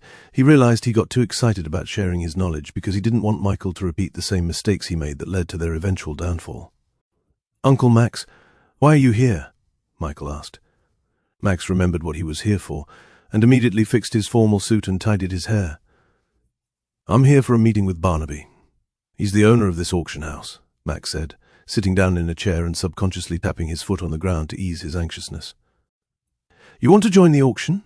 Michael asked. Max nodded. Not as a buyer, but as a seller. I need the money desperately so that I can keep my house. That's why this meeting with Barnaby has to go well. Why are you so nervous? Isn't it just an auction? Bart asked. The problem is that Barnaby's auction is a prestigious organization. They don't just let anyone enter the auction. Whether they be a seller or a buyer, they have to be in a high enough ranking to participate. But we're Vanderbilts, Bart reasoned. Shouldn't that be enough? I used to be one of the top companies in Metropolis, but that is a thing of that past. Our ranking has gone down ever since I took control of this branch. And now I'm not even sure if Barnaby will allow me to sell an item in the auction. Michael understood why Barnaby required a certain ranking to participate in the bidding. What he didn't understand was why they also put that limit on the people that were selling items. The item itself should be the criteria, not the company selling them. As long as it's valuable enough, why won't they accept it? Michael asked. Barnaby is very particular in his items, Max explained. He only wants the best of the best. He doesn't just auction items because they're valuable. They have to be unique, strange, and something that cannot be bought just anywhere else. He requires a high rank for the sellers because he also sells the brand of the item. People will pay a higher price if they know that a certain item came from a prestigious company. And right as Max was explaining all of this, they suddenly heard the sound of heavy footsteps coming up the stairs. Oh, here he comes, Max whispered. The footsteps got heavier until the man himself arrived on the second floor. Mr. Barnaby, it's good to see you, Max greeted, bowing almost in a 90-degree angle. Barnaby was a large man, a very plump man. He was obesiplane and simple. His hair was balding and he had a certain limp on his gait that made him walk a little funny. He even needed a wooden cane to help him walk normally. Max, Barnaby greeted him. Listen, I know that you made an appointment for me today, but I think I'm going to have to cancel. I would love to talk to you about that item you want to sell, but unfortunately something has come up that demands my entire attention. Max's eyebrow raised. Barnaby never cancelled appointments. He was always punctual to his own schedule. Something really important must have happened for him to act like this. Is something the matter? Max asked Barnaby. As a matter of fact, yeah. I just found a gem, a true treasure that Metropolis has yet to see. You don't understand, Max. I want this thing for my auction. It'll be the talk of the town. It'll attract the attention of everybody and anybody that has eyes and ears. Max was intrigued. Oh, really? This will be good for your auction, then? Barnaby bit his lips. It will be, but that's if I can find the owner. Max, if you hear anything about a strange metal carriage that runs faster than a horse, then you should tell me immediately, and I will reward you handsomely. That thing is fast, and from what I can tell, needs no horse to pull it forward. The possibilities for this are endless, especially in the courier business. Max shook his head. Sorry, I don't know anything about that. Barnaby snapped his fingers in disappointment. He knew it was a long shot, but he was just that desperate to find an answer. Chapter 477, Barnaby's Surprise. Barnaby then noticed that Max wasn't alone. They were guests he hadn't yet seen before. Oh, where are my manners? My name is Barnaby Stinson.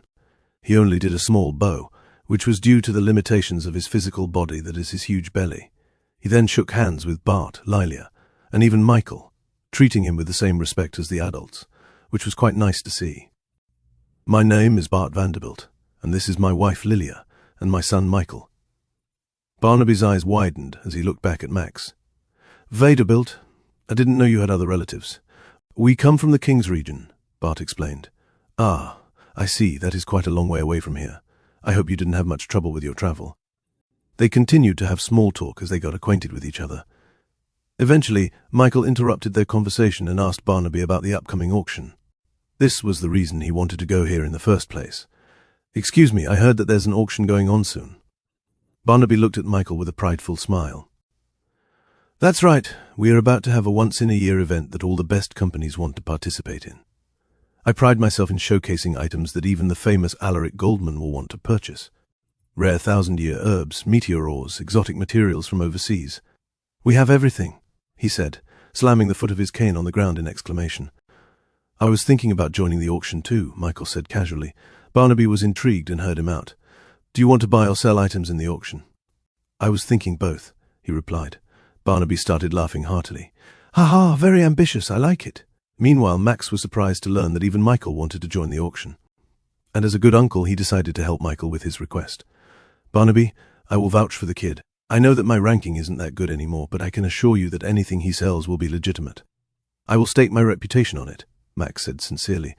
Authenticity of items was always a problem in any auctions. That was why Barnaby only allowed people with a verified identity to sell items. With Max's support, then I'll allow you to sell items. But that's only if I find it good enough for the auction. You're from the King's region, right? There are some exotic herbs there that will definitely be good enough to be sold, he said to Michael. However, buying items in the auction is another thing. I cannot allow you to participate in it. You need to have a company. Michael knew that already. I have one. It's called the Reborn Company. It was at that moment that Barnaby's eyes narrowed, seemingly recognizing the name Michael mentioned. Wait a minute. Reborn? Where have I heard of that? A second later, the realization hit him like a truck. Reborn, Barnaby gasped. You're part of that famous novice company that got their permit just a few days ago. This time, Max was surprised at Barnaby's reaction. He didn't expect the famous auctioneer to know about his nephew's company. You know about it? Max asked. I do. I keep my ear on the ground for anything exciting that's been happening in Metropolis. One such story is about a novice company who got their permit just 3 days into the test. Not only that, but they were even able to win a low-class tournament at the end. Oh, you know about it? Michael asked curiously. He thought that news only spread around in the Upperwoods district, but it seemed that it spread even this far into Metropolis. Of course I know it. It's not every day that a tournament takes place, you know, and a scandalous one at that. Ever since I found out that the low-class tournament winner was able to defeat someone from Basilisk Ores, the name Reborn Company has been etched into my mind, Barnaby exclaimed. Max, on the other hand, couldn't keep up with Michael and Barnaby's conversation. Wait. You're telling me that Reborn, Michael's company, got their permit in just 3 days and also won a tournament against someone from the famous Basilisk Ores?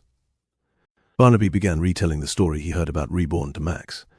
And as he continued to reveal more and more, Max couldn't help but take a step back and reevaluate how he perceived Michael. Max knew about Basilisk Ores. He knew that even he, at his best, wouldn't be able to defeat one of their officers in combat. Yet somehow his nephew was able to defeat not just an officer but their greatest fighter at that. He never thought that his nephew would be so talented in business and in duels. This news would have become more popular if not for the boy who had quad-elemental mastery, Barnaby said disappointedly, not knowing he was talking about Michael too. Then will my baby boy be able to join the auction? Lilia asked proudly. Barnaby had to quell his excitement after finding out Michael owned Reborn. He had to act professional. Ahem. Although your company shows great promise, it needs to be ranked higher than the 400th spot in the Golden 500. Though with your talents, I think that it won't be long until you can reach that. Maybe you can join the auction next year. Michael couldn't accept that. He didn't know if they would offer Sue in next year's auction. He had to participate in this year's auction. Can you make an exception? If you allow me to join the auction, then I'll tell you who owns that metal machine that you wanted to know about. Barnaby raised his eyebrows, intrigued. Who? Me? Michael revealed. Huh? Say what now? Barnaby tried to clean his ears, thinking that he must have heard it wrong. The metal machine. It's called an automobile, and it's what we used to get here, Michael said. The obese man stared at Michael in disbelief. You own that machine? Michael nodded casually. You want to see it? We have it parked right around the street. Barnaby went silent for a second, before immediately running out back down the stairs and leaving everyone in the dust. For an obese man, his speed rivaled even that of Yaku right at that moment. A few seconds later, everyone heard a shrill scream echo from the outside. It's here, this is it! They heard Barnaby's excitement all the way to the second floor. A couple of seconds later, they heard the sound of his heavy footsteps running towards them at full speed. He eventually reached them, using his cane to skid it into the flooring and stop his velocity. Ha ha! Barnaby's hands were on his knees as he tried to catch his breath. And every time he was about to say something to Michael, his excitement always ended up making his asthma worse. After 2 minutes, Barnaby finally recovered enough to vocalize his shock. To think that the great treasure was right under my nose. I was ready to search the entirety of Metropolis for the machine, you know. Barnaby then faced Michael and grabbed him by the shoulders. Michael, can you tell me more about this construct of yours? Chapter 4-78, Barnaby's Need for Speed. Michael explained an automobile in simple, easy-to-understand terms. He even told them how fast it could go in a straight line, which drew gasps from both Max and Barnaby, who never thought a metal object that heavy could go so fast. If that's true, then that's even faster than a cheetah, Max realized. Lilia and Bart vouched for the automobile. My Michael has built even faster cars if he wants to, she bragged. As for Barnaby, he was already impressed with the automobile when he heard how fast it went through the streets of Metropolis. And after hearing that it could go more than twice as fast, his excitement grew even hotter. But instead of focusing on the speed, he instead drew his focus on the other uses of the automobile. With that automobile, the delivery of items could be slashed in half. A week of travel can turn into just 4 days. This would be the selling point of the automobile. This was the reason why he thought the automobile could become one of the most sought-after items in the auction. So if I sell the automobile in your auction, can I participate in it? Michael's question was like a stake that pierced through Barnaby's heart. You're killing me, Michael. As much as I want to bend the rules just for that beautiful piece of machinery, I can't allow anyone below the ranking to get a spot in the auction. I really can't make an exception. Both you and I will get in trouble with the association if I allow someone unqualified to enter. Michael was bummed to hear that. He thought that the rule was implemented only because of Barnaby's standard. He didn't think it was the Metropolis Association itself who imposed it. Can I ask why they have this limit? Barnaby pursed his lips. He knew he had to keep his mouth shut, but Michael was such a special case that he ended up giving him a hint. This is supposed to be limited to only those who participate in the auction, but I'll tell you, it has something to do with duels, Barnaby whispered. Now Michael was surprised to hear that. He wouldn't expect there to be duels during an auction of items. Maybe some companies dueled in order to break the tie between their bids, Michael guessed. Still, there must be something up with the auction if they were keeping this duel aspect a secret. He finally understood why there was a requirement for ranking for the auction. Just like any duel, both parties must be at relatively same status before they could duel with each other. That was why they limited the auction to those that already have a high ranking. It's fine if I can't be an exception. I'll just get the proper ranking. It hurts me. It physically pains me not to have that automobile in my auction. I think that this automobile would have revolutionized the entire way we do business here in Metropolis. Michael decided to give Barnaby a break. I'll sell the automobile. He already considered it long ago.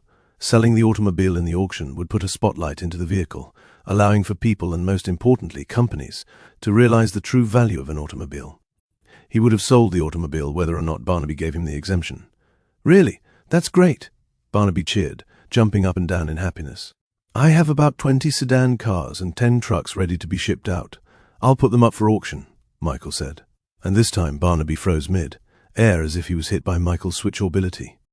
10, 20, you have more than one? Michael nodded. Yeah, our production is limited, but I can spare 30 automobiles for the auction. You said you have trucks. What is that? Barnaby asked.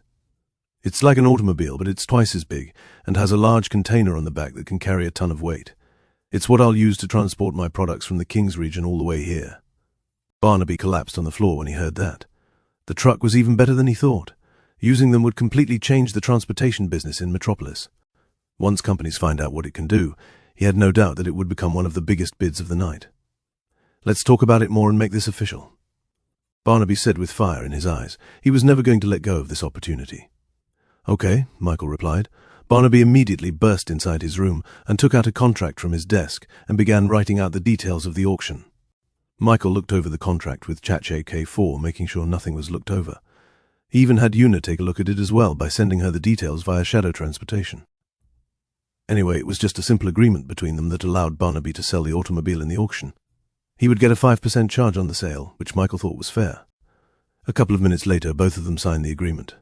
Success! This year's auction will be legendary, Barnaby proclaimed. And just then Barnaby remembered something. Michael, you said that you're going to use the trucks to transfer your products in Metropolis from the King's region, right? Yeah. Just so that you have to go through the hassle of being inspected every time, it will be better for you to visit the Duchess Castle and have the truck be approved for entry into Metropolis. Because this is not a normal vehicle, they need to make sure that the truck is not a threat to civilians. And as long as you get approved, you'll be able to get your trucks flowing through the streets easily. Michael took note of Barnaby's advice. He could see why an armada of giant trucks could send alarm bells blaring all over Metropolis. His trucks were practically moving houses. Now, he could skip all of this and just use his shadow transportation ability to get all of their products teleported directly into Metropolis. However, that wasn't practical in the long run. It was still better to have his trucks send in supplies on a frequent basis. As Michael and Barnaby finalized their deal, Max just watched everything unfold on the sidelines. He marveled at his nephew's talents in business. Your son is very impressive, he said to Bart. Why isn't he being nurtured by our father? In his opinion, Michael's talents should have been enough to get Ease's attention. Yet somehow Michael remained unknown by the better part of the Queen's region. He wasn't even known amongst Vanderbilts. He doesn't need to, Lilia said proudly. Our son is his own man, and he can do everything by himself without the help of Wise. Max was happy for them. He couldn't wait until his son met Michael. His little boy would have someone to look up to like an older brother figure. He wanted Michael to influence him. That way he wouldn't end up like him. Just then, Barnaby walked over to Max once they were done making a deal. Max, I've thought about it some more, and I think that I will deny your request again. You can't sell it. Max's face saddened. I just need the money. Still, it's way too dangerous to have the operation to remove your Godforge pieces. Chapter 479 sunk cost. What? Michael muttered out. Yeah, Max has been hounding me to include his Godforge pieces into the auction, but I've always rejected him because it's way too dangerous to undergo surgery to remove the Godforge pieces in his heart. You can sell Godforge pieces in the auction. It's very common. Some of them sell Godforge pieces that they found in a discovery, while some, like Max here, sell the Godforge pieces in their heart. Max sat down on the chair and held his hands together. At this point, I don't need the power of a diva. I need money. The amount that I'd get for the Godforge pieces will be enough for us to start over here in Metropolis and completely revitalize our business. The risk to my life is worth it. Barnaby disagreed. Your family need you more than you need money. Tell you what, I'll lend you the money you need. The two were good friends, and if Barnaby was a soulless human, then he would have definitely allowed the sale to happen. After all, God-forged pieces go up for millions of gold in the auction. No, I can't accept any more of your help, Barnaby. I was just getting impatient. Selling my God-forged pieces will allow us to go back to the good old days when we were at the top. Max sighed. Max having a diva wasn't that surprising to Michael. After all, he was the fifth child of Ys and was given this branch as inheritance. It wasn't a far leap to guess that he'd get a God-forged piece as well. However, he didn't think that he'd be so desperate for money that he'd be willing to sell it and risk his life. What happened to your business? Bart asked plainly. Vanderbilts were supposed to be the wealthiest family in the world. Yet now, his brother was willing to sell his greatest weapon for money. It's a long story, Max replied. Let's talk about it back home. All said goodbye to Barnaby and went back to the Vanderbilt estate using the automobile. "Michael, I'll be notifying the Duchess about your visit with her," Barnaby shouted before they left. According to their agreement, he would help Michael make the trucks legal in the street. All Michael had to do was present his case to the Duchess. Michael thanked him before they went on their way back to the Vanderbilt estate. As they rode on the streets, Max began to tell the story of how he lost the Vanderbilt business. "I made a couple of bad decisions throughout my tenure in our branch. I thought I was doing the right thing by trying to expand the company, but I was naive. I didn't know the business well enough, and ended up losing all of my investment. And my inexperience led me to believe that things would get better. So, I kept spending more money to try and recoup my losses. In hindsight, I should have given up sooner. But I didn't. Slowly, the money got depleted until it led me to where I am now." Michael felt sorry for Max. He was caught up in the concept called sunk cost fallacy, which was mostly found in gamblers. Losing a lot of money led him to believe it was too late to back out now. But in truth, it only led him deeper and deeper into debt. "I had to sell off most of the land to pay off the debt.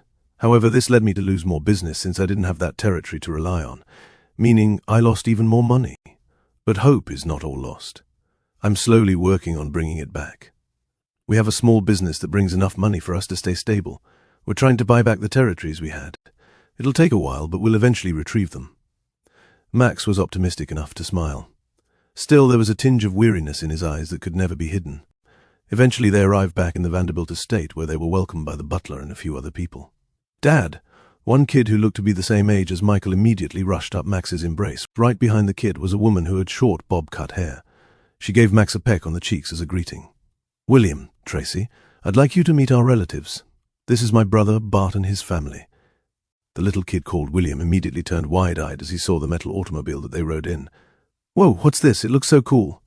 Tracy, Max's wife, immediately approached the Vanderbilts and curtsied. Lilia returned the greeting with her own curtsy. Michael noticed that they weren't the only ones inside the mansion. There were other people too, people that weren't butlers or maids. "Let's go inside and we can introduce you to the rest of the Vanderbilts in Metropolis," said Max. "We are a full family lineage here in Metropolis, but I am the leader of the entire business." They all walked inside the mansion, and immediately, Michael saw the other Vanderbilts giving them a warm welcome. "Come on in. It's a celebration. Bring out our good wine. Let's splurge a little bit and eat some meat today." As it turned out, these people were all indirectly or directly related to Wise. It looked more like a community rather than a family, since there were about 30 Vanderbilts in total living in this mansion. All in all, there were about 8 families that made up the Vanderbilt branch in Metropolis. The one in charge, of course, was Max's family, since he was the eldest, and the one who inherited the branch from Yees. Some of them Bart and Lilia were already familiar with. And some, this was just the first time that they saw each other. As they sat on the dinner table, they began to catch up on each other. "You came all the way from the King's region? That's very far from here." "Yeah," Bart answered. "We're here because my son has established a company in Metropolis." This caused quite a commotion within the Vanderbilt estate. They celebrated Michael's accomplishment genuinely. "Whoa," William gasped as he looked at Michael. Did you create that metal thing outside?" "Yeah, I did." "Whoa. I want to also become like you. I want to succeed my father and take over the business," he proclaimed. Max looked fondly at his son. He was the reason why he was working hard to bring back the Vanderbilt business. He wanted his son to inherit something worthwhile. Meanwhile, Tracy began serving the food to Michael and his family. "I'm sorry, but this is all we have right now," she apologized. They served chicken soup, which had a lot of water but not a lot of meat. Michael saw this as a sign of their financial struggles. Despite that, they still graciously served their only food for him and his family. "Do you mind if we bring some meat and vegetables here? It's my thank you for feeding us in your own home," Michael said to Max. Immediately, the other family members shook their heads no. "Oh, there's no need for that, Michael. The prices for food right now are high in Metropolis." "That's right. Today's a special occasion. That's why we prepared the food for you. There's no need to feel guilty. Eat up." They all thought that Michael offered to buy items from the markets in Metropolis to replenish their food supplies. And since they knew that they were from the King's region, they thought that their financial situation wasn't that much better from their own. Chapter 480, Meeting the Vanderbilts. "It's no worries," Michael said. He used his shadow skill to contact Shayna, who was still back at their new headquarters. He told her to bring food supplies from Angora City to the Vanderbilt estate. And a couple of minutes later, they suddenly heard the sound of the bell ringing from the gates.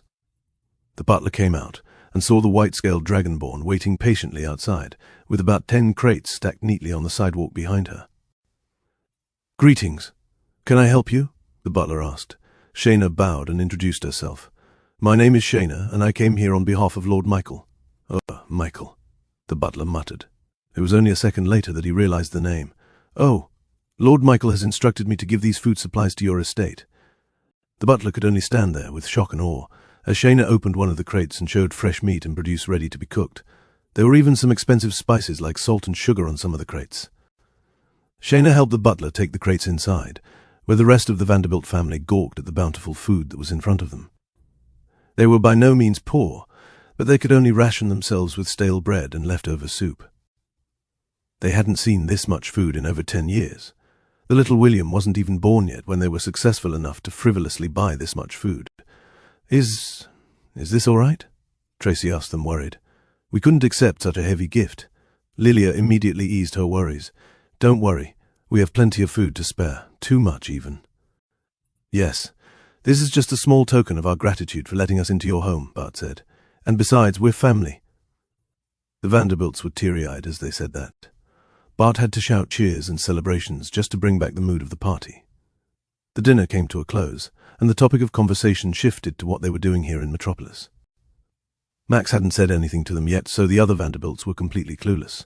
Michael's other uncle, who was Max and Bart's brother-in-law, spoke about one of his businesses in Metropolis. "I sell cleaning products to help with our debt," he said. "I even have my own formula for the cleaning solutions, but we have to wait a couple more months before it gets approved by the Duchess." Bart was surprised. "Does it usually take that long?" he asked. "It's easy if you're in a high-ranking company. But for struggling companies like us, we get pushed down the line. We are not their priority." "So, Michael, you're planning on creating a company here in Metropolis, right? If you're planning on selling your own items in Metropolis, make sure that you book an appointment with them months in advance." Max immediately solved the misunderstanding. "He already has a company," he said. "And the boy just got his permit a few days ago." And this time all the adults at the table gasped.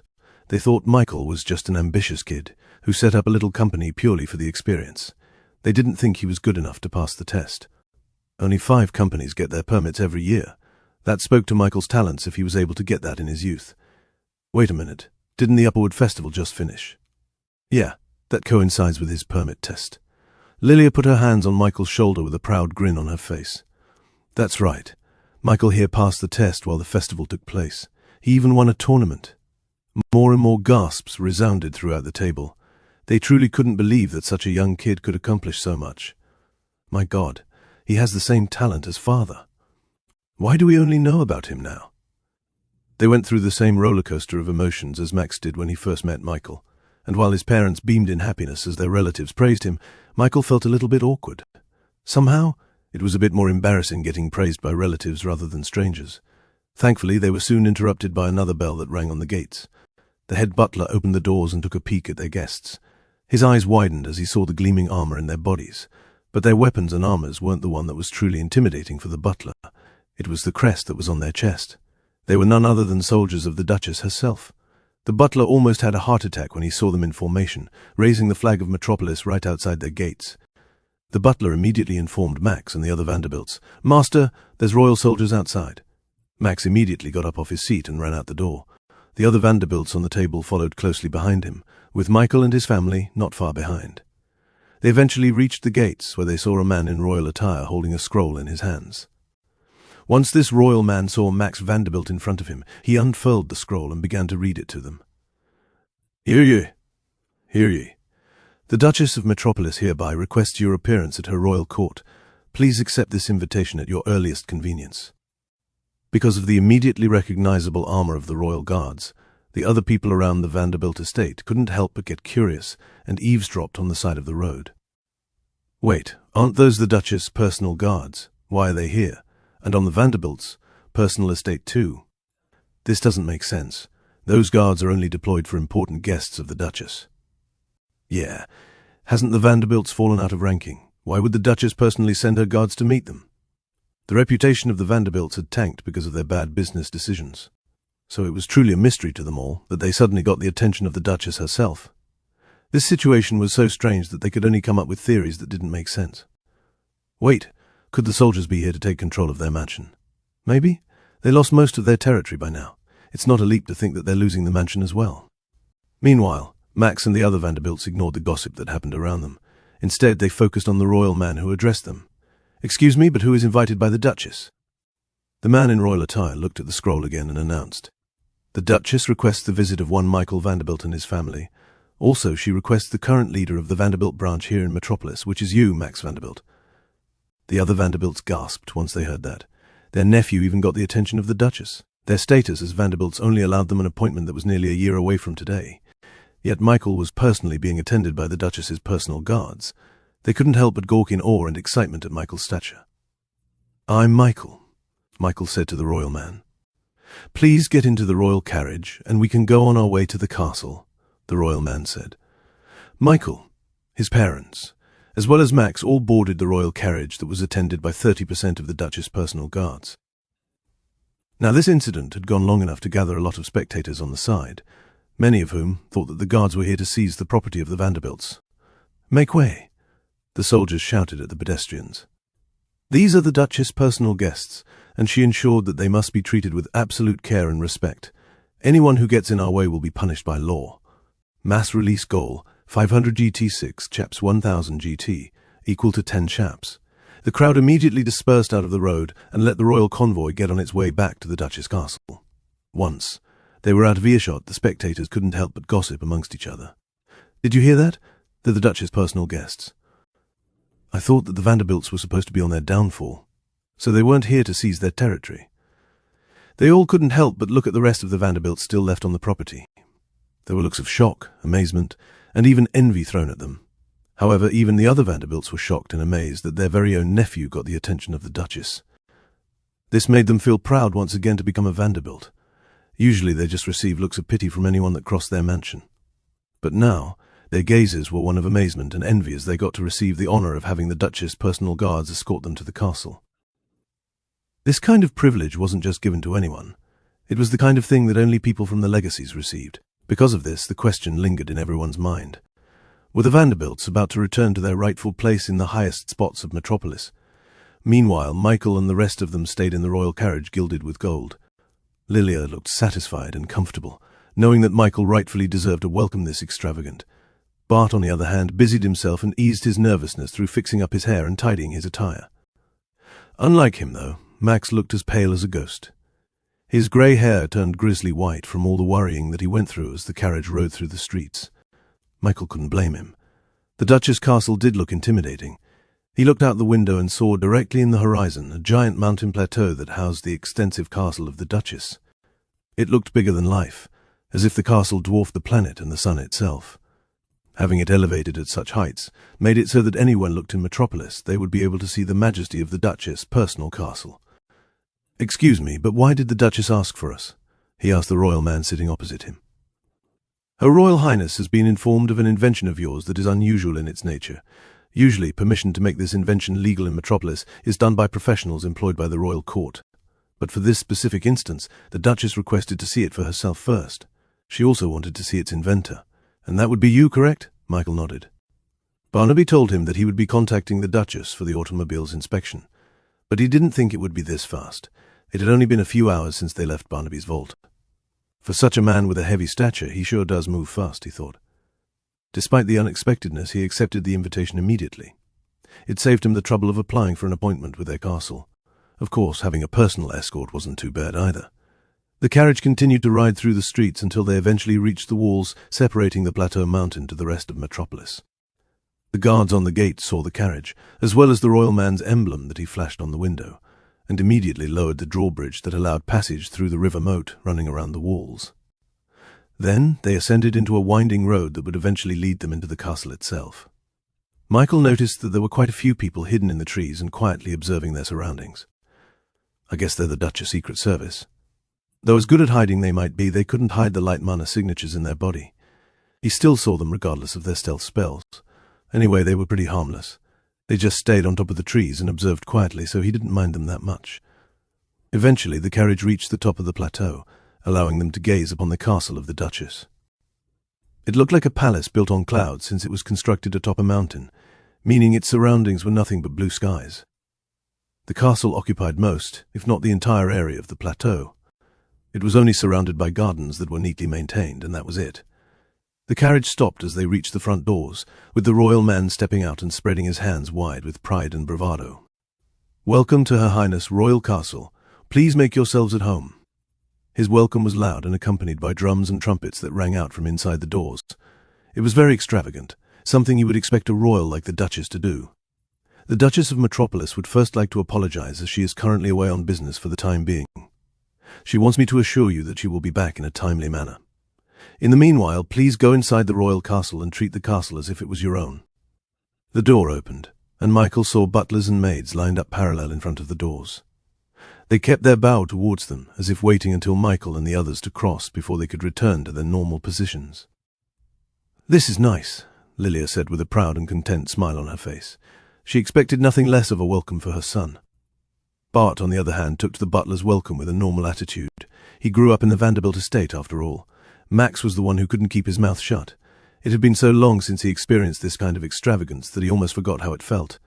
As they walked through the door, they saw everything gilded with gold. The pillars on the corners, the railings near the roof, and even the tilings on the floor, it like they were stepping on gold coins. This palace was luxurious, even by modern Earth standards. "Welcome, dear Vanderbilts." Michael looked towards the huge stairs that led to the second floor. There were two couples waiting at the top, waving at them in a warm welcome. He guessed that they were couples because they held each other tightly that only lovers could do. "That is Prince Harry and his wife on the right, and Princess Elizabeth and her husband on the left," Max whispered to them, as he immediately got down on one knee and showed his respect to the Duchess' twin children. Prince Harry walked down to them and tried to get Max back up on his feet. "Please, there's no need for formalities. You're here as mother's guest." As expected of a prince, he looked princely. His red hair was neatly combed to the side, and his royal attire had all sorts of golden paraphernalia that looked difficult to wear. Not only that, but his posture was completely ramrod straight, as if it had been taught to him since he was a kid. Chapter 482, Harry and Elizabeth. "Welcome to our home," said Princess Elizabeth. She had a distinct similarity to Prince Harry. And if the two were to exchange hairstyles and clothes, have Harry wear her green silk gown, and have her wear his uniform, then no one would know the difference. Their respective spouses also greeted Michael and the others, showing off their grace and humility befitting of a royal. After their introduction, Michael asked the reason why the Duchess was absent. "Excuse me, but where did the Duchess go?" he asked politely. "As you may not know, there have been a lot of rumors swirling in Metropolis about the arrival of tourists from the other continents. Mother has taken it upon herself to welcome them. Despite her age, she insisted on doing it herself, ha-ha. But it's only because of her hands-on attitude that allowed her to advance Metropolis into the megacity that it is now," Prince Harry answered. There was clear admiration and pride in his face. He loved his mother and looked up to her. "Your name is Michael, right?" Princess Elizabeth asked. "I heard that the reason why Mother wants to see you in person is because you created a truly interesting work of machinery. Is that true?" "Yes. I'm supposed to meet with her to make my automobile legal in the streets of Metropolis." "Brother, you should have heard how fast those automobiles go," Elizabeth said, her eyes almost shining. "It beats even the fastest horses in Metropolis. I bet it would even beat our royal mounts with ease." Michael was glad to see that the princess was already a fan of the automobile. This would make it easier for him to convince them to let his trucks pass through Metropolis on a daily basis. "I'm quite interested to see that," Prince Harry muttered, his sister's excitement rubbing off on him. "Michael, would you give us permission to see this automobile for ourselves?" Of course, Michael said yes. Having more potential customers was always a good thing. "I shall send in our soldiers to bring the automobile to the castle at once," Prince Harry said, signaling for the butler to fetch the soldiers. "There's no need for that," Michael interrupted him. "I can bring it here instantly if you want. I just need a big open space to park it." The prince and the princess looked at each other, confused. They thought that the automobile was made out of pure metal. "Are you sure?" the princess asked him. "Don't worry. Michael knows what he's doing," Lilia said with a smile. Because of that, the prince and the princess led Michael and the others out to the castle's backyard. On the way there, Michael got a tour of the castle in its entirety. He noticed that despite their wealth, they were still living in the medieval ages in terms of their quality of life. Their bathrooms were non-existent. They had something called a garderobe, which was just a small room or alcove on the top floor. Toilet was just a small opening that allowed their waste to fall down on the ground outside, which would be cleaned periodically. They could use a little bit of plumbing, Michael thought. The prince led them outside to an open garden which looked more like a plain grass field that extended into the horizon. And right outside of their veranda was a large patch of grass that looked to be a playground for kids, seeing as there were wooden horses and wooden swords strewn around. "This is the open space you asked for," the prince said, still confused as to why Michael hadn't just asked the soldiers to bring back the automobile. Michael thanked the prince and walked to the open area. He closed his eyes, and suddenly a large shadow burst out of his feet and created a dome right in the middle of the grass. Harry and Elizabeth were startled, but quickly regained their composure. The hidden figures atop the castle also calmed down once they saw no sign of hostility coming from Michael's shadow. A second later, the shadow recessed back into his feet, revealing the metal automobile firmly parked on the grass field. "Amazing! Your talent in the mystic arts must be tremendous." They knew that teleportation was not a spell that not just anybody could cast. One needed to be in the 4-star realm to even begin learning about it. Not only that, but the limits of the spell were dictated by the mana capacity of the user. So for Michael to teleport something as heavy as this, while being far away from its source, meant that the boy was a genius of the mystic arts. "My son is praised by Cerberus Organdor himself." Bart coughed, embarrassed, but still couldn't help but brag about his son. Harry and Elizabeth praised Michael to no ends before they turned their attention to the vehicle itself. They rushed to the automobile like they were kids let out on a playground. They couldn't help but admire the machine in its entirety. The metal work inside it was something that rivaled even that of the dwarves. "This machine is exquisite," Princess Elizabeth praised. Harry then turned to Michael. "Truth be told, Michael, we are part of the committee that decides upon the approval or disapproval of a product before they can be sold to the metropolis market. After our inspection, and we deem that this automobile is safe and is as you described it to be, then we shall cast our vote in your favor." "I'll also try and persuade Mother to instantly approve of it," Princess Elizabeth added. Michael nodded and gestured for them to inspect the vehicle. "It's all yours," he said to them. Prince Harry walked forward and raised his hand. A magic circle appeared in front of his palms that suddenly burst out a beam of light that scanned the automobile in its entirety. Magic theory acquired. ChatJK4 said, "Safety check. This spell determines whether an object is intended to be harmful to its user or to other people." As Prince Harry continued to scan the automobile, he was suddenly interrupted by a couple of kids who rushed out of the bushes and towards the automobile. "It looks like a monster. Cool. What is that on the inside? It has lights. It looks like a door. Can we open this?" "Yay. Let's all go inside." Prince Harry's magic spell was obstructed by the arrival of the kids, forcing him to stop what he was doing. "Kids, please step away from the automobile first. Your father is doing some important business," said Harry's wife as she tried to catch up to the kids. Unfortunately, they were too fast and too energetic to be caught. There were 4 of them in total, and judging from their red hair, Michael guessed that they must be their children. "Oh, how cute!" Lilia swooned. "Those 2 boys are my kids," said Princess Elizabeth. "And those 2 girls are my kids," said the prince. "The royal children didn't inherit the decorum and the manners of their parents. If it weren't for their royal attire, they would have been just like any other kids playing rough in the streets." "I apologize. Looks like we'll have to postpone the inspection," said Prince Harry, exasperated. "Those kids will not get off the automobile till they get tired of it, which will probably happen after dinner." Michael didn't want them, which meant that he had to distract the kids. And what better way to do that, other than simply borrowing items from his previous world? Chapter 483, Distraction. Michael didn't want the kids to meddle with the inspection, so he had to get them off of his automobile. And the only way to do that was to bribe them. And of course children were very picky. They weren't entertained just by any normal item. So he had to get something exotic, something they hadn't seen before. He had just had the perfect item in mind. Thankfully, they're pretty easy. First, he reached down into his own shadow. His arm suddenly appeared right in their kitchen in the nation of Reborn, surprising some of the chefs that were working inside it. He took out a small wooden cup and dunked it onto the orange juice concoction that the chefs were preparing.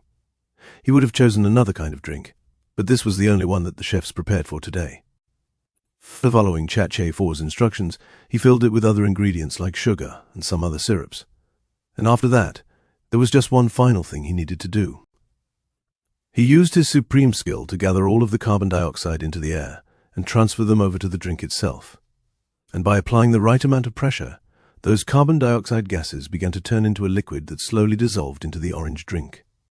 Suddenly, bubbles began forming on the bottom of the cup, which then floated up to the top and popped continuously once they made contact with the air, creating that famous and iconic sound that he was so familiar with back in his previous world. Voila! He had made a fizzy drink, or what others like to call a soda. He took out this rudimentary version of an orange soda pop and revealed it to the kids. "Sip, sip. Ah, that's good," he muttered, with the sound of the carbonated drink fizzling near his mouth. Immediately, as if they were a shark sensing blood in the water, the 4 kids turned their heads towards Michael with red in their eyes. "What's that?" the eldest boy asked Michael, and as if not expecting their question, he shrugged. "Oh, it's just a small little drink that I made up." The kids looked at this exotic drink and couldn't help but gulp. "Can we take a sip?" the girl asked him. Michael looked at them, then back to his cup. He then moved it closer to them, as if he was about to let them take a sip, and at the very last moment he took it back from them. "I don't think it's such a good idea," he told them. "This drink is not like anything you've ever drank before. There's these bubbles that make your mouth all tingly. I don't think you guys can handle it," he said sternly, but secretly moving it closer to them to let them have a better look. Mind you, these kids were children of royals. They were very spoiled and were given everything they could ever want in life. If they wanted something, then the butler would move heaven and earth to get it. And now, this was the first time that they wanted something they couldn't have, and this made them want it even more. "But I guess I can let you have a sip," he told them. He gave the orange soda to the eldest boy, who was about 4 years younger than Michael. The boy took the cup and sipped the soda. He flinched, eyes widening as he experienced the CO2 dissolving in his tongue, letting him experience the fizzy sensation of the soda. But after the initial shock, he realized that he didn't hate the fizzy sensation. In fact, he loved it. He felt curious for more, so he took another sip. "The boy said, wiping his mouth. "This is so weird and amazing. What is this?" "That's called a soda," Michael answered. The other children eyed the soda in the cup, wanting to try it for themselves. And so they began sharing the small cup of soda, taking their own sips and getting hooked on the tingling sensation in their mouths. They giggled and laughed as they experienced this new sensation. It wasn't long before the cup turned empty. The boy looked at Michael and gave him the cup. "We want more," he demanded. Michael inwardly smiled, knowing that the sharks took the bait hook, line and sinker. Maybe. But you see, I'm having a bit of trouble with this automobile inspection. I won't be able to get another cup until after it's done.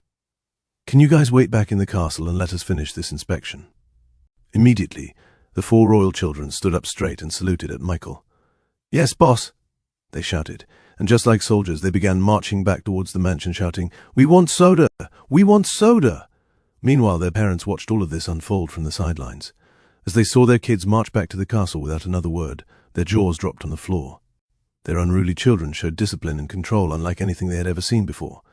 "My kids have never followed someone's commands before, not even the Duchess herself," Prince Harry said in disbelief. "You tamed the monsters, you tamed the beasts," exclaimed Princess Elizabeth. "Michael, you must tell me what you did to get them to become so obedient." "It's just a drink that I made. I'll give you guys a sample later. Just make sure not to give it to them too often," he said to them. "Are you going to sell that soda too? If so, then I'll be your first customer," said the prince with a bit of desperation in his voice.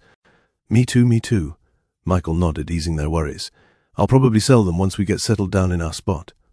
Immediately the prince and the princess called the butlers over and notified them to start buying Michael's soda once they were available. The butlers walked over to Michael and asked him to sell them 20 barrels worth of soda. They didn't even ask how much they were worth. And Michael had a feeling that even if he priced them like they were gold, they wouldn't care and still purchase it. Maybe I should start a soda pop business, he pondered. All sorts of ideas popped into his head, but he had to set them aside for now. His focus shifted back onto the automobile. After all, he wouldn't be able to start his soda business if he couldn't get approval to have his trucks transport materials into Metropolis. Ahem, how about the automobile? He asked them. The prince smacked his own head.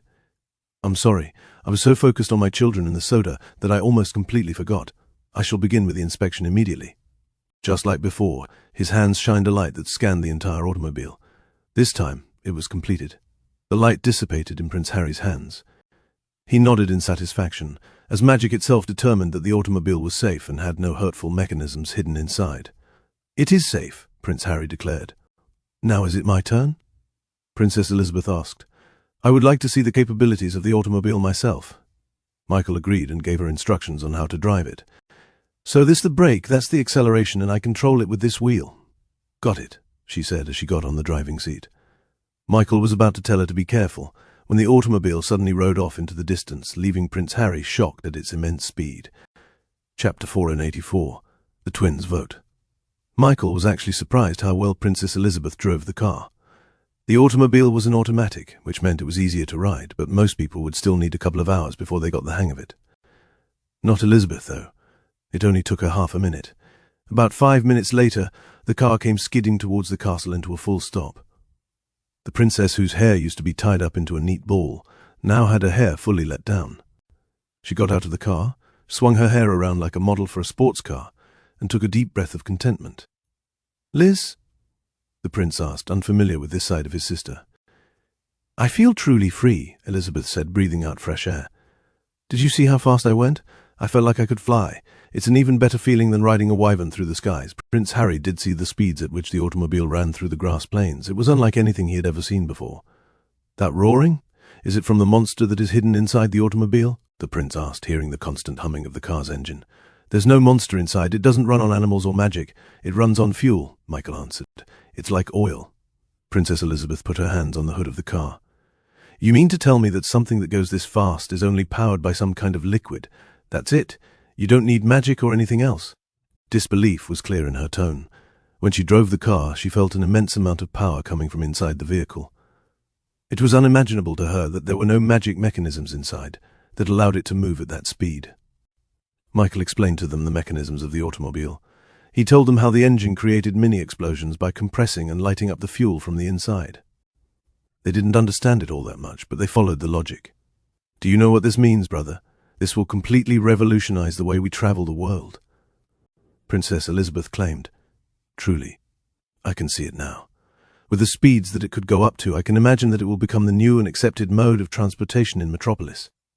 If it doesn't need any magic, then ordinary people can use them as well." Prince Elizabeth nodded fervently, agreeing with her brother. "That's true. Also, they began discussing the socio-economical impacts that the automobile would create in Metropolis. As expected of royals, their education allowed them to think in terms of the entirety of Metropolis. They talked about the effects of the automobile on the roads, which would need renovation to make it smoother and more organized. They discussed a lot of other topics, including the castle itself, the different districts, and the other companies. Anyway, Michael was glad to see that they understood the true uses of the automobile. "The only downside I see is that it is limited to its fuel," the prince astutely observed. "That's true, but if my automobile is permitted to be sold inside Metropolis, then I will put gas stations everywhere for refueling." They were satisfied with his solution once he described what a gas station was. "Let's talk more about this later," the prince said, trying to calm down his excitement. "If my mother sees this automobile for herself, I can safely assure that she will also understand its value. You have our vote, Michael," Princess Elizabeth ensured. "We will endorse this automobile to our mother, and once she finds out about that soda thing, I'm sure she'll look into you more fondly. She is quite weak to her grandchildren." "That's great!" Lilia cheered, hugging Michael. "Well done, son. You've influenced yet another territory to accept your technological advancements," Bart said proudly.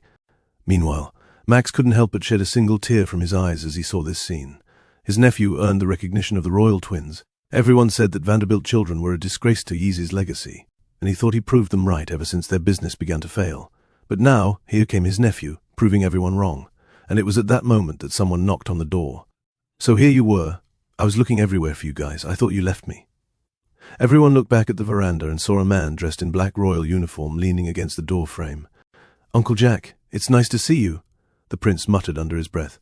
Michael thought the greeting was normal, but then he noticed the prince's slightly furrowed eyebrows, betraying his true feelings for the man who interrupted them. "We aren't expecting your visit," Princess Elizabeth said, curtsying quickly. She looked like she didn't want to greet him at all, but the manners she learned forbade her from being rude. Uncle Jack ignored them and looked beyond, towards Michael and his family. "Oh, I didn't know we had guests." "I wasn't made aware," he said, staring at them. Uncle Jack had long, slightly curly hair that obscured the sides of his face. He had eye bags under his thin, sharp eyes. And contrary to the red hair of the royal family, Uncle Jack had jet black hair and a pasty white complexion, as if he hadn't seen the light of the sun in over 20 years. "Who are these lovely people?" he asked with a smile in his mouth, but a glare in his eyes.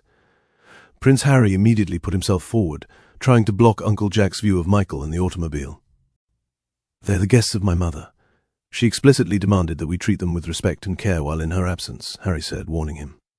"Oh, they're the guests of my dear old sister-in-law." Uncle Jack chuckled. Michael looked towards Princess Elizabeth, silently asking her to clarify the situation. He clearly saw from their interaction that their relationship with their uncle wasn't that good. This is Uncle Jack. He is the brother of our late father, unfortunately, Elizabeth explained. Unfortunately? How rude, my dear niece. How can you say that when we're family?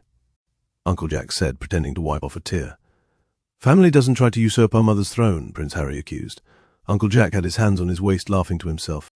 There's no evidence of that. Don't go off accusing innocent people, Harry. And usurp?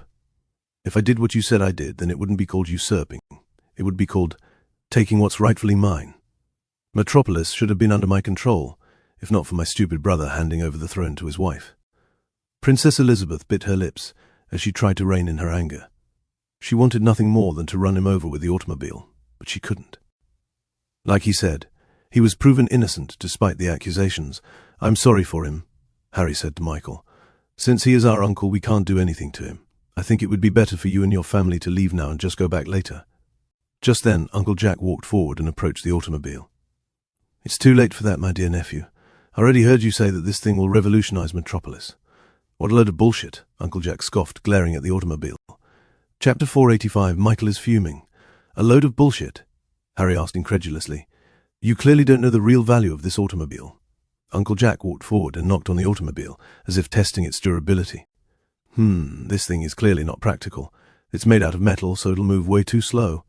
Princess Elizabeth scoffed. You don't even know what you're talking about. I don't have to, Uncle Jack snidely remarked. I already know that whatever they're saying that this automobile can do is nothing but a big fat lie. And what makes you say that? Bart asked defensively, unable to hold on his anger any longer. It's because you are Vanderbilts, that's why. Everyone knows that your family is on the brink of collapse. Your business has failed. Elizabeth, Harry, doesn't it make you wonder how they were even able to build something like this when they're struggling to even keep their mansion?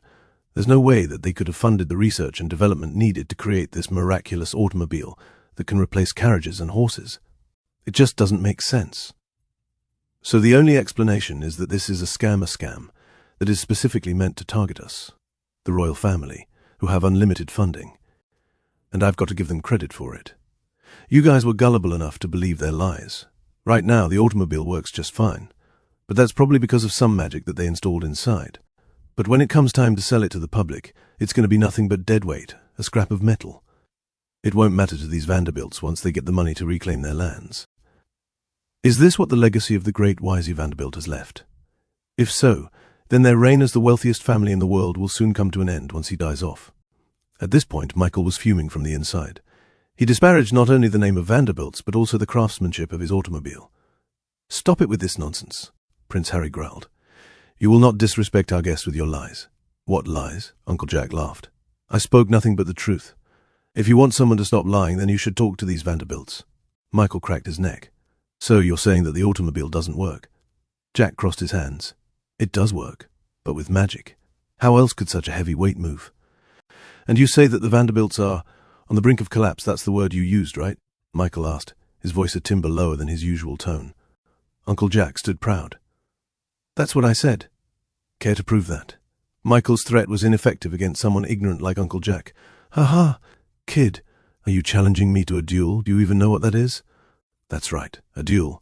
For the honor of my name and my family's name, I challenge you to a duel. Immediately, Prince Harry and Princess Elizabeth tried to dissuade Michael from his decision. Michael, wait! That's not such a good idea.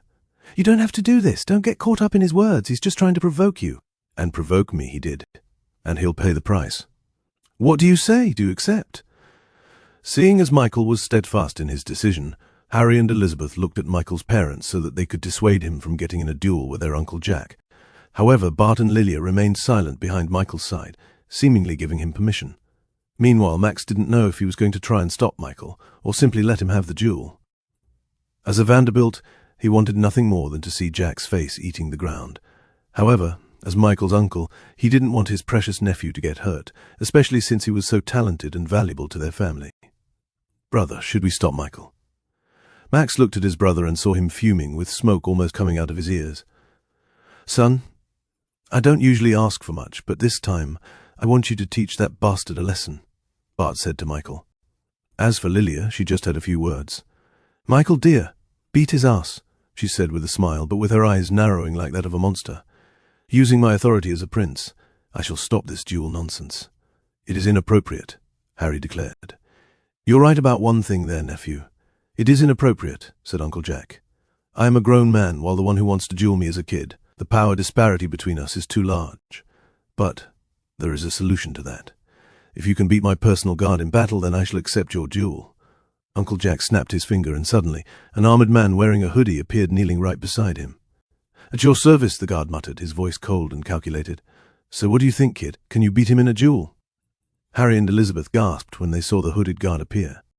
They recognized him as one of the elite rogues that were trained to protect royals like them.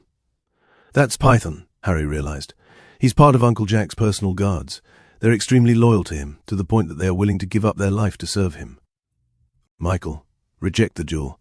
He's a 6-star assassin," Elizabeth cautioned, but all their warnings went unheard. Michael accepted the duel. "You're on."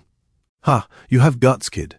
I'll give you that. But courage won't save you from this duel. Python, you know what to do." Upon Uncle Jack's instructions, Python jumped up in the air and landed in front of Michael. The man wore minimal armor, only a chest plate, while the rest were made out of some black material that made it hard to see in the night. Michael stood tall and looked up at his opponent. Both fighters stayed silent. "Come on, kid. Make the first move. It's the only advantage you'll have," Uncle Jack mocked, but instead of lashing out, Michael answered calmly. "If I move first, it'll be over too soon." His brash confidence halted Uncle Jack's laugh. The fact that he was still making these bold claims annoyed him to no end. "Fine, your funeral, Python!" Uncle Jack whistled with his hands, and as soon as Python heard this high-pitched sound, it was as if some kind of switch had turned on inside his brain. He looked at Michael as if he was his mortal enemy, someone that he must absolutely kill. Magic circles appeared on Python's legs, with his calves glowing with a violet hue. He looked like a coiled snake ready to bite its target. He twisted his hands, and suddenly a pair of nunchucks appeared out of nowhere. After a second, he lunged at Michael at insane speeds. His nunchucks swung 1,000 times per second before throwing it down to Michael's head. But instead of dodging, Michael stayed in place and let the nunchucks come dangerously close to him. "Michael, what are you doing?" Harry shouted. The nunchucks impacted, creating a loud sound that reverberated through the grass fields. But strangely enough, the result of the impact wasn't as they expected. There was no blood nor shouts of pain from Michael. Uncle Jack's eyes widened as he saw Michael completely unharmed, and instead, Python's nunchucks had completely disintegrated into splinters, with its pieces raining down from the sky. "What am I doing?"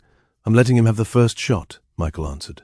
Chapter 486, Poison Ball. They couldn't believe what they saw. Python's weapon was completely shattered, while Michael remained unharmed. "What happened?" Uncle Jack complained. "Why did you bring a faulty weapon?" Python looked at the ends of his own nunchucks, an expression of bewilderment flashing across his face. He knew his weapon was in its best shape, and yet it was destroyed all the same. He saw it clearly. Before the nunchucks hit Michael, an invisible force counteracted the force of his lunge and completely repelled the attack. But it wasn't just that. Coming in contact with the invisible shield somehow deteriorated the quality of his nunchucks before it eventually shattered into 1,000,000 pieces. Python looked at Michael with a lot more caution now. He thought that the boy was an easy target.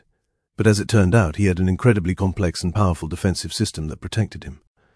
No wonder Michael looked so confident in accepting the duel. Seeing as melee attacks were of no use, Python stepped back and put some distance between him and Michael. "That's fine. Use your abilities as an assassin. Battle him from all sides," Uncle Jack shouted, still optimistic. Python stopped backing away and began running around in circles around Michael. Soon his body began to blur and blend with the surroundings. It wasn't long before he completely disappeared and became one with the environment. "Ha-ha! See if you catch him now," Uncle Jack goaded. His skill allows him to shoot incredibly powerful shots of magic at a distance. You won't even know where the shot will be coming from. Michael continued to stay in place, until finally he grabbed the air in front of him. "Ugh!" The sound of groans echoed out into the grasslands. A second later, Python's invisibility powered off and revealed him to be behind Michael this whole time. Not only that, but he had a knife in his hands and was just a second away from piercing it in Michael's back. As it turned out, Uncle Jack lied to misdirect Michael from how Python was going to attack. But somehow, Michael was still able to figure out the truth. What? How did he see that? Python's invisibility was supposed to be top-notch. It was a 6-star realm spell, which meant that even experienced wizards would find it hard to find Python before he was able to put a knife on their back.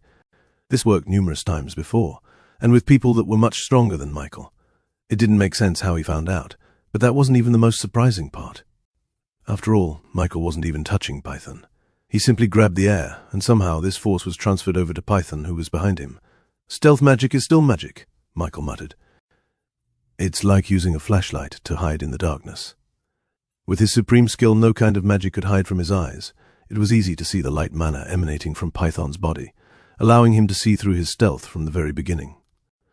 And since Python's body was covered in stealth magic, it was easy for Michael to take control of them and strangle Python with his own mana. Grr! Python struggled to break free. He tried to use mana to get out, but this only strengthened Michael's hold on his body. Eventually, Uncle Jack had enough and took matters into his own hand. Fwhip! He whistled again, and soon 4 more guards appeared at his side. He pointed at Michael, and they immediately rushed towards him like they were attack dogs. "That's cheating," Prince Harry complained. "This isn't an official duel, dear nephew. This is just to make sure that Michael is strong enough to fight someone like me. So it's perfectly legal for me to send in more men to fight him, ha-ha." Elizabeth gritted her teeth before impulsively going towards the automobile. She wanted to run the guards over. If Python could have helped, then Michael could too. But before she could move, Michael raised his hand and signaled for her to stop. He didn't need help. With 4 new guards rushing over to him with their nunchucks from all sides, he jumped up in the air and avoided their attacks. Python finally had the leeway to escape from his grasp. He began coughing as he could finally breathe again. "Come on, all 5 of you come," Michael taunted them from above. Seeing the clear disrespect, Python and the other guards created a coordinated attack. They moved in one line, slithering as they walked through the grass as if they were the body of a snake. Their nunchucks clicked and clacked, mimicking the noise of a rattlesnake. A giant magic circle appeared beneath their feet, and soon an image of a snake with its jaws wide open overlapped their line formation. The giant snake hissed before the combined efforts of all 5 guards created a ball of poison that gathered at the tips of the snake's fangs. They locked onto Michael, who was floating from above, and released the ball of poison in his direction. This was a powerful 7-star spell that could destroy nearly anything it touched. Seeing this poison come towards his way, Michael raised his hand and grabbed the air. Suddenly, the poison stopped in its tracks. Python and the other guards felt their connection to the giant poison ball snap, just like a string being cut by scissors. They looked up and saw that the 7-star spell they created had now reversed its trajectory and came crashing back down towards their direction. "He took control of the spell?" Prince Harry shouted in disbelief. No matter how much he doubted it, the poison ball still shot towards the 5 guards at even faster speeds than when it left. Forced to separate, their magic circle broke and the giant snake figure disappeared. The poison ball splashed into their direction. They were fast enough to dodge most of the poison, but not fast enough to completely avoid it. Their black uniforms and parts of their chest plates began to melt, with the poison eventually eating through to their skin and muscles, and before they could even recover, they looked up at Michael. They saw something completely out of the ordinary. A ball of water appeared in front of Michael. Then a ball of fire appeared right next to it. Then a ball of earth. Then a ball of air. Everyone's eyes widened as they realized what they were seeing. Even Uncle Jack gasped at the sight that beheld in front of him. Michael was controlling 4 elements at the same time. The realization suddenly dawned on them. Michael was the rumored genius of the mystic arts that had been circulating all over Metropolis. But somehow, this wasn't the end of Michael's showcase of power. He created another ball aside from the first 4, and this time it was made out of poison, the same one that the guards created, and after that, he created a ball of lightning, which was just plasma, and had the same appearance as that of the sun. 2 more spawned. One was made out of pure light, and the other was made out of pure darkness. This time they couldn't express their shock well enough. Michael controlled all 8 elements. Chapter 487. Elemental Balls Reveal. The 5 assassin guards stared at the 8 elemental balls rotating in the air around Michael. Even with all the training and practice they went through when facing a much stronger opponent, they had never prepared for a possibility that their target would have a once-in-a-lifetime talent that defied all common sense. Their training told them to take cover, yet their feet stayed stagnant in the ground. Fear took a hold of their hearts and prevented them from moving. And in the back of their minds, they knew that even if they tried to escape, those elemental balls would still hit them nonetheless. Michael raised his hand and pointed downwards. The 8 elemental balls shot towards the guards one by one at speeds that were dwarfed only by the unity gun. 8 consecutive explosions erupted from where the 5 guards stood. As each elemental ball landed, it created a much bigger explosion than the previous one. The blast sent furious winds rushing out from the explosion. Harry and Elizabeth found themselves almost unable to keep their feet on the ground just from wind alone.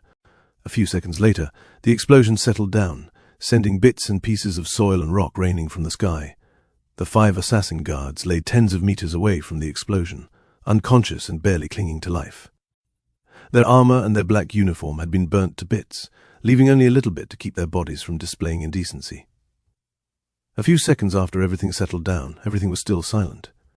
It wasn't until Uncle Jack screamed out his frustrations into the world did everyone snap back into reality.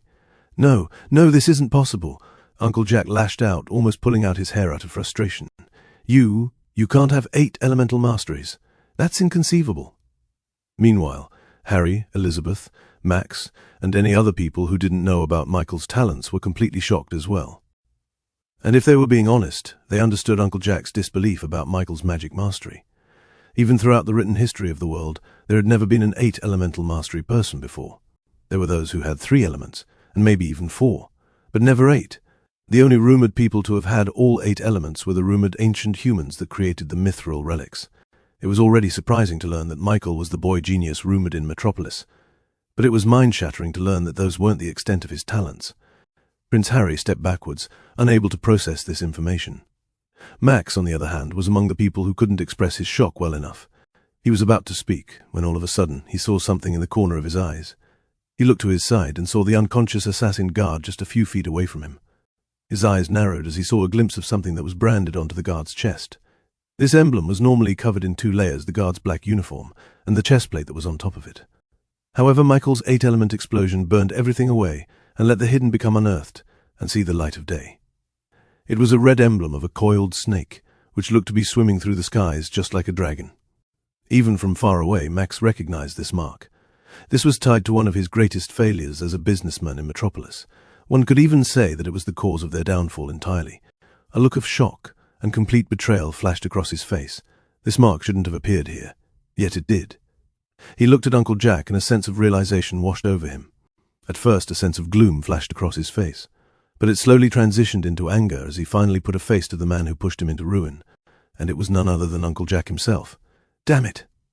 Uncle Jack screamed out, but just as quickly he started laughing out loud like a maniac. "Ha ha! I must admit it, kid.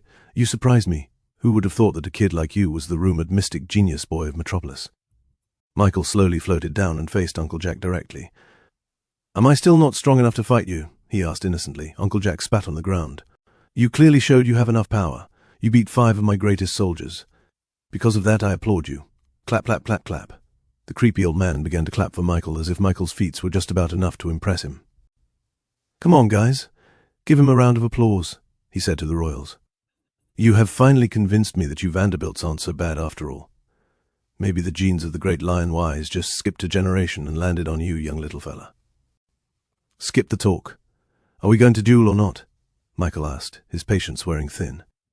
All right, Uncle Jack said, raising his hands. "Let us get an arbiter here for us. Dear niece and nephew, would you be so kind and fetch us a Montgomery?" The royal twins looked at each other. If it was before, they would have refused as they didn't want to become complicit to Michael's loss, but they knew better now. They immediately called for the butler to bring them an arbiter from their castle. A minute later, a woman wearing thin rectangular glasses walked out of the castle and bowed down to the prince and princess. "This is Angela. She's the Montgomery assigned to the royal family," Prince Harry explained. Angela approached Michael and Uncle Jack.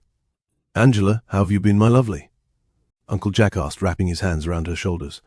The woman's face showed no expression, but her cold, unwavering eyes were enough of a warning to Uncle Jack to make him stop his inappropriate behavior. While Uncle Jack was occupied with flirting with Angela, Michael suddenly felt a hand on his shoulder. He turned around and saw his Uncle Max, with his forehead sweating and a permanent frown on his face as he stared at Uncle Jack. "Michael, do you think that I could fight him first?" This was a weird request, Michael thought. Why? "Look, I haven't told you everything about why the Vanderbilt business failed. I was too embarrassed to say the truth because I didn't want you and Bart to think that I was stupid. Back when I inherited this branch from my father, I was desperate to prove my worth, to prove that I deserved this inheritance from Wisey. And coincidentally enough, I was approached by a hooded stranger about a very lucrative business proposition that could boost the Vanderbilt business into the top of Metropolis. This person told me that they had just discovered an unknown mine shaft containing lots of minerals, ores, and most importantly a piece of Godforge. They said they needed business partners to buy the equipment and manpower to explore this cave further. And if I invested a large amount of money into this venture, then I would get 60% of all the profits. As a kid, I didn't know better. I fell for this stranger's tricks, After I gave the money to them, they never appeared again, and it was only later that I realized that the mineshaft was nothing but a realistic magic illusion. Michael, I think that the hooded figure is none other than this despicable Uncle Jack. Chapter 488 Scam. Michael was surprised to learn that not only was Max a victim of a scam, but that the scammer was none other than Uncle Jack, a relative of the royal family in Metropolis. Now, Uncle Jack was surely a despicable person that was of no use to society, but that didn't necessarily mean that he was the one who scammed Max. What makes you think so, Uncle?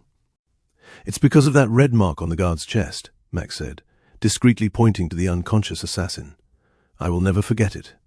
When I met with the hooded figure, they were always accompanied by a group of masked men who showed nothing about their identity other than their eyes, and this distinct emblem that was stitched onto their uniforms.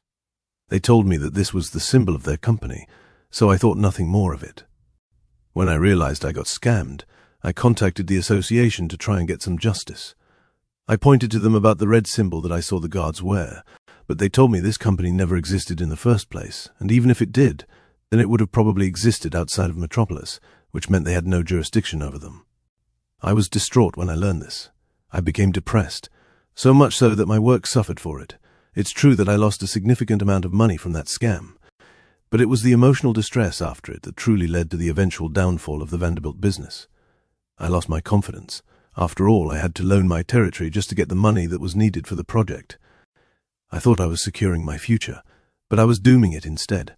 Bad decision after bad decision followed after the scam, and before I knew it, the Vanderbilt name that was revered and respected in Metropolis had turned into a laughingstock because of my idiocy. And after all these years, I never let go of my grudge, even when I thought I wouldn't get any justice in my lifetime. So when I saw that same red mark appear again, I knew I found my culprit. These assassins are the same one that accompanied the hooded figure, and that hooded figure who commanded these guards was undeniably Jack himself. Even when he used a voice changer, that mocking tone of his can never be hidden. He's him. I'm sure of it. Each word that came out of Max's mouth looked like it was intended to shoot Uncle Jack in the heart. His disdain and hatred was clear in his voice. If so, then that's great. If we tell this to Claudia, then it is more than possible that she will be able to bring justice to the crime. Maybe she'll even be able to take back the money that you lost, Michael suggested. A sense of hope flashed in Max's eyes, but was soon clouded with doubt and uncertainty as he thought about it more. It's unlikely. We don't have any proof. Even if we can say that the red symbol belongs to Jack's, we can't connect them to the scam that happened so many years ago. If even the prince and the princess were unable to prove that Uncle Jack tried to usurp the throne of the Queen, then it was even more unlikely for them to find the proof that he scammed the Vanderbilt family. But suddenly, a thought flashed in Michael's head. He walked over to the prince and the princess and asked them something that he was sure he knew the answer to. Would you like to see your uncle get prosecuted for his crimes? Harry and Elizabeth looked at each other. Their near telepathic twin communication allowed them to know what each other was thinking. And the answer was a resounding yes. We would want nothing more than to see that bastard rot in hell. Michael smiled. Then please help us. Just like you, we think that Uncle Jack is responsible for a crime that he hasn't yet paid for. If we wanted proof of his heinous doings, then where would we be able to find it? Prince Harry covered his mouth, making sure that Uncle Jack couldn't read his words, but it looked like they didn't have to worry since the man was too busy flirting with the Arbiter.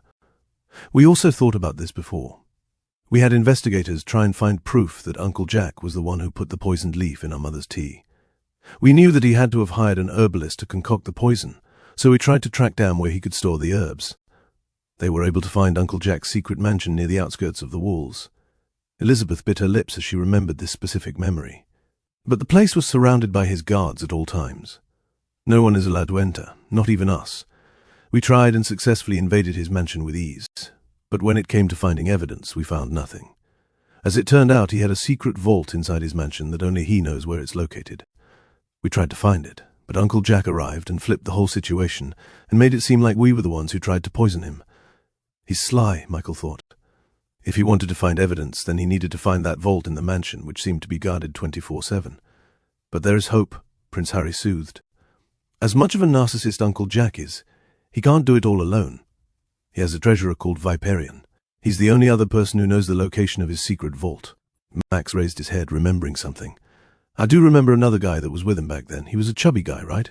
The royal twins nodded. That's him. If you can get Viperion to talk, then he'll lead you to the secret vault. Max couldn't help but express his frustration. Justice was so close, yet so far away. "How are we going to do that?" he grumbled. "First, we have to sneak into his mansion undetected, and then we have to somehow make Viperion sell out his own boss. That's impossible." The royal twins had the same reaction. This was the reason why they hadn't been able to prosecute their uncle after all this time.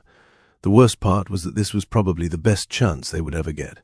After all, 5 of Uncle Jack's guards laid unconscious on the ground, which meant there were fewer people guarding his mansion. Not only that, but the duel with Michael made sure that Uncle Jack was properly distracted and had no way of finding out that they were trying to get into his vault. "If I were to do it myself, then it would be easy," Michael said, surprising them all. "But I can't be in 2 places at the same time." Michael sighed. He didn't want to do this, but as the famous saying said, it takes a monster to kill a monster. He looked down at his feet and summoned his trusted ninja slime, Fudge. Chapter 489. Fudge Unleashed. Fudge popped out of his shadow like a ball bouncing on a hardwood floor. There was a certain pep in the slime's step, as if he knew that his unique talents were about to be called upon for a mission. "Yes, master?" Fudge asked, already smiling. "It looks like you already know what to do," he said to Fudge. He had no doubt that the slime had been eavesdropping on their conversation this entire time. So Fudge knew the situation even if he didn't explain it to him. "Fudge, find that evidence for us," Michael said to him hesitantly. Max and the twin royals looked at the violet slime and couldn't help but express their doubt. "Michael, is this your tamed monster?" Prince Harry asked. "And are you commanding him to infiltrate Uncle Jack's mansion?" When Michael said that he had someone perfect for the job, they expected him to bring out a secret guard or assassin that he was connected with. They would have never expected in a million years that it would be a small little violet slime that had a penchant for wearing black robe clothes. "Yes, this is Fudge," he said, introducing the slime to everyone. "Hey, best ninja in the world, reporting for duty." Elizabeth's eyes widened. The slime was the cutest thing she had ever seen.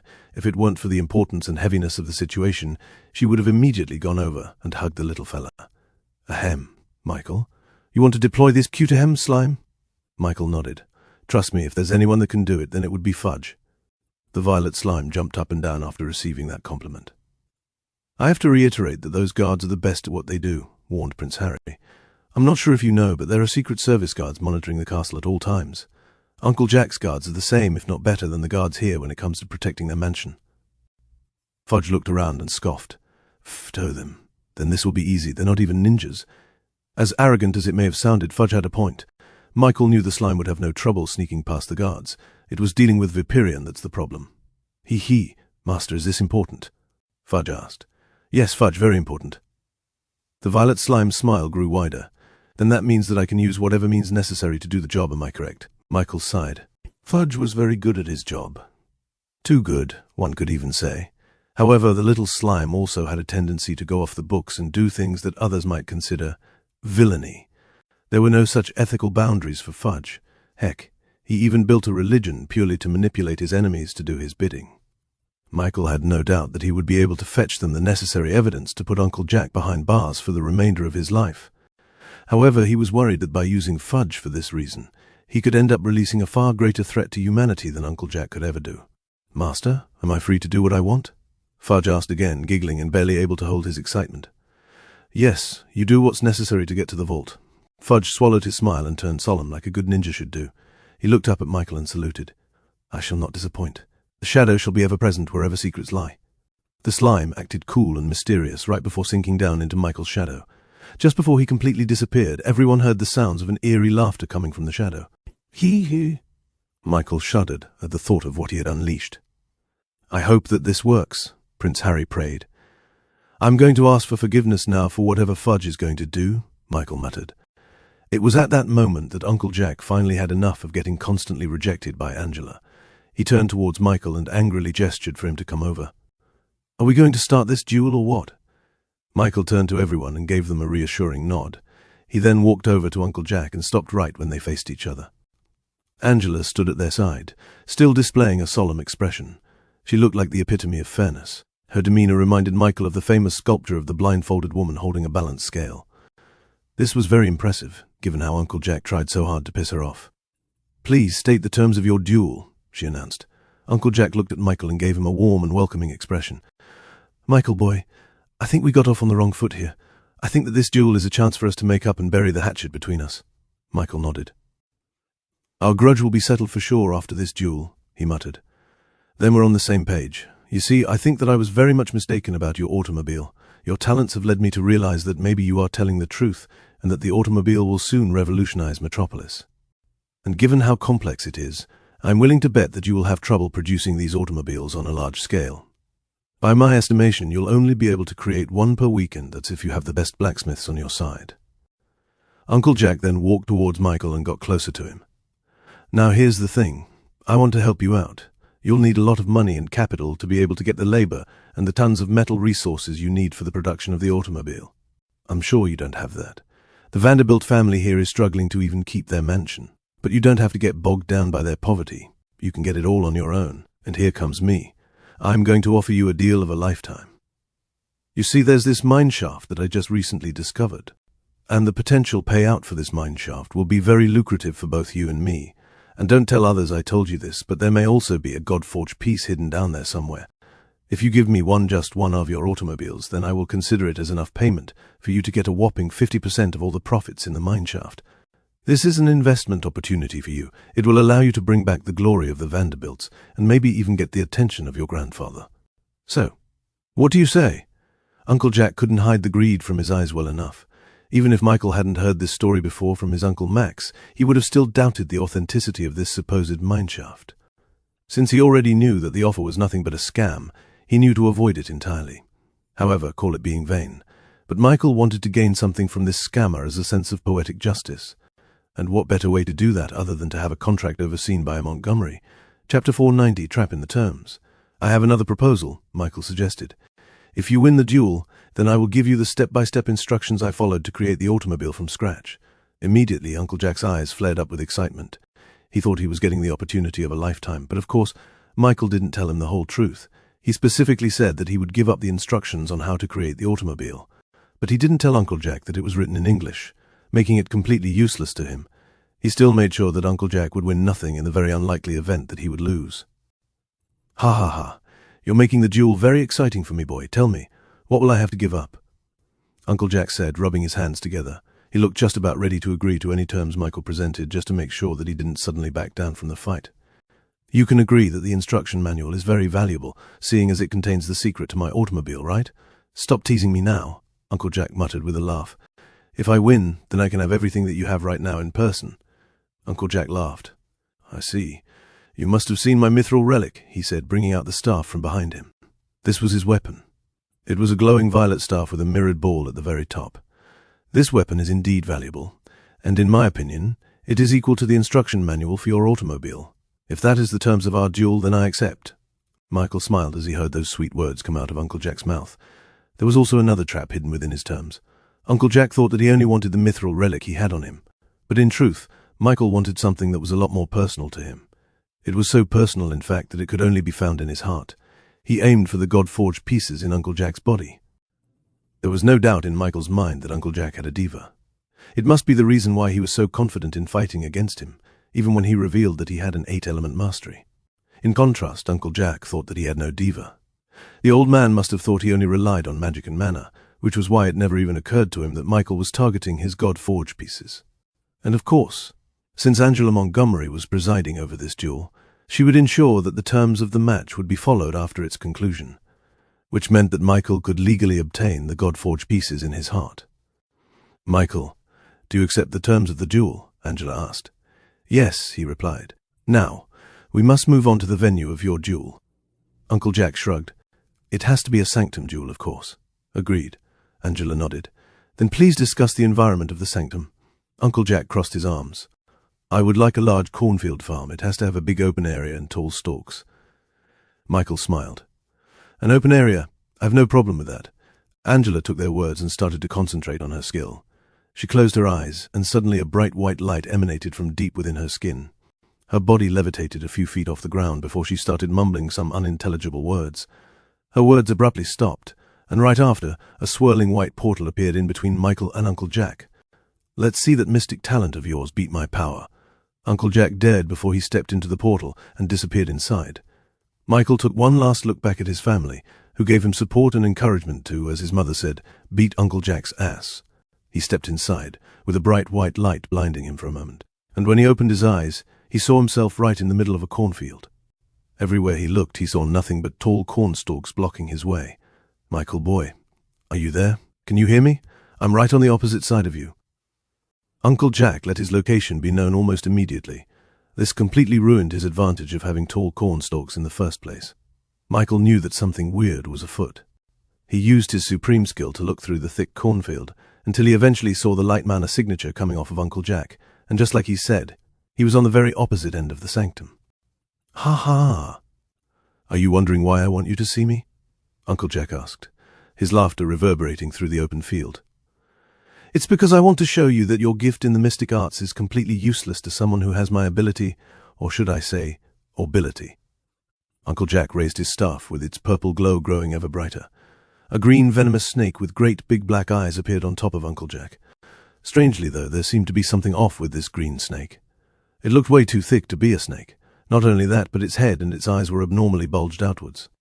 Upon first glance, it didn't even look like it had fangs, since it wasn't hissing or unhinging its jaws like the other snake diva he had seen before.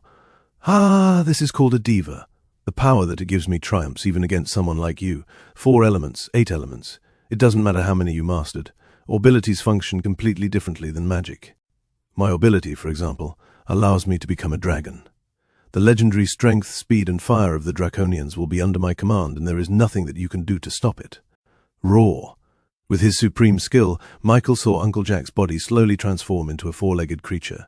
Wings suddenly sprouted out of his back and slowly unfolded. His body grew larger and larger, with dragon scales spontaneously growing into his stretched-out skin. His arms and legs tripled in size, turning crooked and gaining large claws at the ends of his nails. His neck elongated and his face morphed into a terrifying dragon with whiskers along its nose. At the same time, a tail sprouted from his back and grew serrated plates on top. In the end, his huge body became far too heavy to stand upright, and he fell hands first into the floor, completing his transformation from a bipedal man into a 4-legged dragon the size of a 4-story house. The dragon towered over the cornfield, allowing Michael to see it with his own eyes. "Ha ha!" Uncle Jack laughed, his voice large and echoey. "Witness the wrath of a dragon!" The dragon opened its mouth and breathed out a plume of fire that burned everything in its path. The cornfield went ablaze, increasing the temperature even more.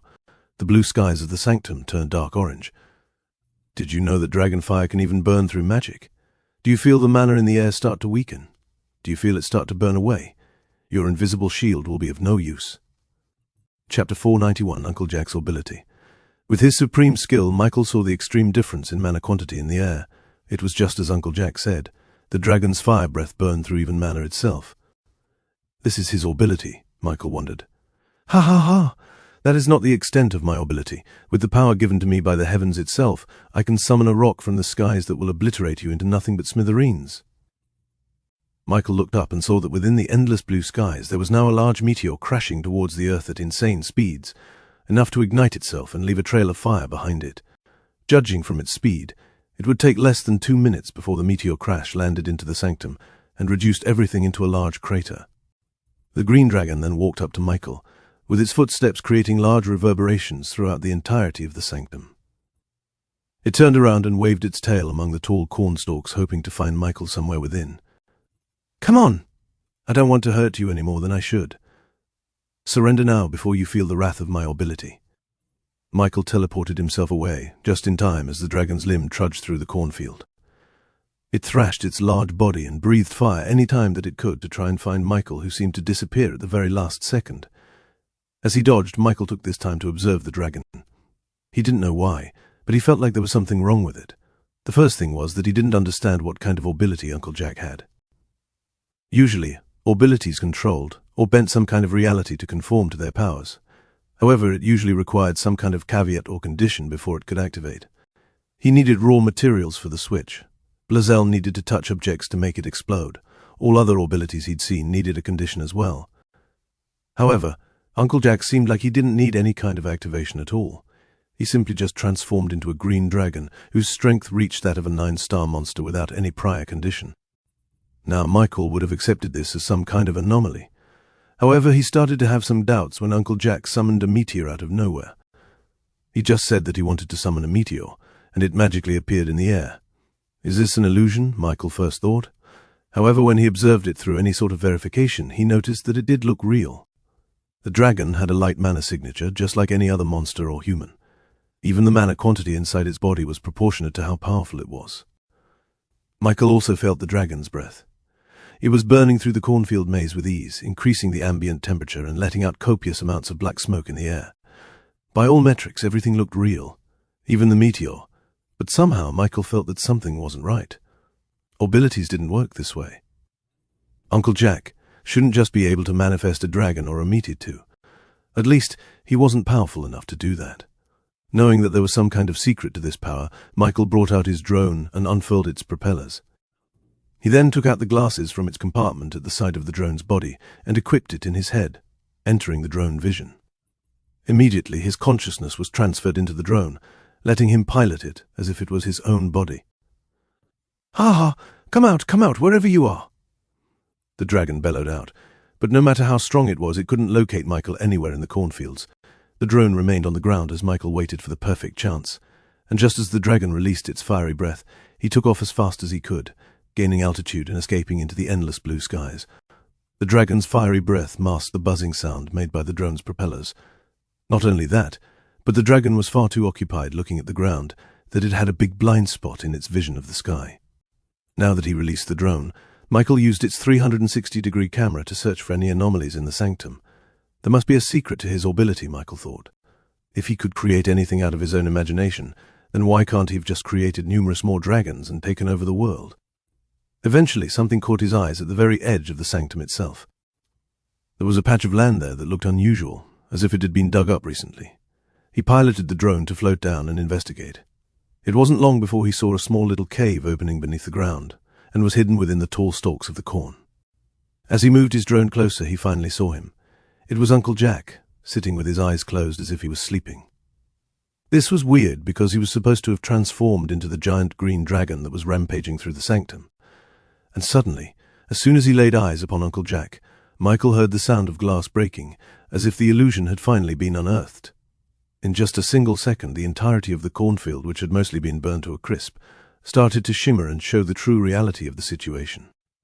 The grasses that had been burnt weren't really burned at all. It just looked like there was a very realistic projection cast over the grass to make it look like it was destroyed. Michael commanded the drone to move upwards, and as he looked at the sanctum once again, he saw the illusion start to waver and dissipate. Now that he knew that this was a fake reality, he saw the projection of the dragon and the meteor above start to appear really obvious. It just looked like a 2D projection from his perspective. Slowly, the effects of the dragon's breath start to revert back to normal.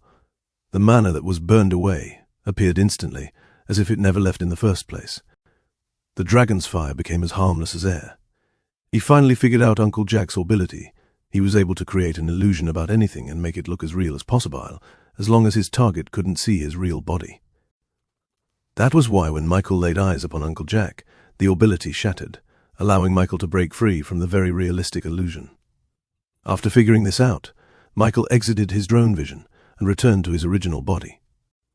He stood up, letting the dragon see him for the first time. "Have you finally decided to surrender, Michael?" Uncle Jack's pompousness and arrogance was clear in his voice. He thought he had Michael dancing on the palm of his hands. So that's why he's so desperate to have me surrender, Michael realized. It's because any damage that he makes won't be real. If I was hurt, I would feel the pain, but I wouldn't have been physically hurt at all. "I'm not giving up. I'm giving you the chance to surrender," he said to Uncle Jack. "What the hell are you talking about? I am a great dragon. Humans and demi-humans bow before me," he said, acting like he was domineering. But from Michael's perspective, the dragon looked like it was made from a cheap and flimsy knockoff projector. Chapter 492, Glass Shattering. Seeing no sign of surrender from Michael, Uncle Jack got annoyed. The little boy should have been cowering under the great power of his dragon by now. The entire sanctum was getting burned by his fiery breath. "I'll tell you a little secret, Michael. I'm the one responsible for your family's downfall," the dragon roared. "That's right, your Uncle Max was stupid enough to fall into one of my scams. Ha! It was actually so easy. I didn't have to do anything, as the idiot was so desperate for a win that he believed every word I said, even if I had no evidence. You should have seen the look on his face when he realized it was a scam. He even tried to report it to the association. But of course I didn't let that happen. I used my influence as a royal to erase all traces of my dealings with him. And you know what I did with the money? I used it to hire the herbalist that concocted the poison I used to try and assassinate the Duchess. Uncle Jack's words were full of spite and venom, intended to get some sort of reaction from Michael. But instead of getting angry at the dragon, Michael just walked towards the corner of the sanctum, directly where Uncle Jack's real body was located. Uncle Jack's heart stopped for a moment as he saw this, but he quickly regained his composure once he realized that it was just a coincidence. Michael couldn't have seen through his ability. "My ability allows me to summon the help of other dragons," Uncle Jack proclaimed. And just like he said, the figures of 5 more dragons appeared on the horizon, spreading their wings wide and soaring towards their location. It wasn't long before they landed on the ground and started releasing streams of differently colored fiery breaths. But Michael just walked forward, never minding the insane heat and fire that was blasted directly in his direction. That's because it didn't affect him. It didn't even activate his absolute unity defense. "What? Why aren't you affected?" Michael walked forward, ignoring the dragons. "Stop this instant!" the green dragon roared. "If you walk any further, then you will fall into a ravine filled with the most venomous snakes in the world. Their bites are not lethal, but it will destroy your magic core and make you experience a pain much worse than death."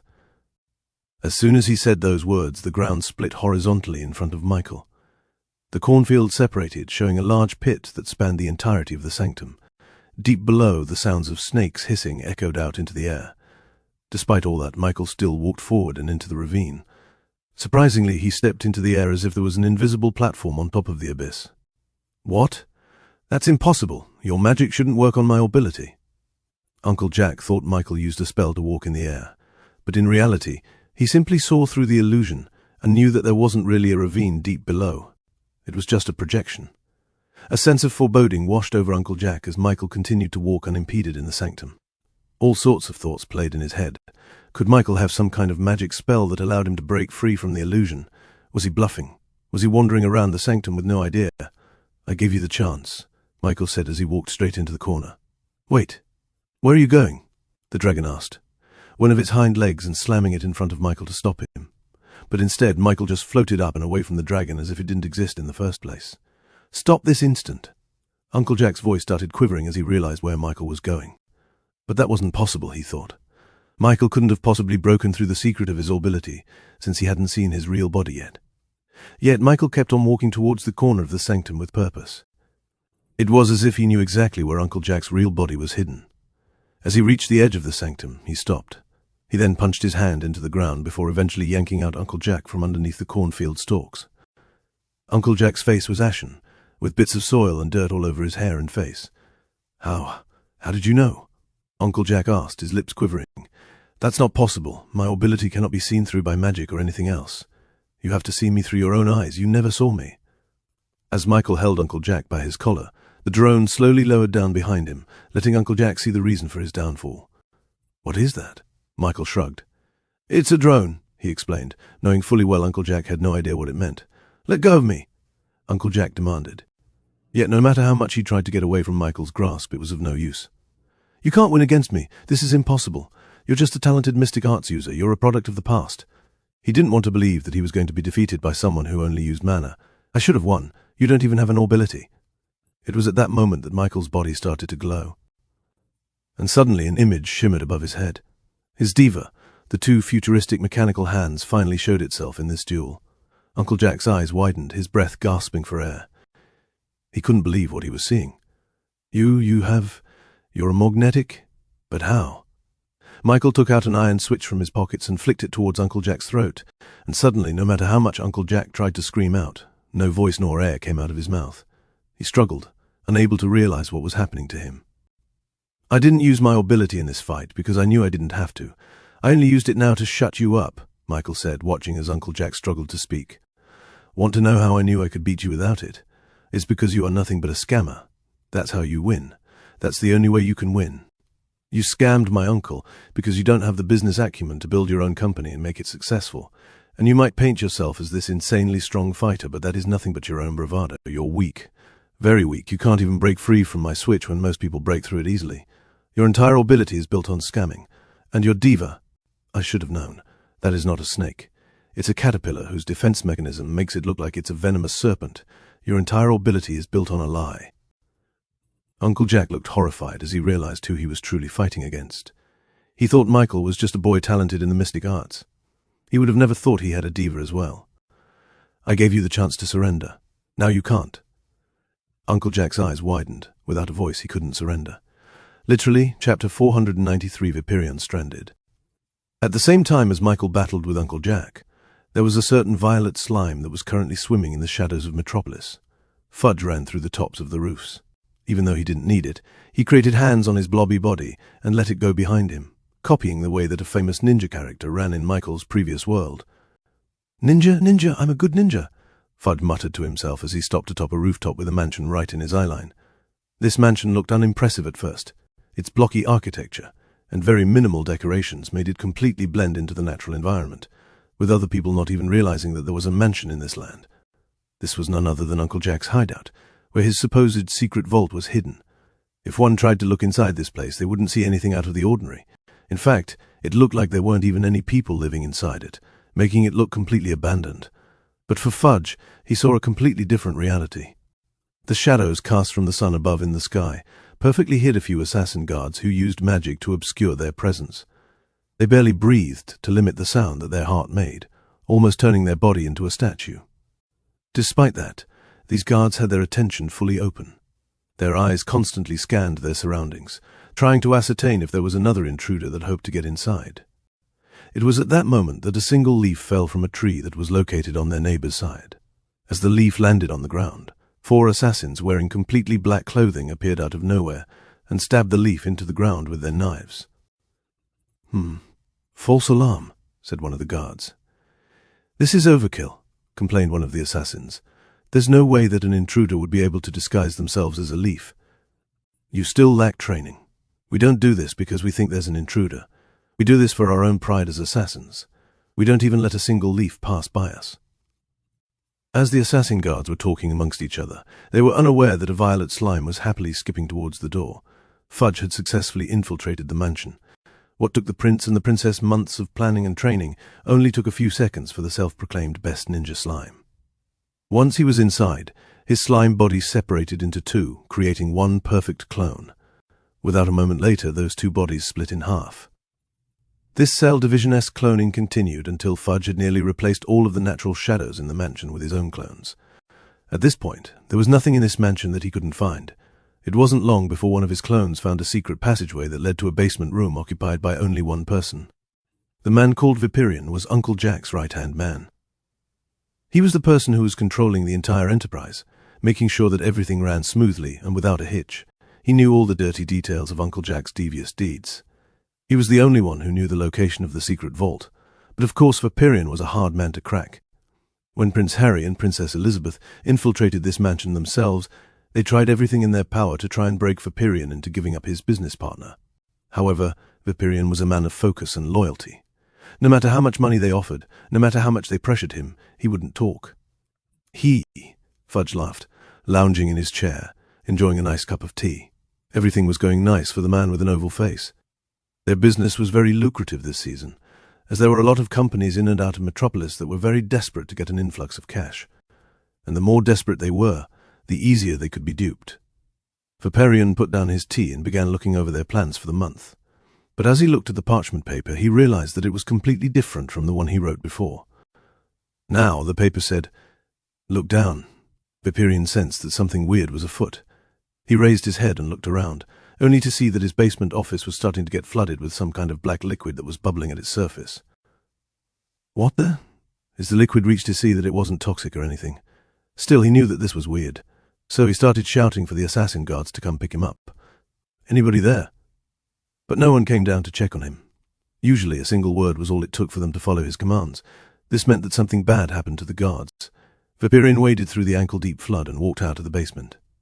As he ran up the stairs, he saw the liquid gush out and slowly start to fill the basement he had just left. He continued to go up until he finally reached the ground floor of the mansion. Still, there were no signs of the guards, or anyone else for that matter. It was as if the whole of Metropolis was silenced, and only the sounds of gushing liquid filled the world. He walked out of the mansion and saw that the flood had reached to his knees. Alarmed, he immediately climbed up to the roof of the mansion. "What is happening? Where is everybody?" he asked, his voice echoing back at him. A few hours later, the strange blackish-brown liquid had surpassed normal human heights, and the only thing that was above the flood were the roofs of tall buildings. Now that he'd been stranded here in the roofs, Viperian felt his tongue start to dry. He was desperate for food and water. But it seemed that those disappeared alongside every other person in Metropolis. A few more hours passed, and now he was starting to get dehydrated. The thought of drinking that strange liquid flood crossed his mind, but he was not yet desperate enough to try it out. A day passed, then another. At this point, he was starting to become delirious. With no other choice left, Viperian slowly bent down and scooped up the black liquid with his hands. He looked at the liquid and saw it fizzling in his hands. He took a big breath and poured the liquid onto his mouth. Immediately, the fizzy sensation sent a tingling effect on his mouth. After having a taste, he realized that this kind of feeling was strange, but it wasn't harmful. He gulped the liquid and felt himself wanting for more. He bent down again, and this time he didn't use his hands. He drank directly from the flood, almost inhaling it as he cured his dehydration. What is this? He thought it was poison, which was why he refrained from drinking it in the first place. But now, he realized that it wasn't that bad of a drink after all. In fact, it was very pleasant. Chapter 494, Uncle Jack's Surrender. Viperian spent the remainder of his days sustaining himself on only the blackish-brown liquid that washed over Metropolis. He didn't know why or how it worked, but he didn't question it any further. He was just glad he was alive. Days turned into weeks, then into months, and then into years. In total, he must have spent more than 10 years in this asylum, keeping himself company by building a new civilization on top of the drowned Metropolis. He created his new home out of broken rooftop tiles, with some kind of fountain that sprayed out the black liquid that he now called the agua. He drank this liquid every day, and instead of getting tired of consuming the same thing after years and years, Viperian felt even more and more enchanted with the agua. He couldn't live without it. It was what sustained him and kept him company through the years, and on this particular day something changed that broke Viperian's daily routine. He looked out the window and saw a giant dome-like figure on the horizon. It colored violet and was larger than a mountain. Curious, Viperian took out his makeshift boat and began to paddle closer to this gigantic structure. And it was only when he got closer that he realized that it wasn't a structure at all. Instead, it was a giant slime looking down at him with indifference like a god. Who are you?" Viperian asked, afraid. "I am the great slime god," Fudge said, his voice low and echoing off the walls of his illusion. "And I was the one who trapped you into this world." Viperian was shocked. He always wondered throughout all these years how he was trapped in this world. He never expected it to be a god. Why? That was the only question running through Viperian's mind. During the first few years he was angry, but then he slowly started to accept his new life as if it was normal. And after 10 years, he completely adapted into this reality and made himself a home.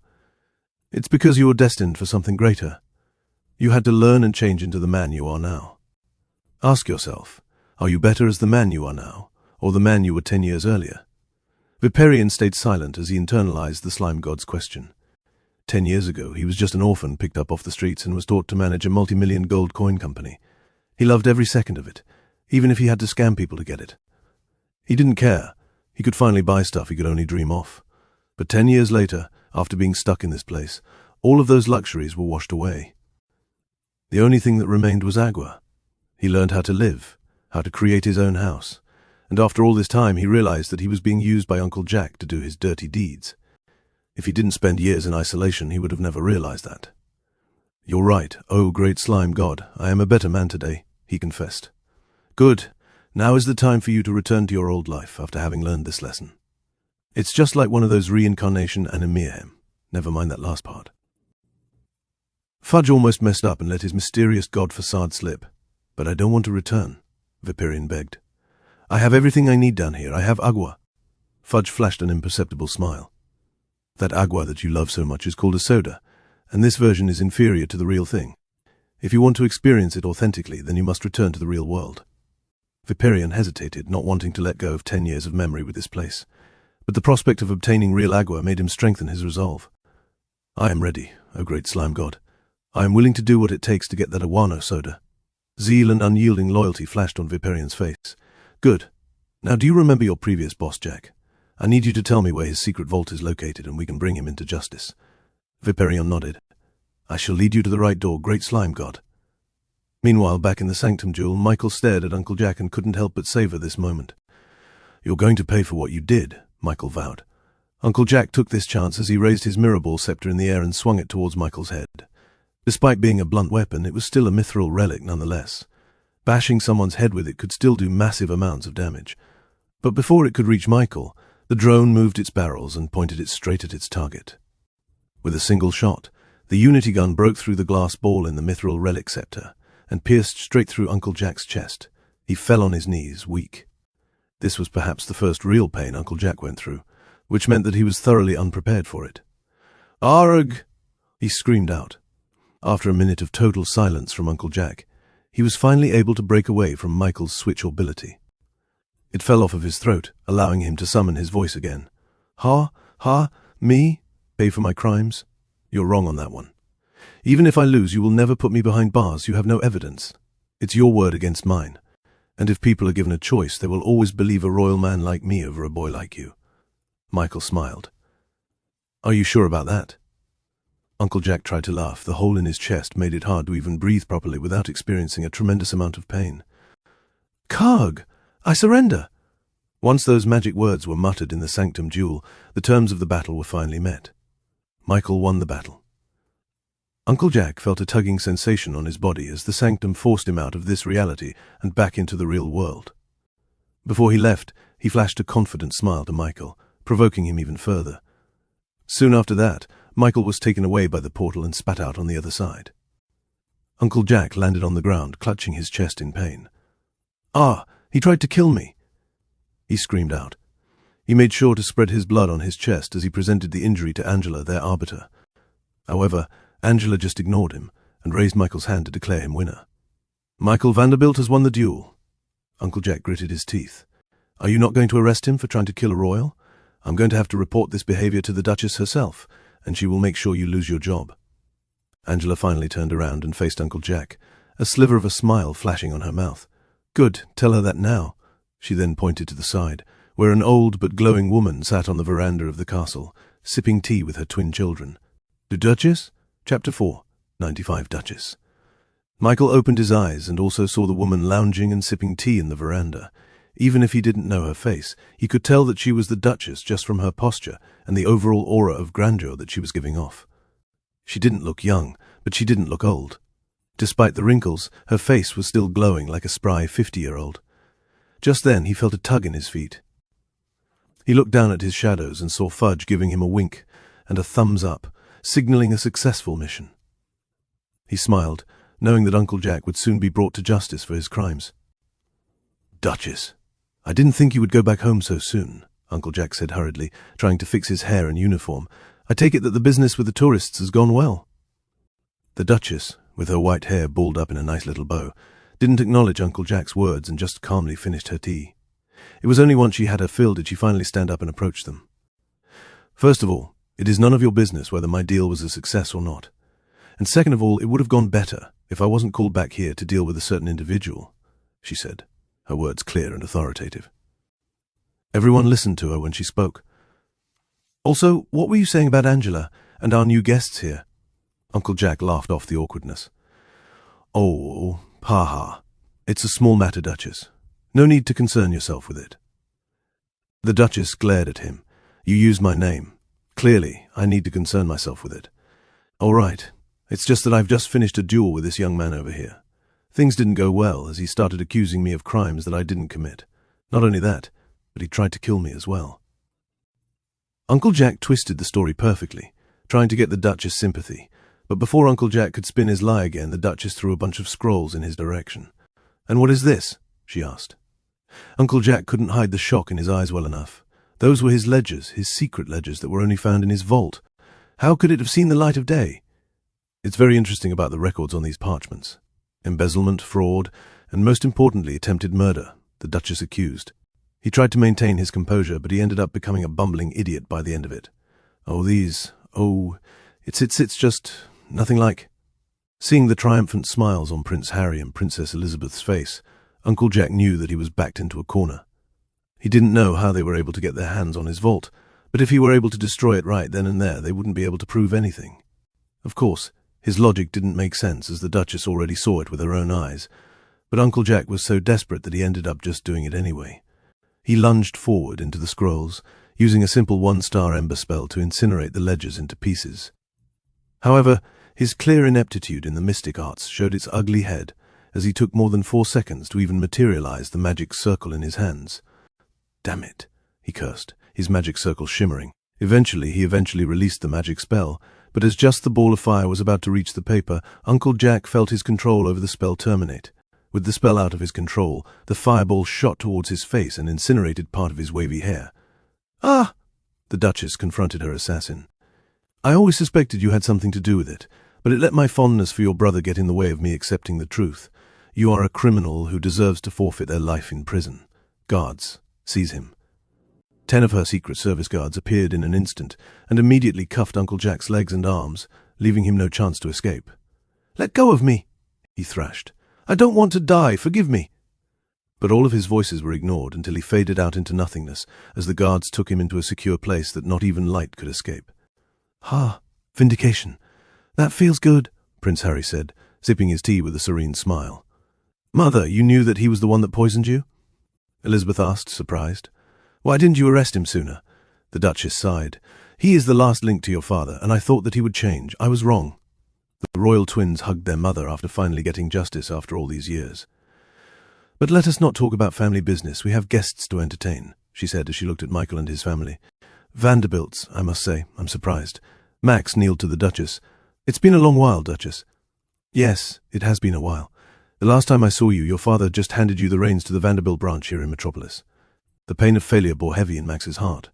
But now it turned lighter now that he knew that the person responsible for the downfall of the Vanderbilts had been taken to justice. "Duchess, I would like for you to meet my nephew, Michael Vanderbilt." The Duchess walked over to Michael and observed him, looking him up and down. "You look just like him," she chuckled. "Me? Who?" "Your grandfather," she said. "You have the same eyes.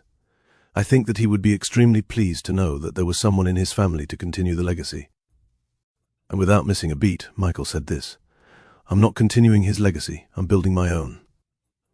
The confidence in those words stunned the Duchess for a second. Most people would feel incredibly honored to be compared to the most successful businessman in the entire history of the world. Isa was a legend, now, in the past, and in the future. But it looked like Michael wasn't planning on living under the shadows of his grandfather. He had grander plans than that. "Ha ha ha ha ha!" The Duchess tried to keep her composure, and tried to cover up her amusement, but she ended up letting go of all pretenses and showing her true feelings. "My mistake," she said, wiping a tear. "You're nothing like your grandfather. You're much better." She then bent down and held out her hand. "Then let us introduce ourselves. I am Duchess Regina of Metropolis, and you are." Michael took her hand firmly. "I am Michael from the Reborn Company." The two shook hands. It was only later in the future where historians would record this as a monumental piece of history. Michael immediately liked the Duchess. Even though she held a high position, he didn't feel any pompousness or arrogance from her. She was even humble enough to greet him with a handshake, even though he was only a child. Duchesses weren't even supposed to bow or bend their knees to anyone.